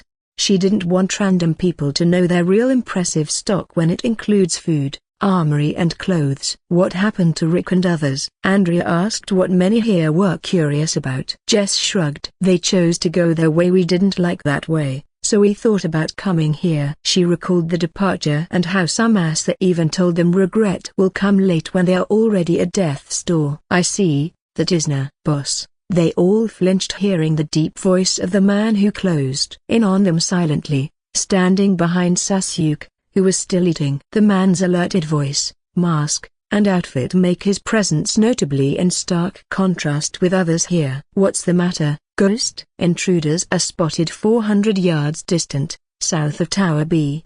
I'd already drawn back any unarmed individuals on the field." "Good. Numbers?" Sasuke wiped his lips with a tissue and indicated for the others to continue eating their food. Secretly delighted that Merle was now speaking in the manner he had taught him, rather than his thuggish approach. 13 confirmed, but there's a chance additional are hidden. "Directives?" Sasuke didn't answer. He switched vision with the Falcon and did a quick screening. He tugged at another link before turning to Ghost. He tapped the device on his ear and instructed the guards on the watchtowers to be careful of snipers. "They are 14, and 5 more are on their way to East Tower." Joined Daryl and Billy to deal with them. "Confirmation on their status will be available shortly." "What about the other 14, sir?" Hakua. No one understood what he said, but everyone quailed even harder as they saw something drop behind Sasuke. Another masked human appeared, a girl with long black hair and a white mask covering her face. She kneeled on one knee and talked in a language they didn't understand,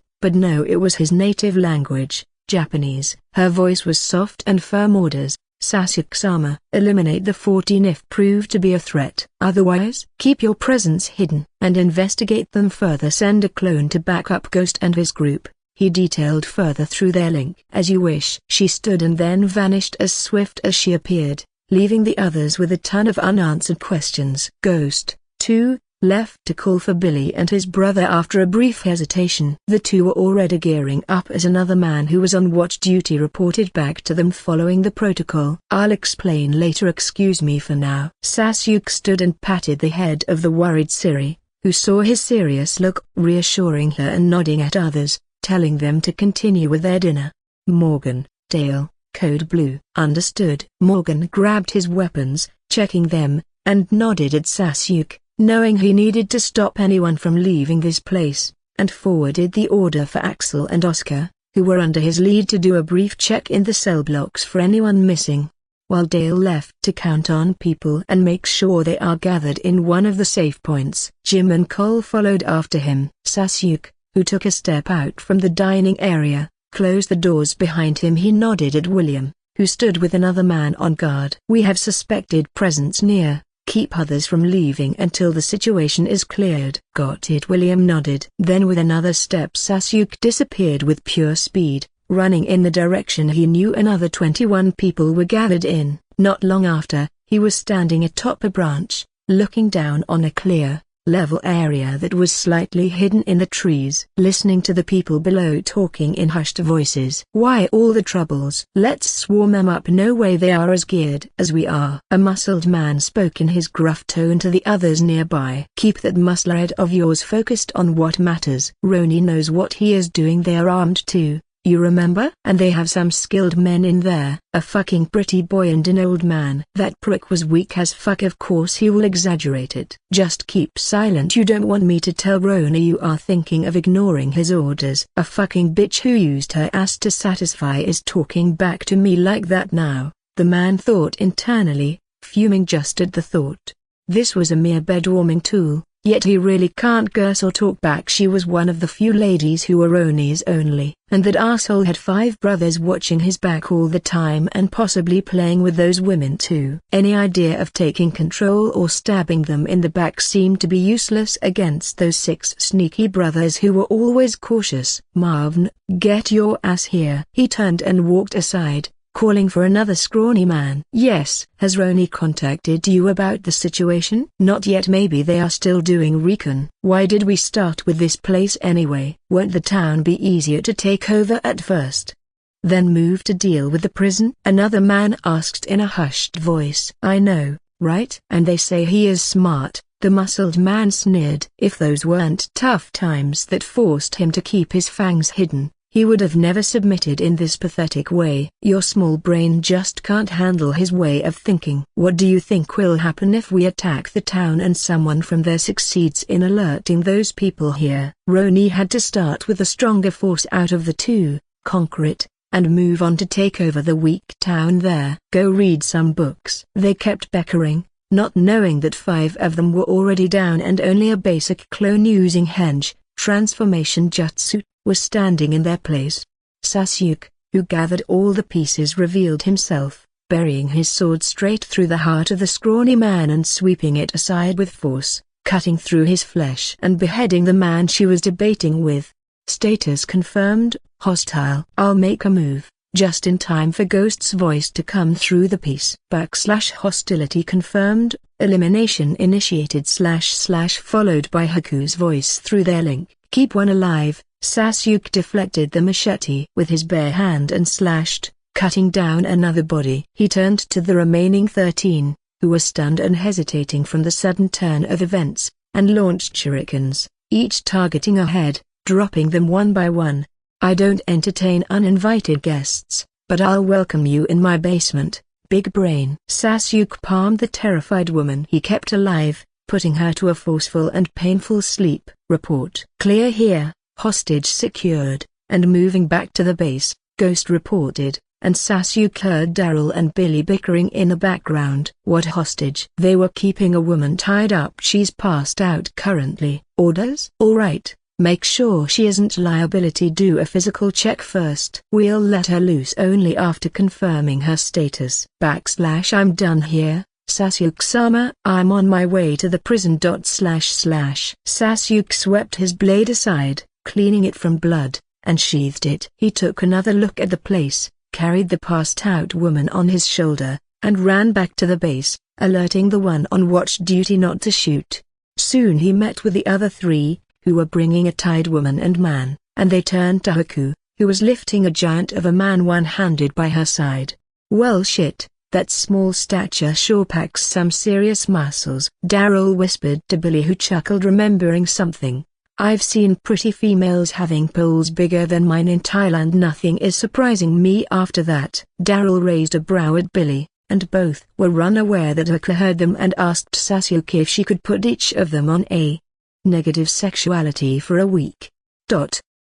They were soon back in front of the building, and Sasuke saw many people gathered, geared and ready to defend their home. Glenn and others stood nearby too. It was a hostile group who knew about our situation somehow from someone who was in Woodbury, a team of 40, one of whom was about to raid us. We dealt with them, so go back to your usual duties. Those on watch duty, hold your position and be extra vigilant. Sasuke turned back to the people. Team leaders and combatants, head to the warden office. We will have our first official meeting to discuss this matter. Be there in 15 minutes. She's my kin. I didn't say anything. Katniss shrugged. Exactly, I'll explain and talk about this later. Currently we have a situation. Yeah, Siri is currently with Alina and Carol. Is there a possibility of a fight or another attack? We will know soon enough. Haku, take her to Limbo, Sasuke told Haku, and saw as she took the tied hostage and left separately. What did you say to her? She asked, not understanding Japanese. She will be put in another place for now. Something is off about that one. First,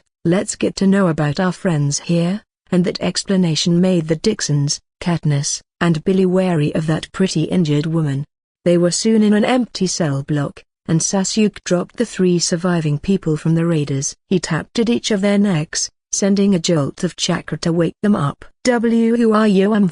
She didn't finish her words as Katniss shoved the woman's sock inside her mouth. Shut it. I will go help with things in the meeting room. She nodded at them and left. She knew what was about to happen, and it wasn't really her thing. Are all women by your side this crazy? Daryl turned to Sasuke. The old Katniss he met some weeks ago had never done that. Maybe. Are all women by her? Oh, you have none. Billy smirked at Daryl, who turned to him, confused as to why Billy seemed to be targeting him here. At least I kept my name, and shrugged with a sly smile, leaving Billy stunned at that. Your brother didn't. Billy poked at his brother complex, making Sasuke chuckle as he decided to speak business, otherwise those two wouldn't stop.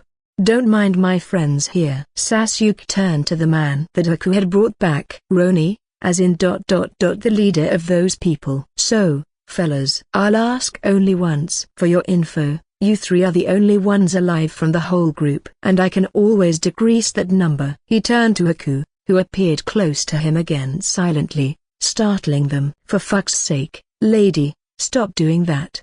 Billy winced at Ghost's hiccup. It was not pleasant to hear a grown man gasp in surprise, especially one with a deep, distorted voice. So, my questions are, who the fuck are you people, where are the rest of your members, and who was the individual you obtained our information from, and what became of him? Finally, what made you tie that woman up? He made them able to talk again by removing the damp socks. Yet none spoke a word. The woman turned to the bulky man with pleading eyes, hoping he can save her from those people. Oh my, tough ones, may I? Sasuke-sama? Even Sasuke was taken aback by Haku's playful tone as she talked. They are all yours. She nodded and stepped forward to take his place. She didn't talk, just peered at them with cold eyes from behind her mask. Alas, her small stature was even more underwhelming than the pretty face, who didn't look like a dangerous person at all. Thus, 2 of the 3 still looked at her with a dismissive attitude, other than Roni, of course, who had a different thought going through his head altogether. He was frightened by this monster in the form of a girl. There was no resistance. His brothers and men were all dead in a matter of seconds, and he was knocked unconscious by a tap on the nape. He still didn't understand how such a kid could kill all of them, and that what terrified him to the bone. Those thoughts halted as he heard the shrill scream from the woman who was one of his lovers. He saw how she started struggling on her ropes and thrashed around, snot, drool, and tears staining her face as she cried in pain. Haku had taken out a substance and applied a single drop to the woman's thigh flesh, then waited, seeing her lose all the tough act and scream as if she was being eaten on by a swarm of ants.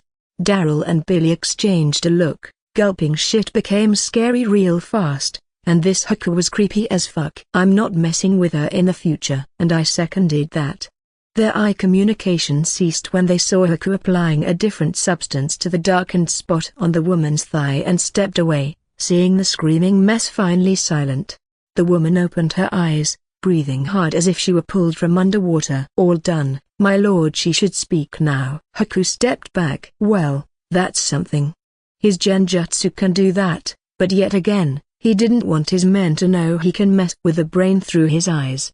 So, whoa. Lana, my name is Lana. I swear, I was forced to be his woman and kept acting like that after I saw his brother killing one of us, saying she became boring. Please, we are a group from Gordon County. A horde took a quarter of us and destroyed our shelter, so we fled and came here. We met some young men, and they interrogated him. That's how we know about Woodbury. He also spoke of you people, saying you have many more resources and how you are using a prison nearby. Roni didn't have much ammo, so he decided to deal with the bigger force first, win, take theirs, and deal with the town later. That's all I know. Please, don't let her do it again. Please. And she became mute, literally due to the senbon that pierced her nape. No matter how much she tried, she couldn't utter a voice. Roni beside her had his eyes wide open in anger and surprise. He knew she wasn't a weak one, but to spill everything like a dam? That only proves those freaks here were a fucking nightmare. We shouldn't have done that. We should have never come near here. Fuck. The hostage was found on his group? Sasuke pointed at the second man that Ghost's group captured. Yes,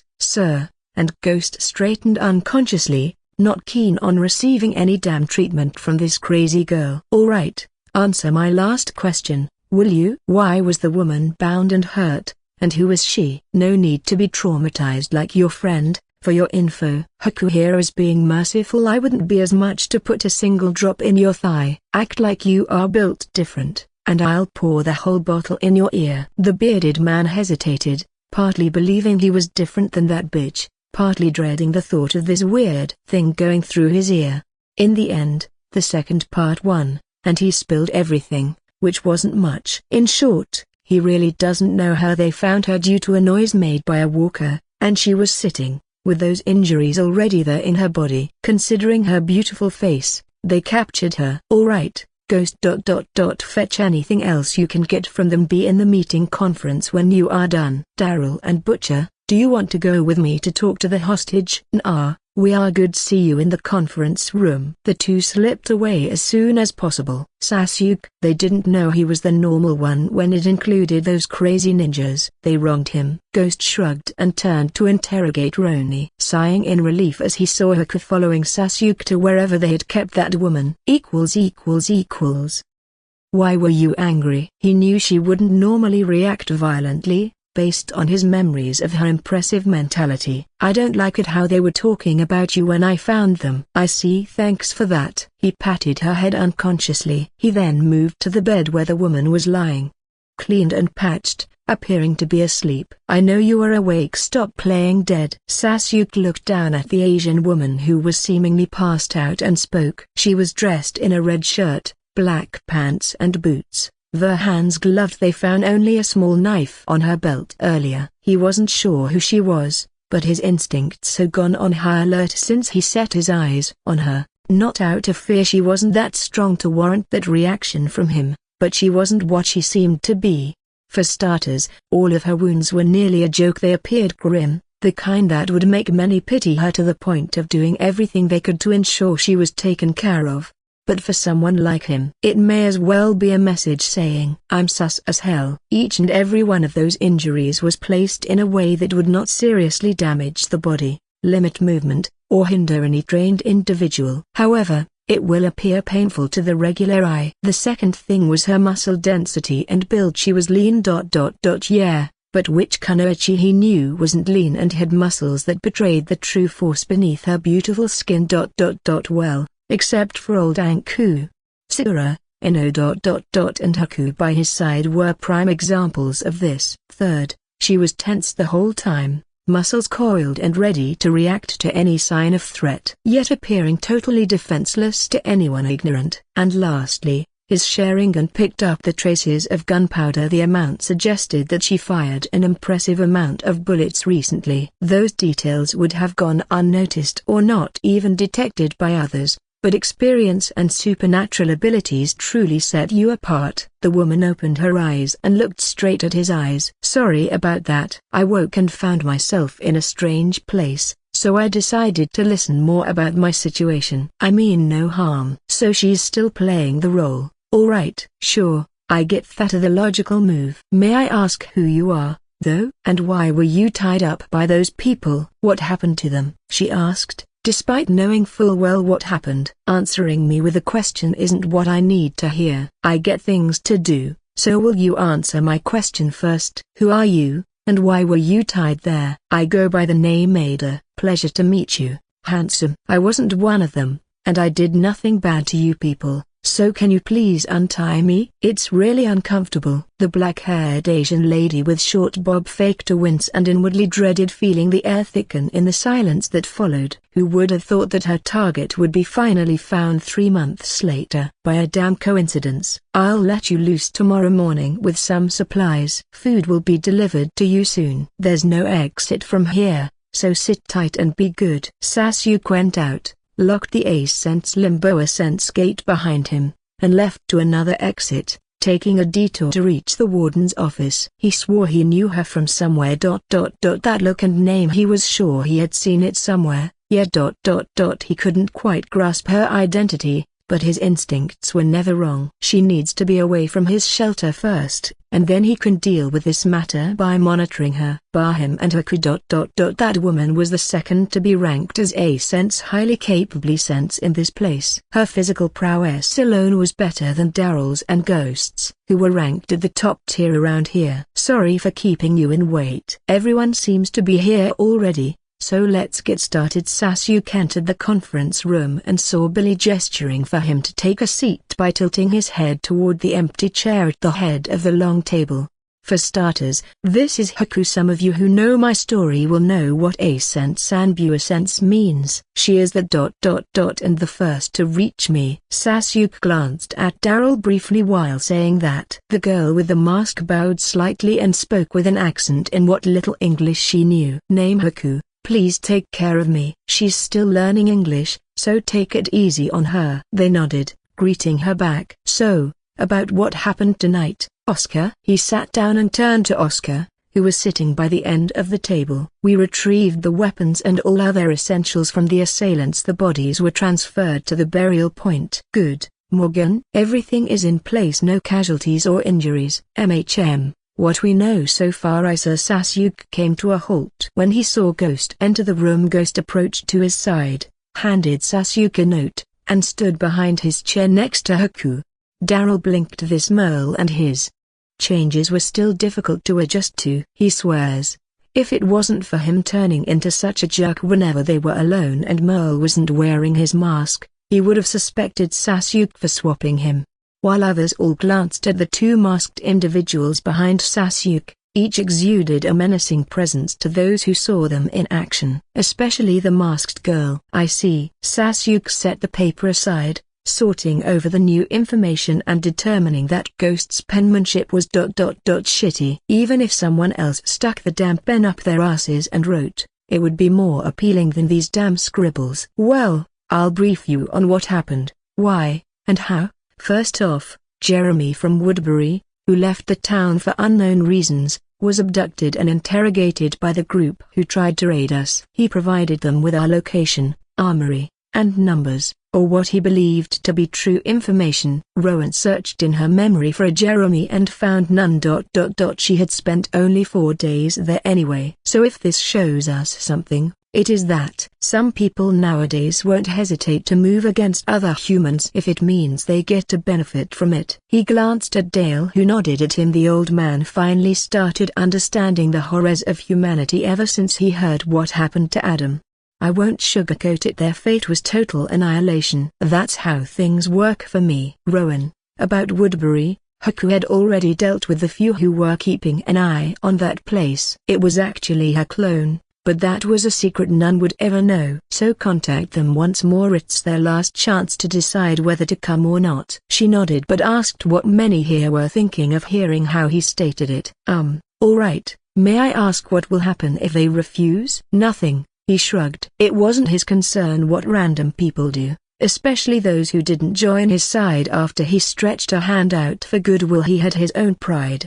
But they will be put under surveillance. I don't want any more loose ends, and they are being exactly that. Since I was the one who created that loose end, I will deal with all consequences following it. Some of you already know my plan of moving from this place after winter and changing location to a better one with bigger lands and clear surroundings, so until then, they will be under surveillance, just so we know who came into contact with them and stop this incident from repeating itself.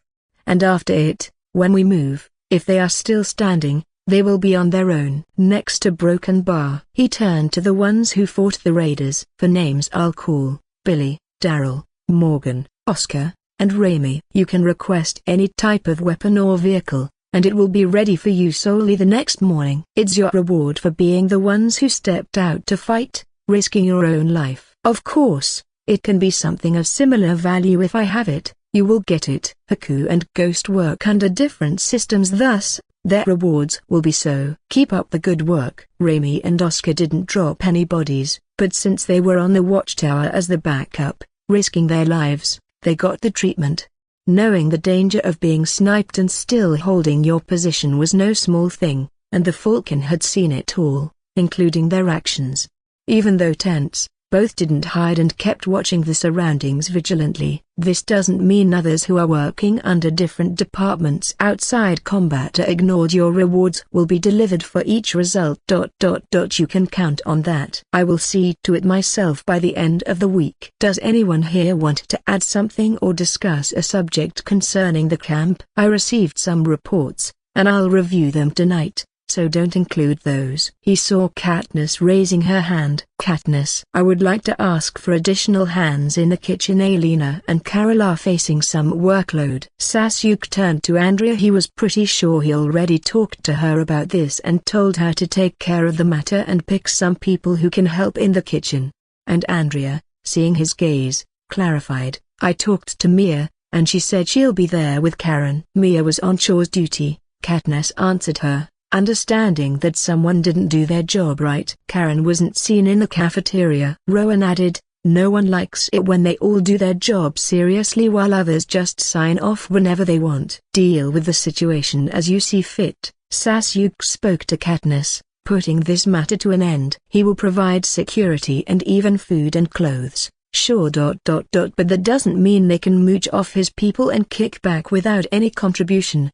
Since it's a women's thing, he let Katniss deal with it. She can take care of any trouble on that side with no issue. Barring the new Asian woman and Haku, she was the strongest female and currently the best when it comes to both long range and CQC. Anything else? And it was Dale who asked for permission to talk this time. Dale, we are all adults here, so I hope you will take it at that and discuss it for what it really is. They nodded, seeing Dale looking at them with a look saying he isn't going to say what to say for a laugh. Our camp has many youngsters, and I do understand the way it is, the needs and all. You can be frank here, Dale. Is it about the spike in sexual activities? Dale showed a surprised look that Sasuke, who was away from this place for days, had noticed it. Indeed, I mean no harm by this. It's natural considering the electricity fell down and the lack of old entertainments and the total security of the place, and I'm not targeting people from Woodbury. He looked at Rowan to make sure she won't take his next words as something offensive. Don't worry,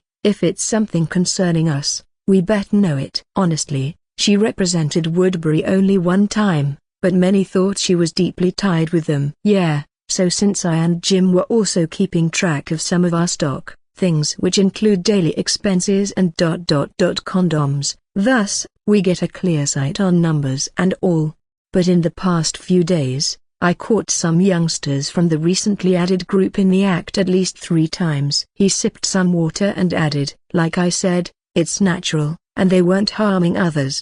But I'm concerned that such actions will harm them instead. First thing, we are still in the gray area, so females getting pregnant now would be awkward for all of us, even more if it happened to many at the same time. We still have to think about labor, childbirth, and the doctors we lack. A single pregnant woman will need several others taking care of her. What if we had triple that? Sickness and other things concerning children needed to be taken into account too. Overall, I see such an action as reckless. Now we have those condoms in reach for reasons, after all, he concluded, asking Rowan if she told people from Woodbury where they kept daily necessities, and she nodded. Toilet paper, toothbrushes, condoms, and such were within easy reach for all due to reasons after all. Thanks for that, Dale. Sasuke rubbed his forehead, slightly angry at those idiots who were thinking only with their lower parts. Many women getting pregnant now isn't what he wanted. Their community is still small.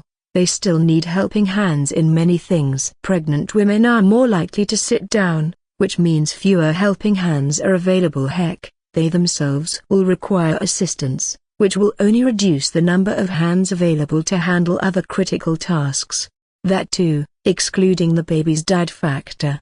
If they were the responsible type, they will be extremely inattentive while performing their duties and will lack focus, and the work efficiency will go downhill. If they were deadbeats, he didn't want to deal with the headache caused by the females because those cents were just playing around. Additionally, throughout the latter 5 to 7 months of the pregnancy period, all of the aforementioned situations will require more resources and attention. He wouldn't restrict love or such acts. It's simply not the time for that bareback nonsense. He was restraining himself despite being given the go-ahead numerous times. That doesn't even include the moral issue of bringing kids to such a fucked up world while they are still at the stage of fixing things slowly. He was sure as hell he didn't want to have a kid, not now. And unfortunately, others weren't ninjas capable of using chakra to kill sperm and shouting cream peas simultaneously with no issue. What on earth am I even thinking about now? Billy, he sighed, calling for the man he thought was the best for the job. I got it. Don't ya worry, I'll get those rabbits under control. Yeah, they can repopulate after we are really in the right condition. Anything else? No, we good. Yeah, that nodded, feeling that a single meeting had really made the situation at the camp more clear to many of them here. All right, thanks for your hard work. Go have some rest. Those of you on watch duty, leave it until 8 a.m. I got it from here. They wanted to object but refrained, seeing as he shook his head, reaffirming it was okay to do so. His own clone can keep an eye on things. Meanwhile, they should rest and unwind after the sudden incident that happened earlier. All right. Take care of yourself. We'll take our leave now. Jenna stood and was followed by others out. His reports were all highly important and not suitable for such a public meeting, but he was still requested to join so he could get a clear picture of the things around. Sasuke stood and left, Katniss and Haku following behind him while Ghost left to his quarter, clocking out. Haku, can I trouble you with screening the Mulong region surrounding the prison? Make sure nothing is amiss. And bring Vuka and Koki with you. Search for any spying activities carried out by the individual in red. And look for any weapons stashed nearby. My clone will be out with you. Leave it to me, I'll get it done before sunrise. Don't pressure yourself, I just have a feeling that things aren't going to be calm after this. The next morning came fast. It was 6 a.m., and Sasuke was out going through his morning workouts, but unlike the group he usually works with, who were doing theirs on the other side of the prison, this one was only with 2 people in the forest outside the prison, Daryl and Ghost. He tossed the boulder he was holding aside, deactivated the weight-adding seal, and turned to the Dixon brothers, who were holding up pretty well. How many times had you gone on supply runs so far with your group? He asked Daryl, who was usually leading Axel and Big Tiny. 3. We didn't find much. And you specifically told me not to wander far off, because things are turning out to be troublesome. Is it related to that woman in red? Ghost inquired. The raiding group came suddenly, but it was honestly not much of a trouble. That only left the Asian woman that Sasuke seemed to be keeping her matter as confidential. Yeah, but nothing is clear for now, so I'll leave it to the right time. Currently I have things to discuss with you two in specific. Daryl and Ghost nodded, wondering what the matter was to have him call for them separately here and put them to drills. I checked your progress, and we are grown men here, so I'll be frank, in a nice way. You are lacking, and if I have to be brutally honest. You are too lacking. Daryl squints his eyes, not really liking that. But he let the man finish his talk. He knew Sasuke was not the sort to humiliate anyone, especially a buddy. Strength-wise, combat tactics, stamina, agility, and most importantly diversity and flexibility with different tools and weapons. And that surprisingly made Ghost nod his head in agreement. He felt like all his progress was laughable compared to what a little masked girl can do. I by no means am downplaying your adaptability, that's your strong point, but you still rely too much on what you are comfortable with. Here. Sasuke jumped lightly and swept a kick, breaking a somehow thick branch apart. Catching it, he thrust it to Daryl, who caught it with a questioning look. What are the chances of you hitting that tree with a bow and arrow, or a crossbow and a bolt, or simply a gun? Sasuke pointed at a tree 30 meters, 32.8 yards, away. No chance of failure, and Daryl replied instantly, confident in his aim. Yeah, try it with that branch. Daryl blinked. He saw Sasuke leaning against the tree there silently and shrugged. Daryl then stood in a throwing stance, took aim, threw the branch and failed miserably. Before Sasuke could say anything, Daryl clarified, it's a damn branch. The weight and shape are messed all over the place. I can't throw it with such force to do damage anyway, even if I were accurate. What's your take on this, Ghost? I agree with him. We aren't you. Maybe if we were similar, we could have enough force to achieve such feats. For now. Even if our aim got accurate with random objects, there will be no real result. Sasuke nodded, satisfied with hearing what he wanted. The truth. I see. I knew a boy he got. Nah, he was lacking what makes us shinobi. But he got resolves no other kid his age can ever hope to have, even adults in that matter. Even though he had always failed miserably in everything we found easy to do, such as... And he jumped. Merle and Daryl watched with wide eyes, seeing him standing upside down, feet seeming to be stuck to the damn tree branch above their heads. But like I said, he got impressive resolves and I will steal. Sasuke dropped down, telling Daryl that this is the effect of suction and pushing that streams from his limbs. Pause. The point I'm trying to make is a broken barrier. He was different from you in some ways, but not by much. Even when everything seemed to be stubbornly working against him, he still pushed and pushed and pushed, trying to master a body-strengthening art, and in the end, he did. The first time we met, we were just kids. I wasn't weak back then. Hell, I could have beaten you 10 times over. And no, I'm not exaggerating. He made it clear what he was telling them was necessary and not just him filling their heads with random shit. There was this competition for kids our age. He was a year older. I'll admit, I underestimated him because of how he looked. We fought. And he caught me off guard by his incredible fighting skill and took a damn beautiful clean hit. At that time, I recognized that sense bushy browser sense as a rightful opponent. He chuckled, recalling the scene of the taijutsu freak in the ugly green suit, stupid bowl cut, and thick eyebrows whose teeth shine whenever he smirks, kicking his ass in the Chunin exam. So, to put it simply, the tree you couldn't even scratch. He could punch a hole clean through it with a pebble he tossed on a whim. A broken bar, and if he really tried, a single tap from his fingers would split it apart. Those trees are just too fragile for what we were used to training with anyway. He spoke, seeing their incredulous looks. And yeah, that is with his pure physical strength. So, you are saying that you can have a strain like him, be like him? Ghost asked him, hoping he would get a yes as an answer. Maybe. I won't promise such strength because he and his teacher are the only ones who succeeded, because they were the only ones who persisted, following the teachings of Maitjui, the guy who made the impossible and created such body art. If you manage to reach even 5% of that strength, I'll make sure you get your hand back myself. The eyes of Merle that were visible from the mask widened, his pupils shrinking from the sheer surprise of hearing he can have a real hand instead of the puppet one acting as a decoy, now strapped to his wrist. Don't doubt my words, Sasuke spoke first, knowing Daryl was about to say his usual denial lines even though he had seen all the impossible feats he achieved. Losing limbs wasn't something strange in the life of us shinobi, so naturally we were advanced in that particular field too, regrowing limbs or replacing them with new and good ones.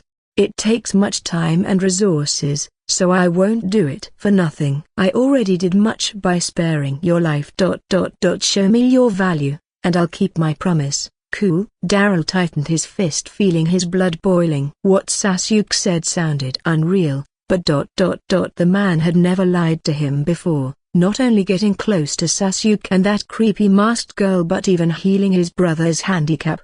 But you get to have this for now. Sasuke went to the side and picked something that the brothers were curious about since they saw Sasuke bringing it with him. When he called for them, he threw the item covered in a simple blue cloth to Merle. Untying the bundle, Merle found a prosthetic arm inside, metallic, with a steel-like arm guard integrated along its length. This will do for now. It can handle simple movements like gripping, pulling, and finger controller based on how tightly you tense your forearm and shoulder muscles. Definitely better than that puppet hand you're using. Sasuke pointed at the fake gloved hand strapped to Merle's wrist, the one he helped him get and put on when he gave him the mask. As Ghost moving around with one hand chopped was no different than telling others he is Merle. But that's not the point. Follow the motion on the paper. Sasuke helped Merle remove the scrappy plastic hand from his lump and replaced it with the new prosthetic arm. Thin cords ran from the arm's joints up along his shoulder, linking muscle movement with the mechanical structure.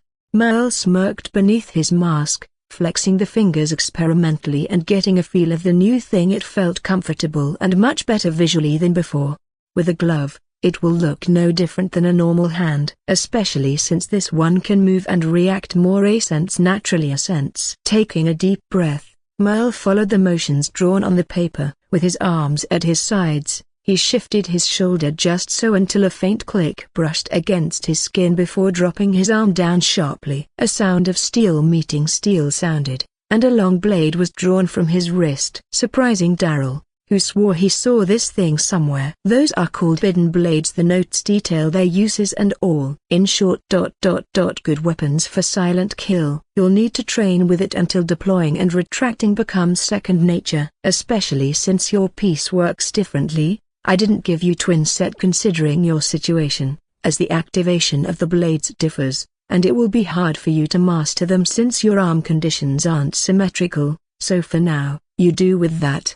Merle took a deep shuddering breath. No one knows how bad it feels to lose a hand and how good it feels to get something close to it back again.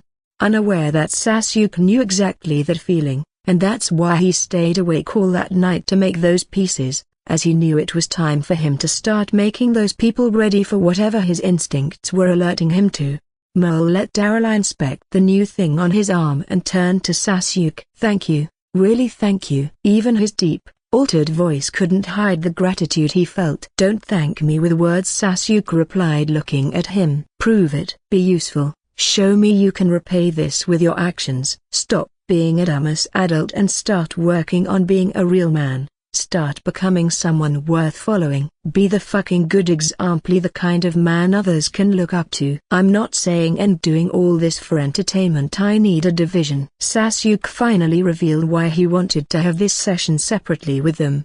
I'm building this division. A group who will work on different calls from the mundane watch duties and walker elimination. I want a squad special in taking out all kinds of threats, both internal and external, both mundane and freaky, and I want it to start with you two. He looked them in the eye. Sharingan instinctively flared, making even the leaves on the trees feel like they were halted in place. If you accept, know that I won't take a refusal. Orders need to be followed. I will explain my reasons, of course, but that's how it goes. Disobedience will be met with punishment, and punishments for that will be heavy, but results will give rewards no other can have. He noticed the tension and deactivated his Sharingan. If you don't want that, forget all that we talked about and go back to your life. You can keep the prosthetic arm as a gift. Merle and Daryl stood silent for a while, each contemplating what they heard and their choices. If that big talk was said by any other man, they would have flipped him a long time ago, taking him as a damn weirdo trying to play the general. But both know who Sasuke is and what he and his people can do. Thus, it felt much different to hear that you can join such a hidden division. It felt real and like a serious mission. They exchanged a look, understanding what each of them was thinking. All right, you got it. What's the squad name? And the goal? The Brotherhood, Sasuke replied. Objective: do what cowards can to strike first, and cut down the darkness before it reaches our kids and family.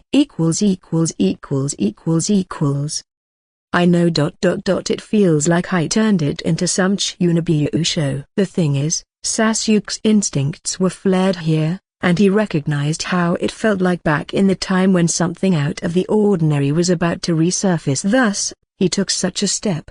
And seriously, the show was filled with Chunobiyus. Merle is a big one, just hiding it lol. Oh, and for the name of the division, I took it from Assassin's Creed since I have no more brain juice for this. You can suggest anything else you might prefer instead of that one, and I'll edit the chapter. I dropped the 2 chapters that were both written just now, because things are going at a slow pace, and I know having this chapter tomorrow after you already get the one from the meeting conference would be boring. So they can have some issue. Anyway, I want to focus on all sides before diving for the mess that is named Ada and the things coming with her. That's why it is going slow burn for now. Hope you are doing well and have a nice day.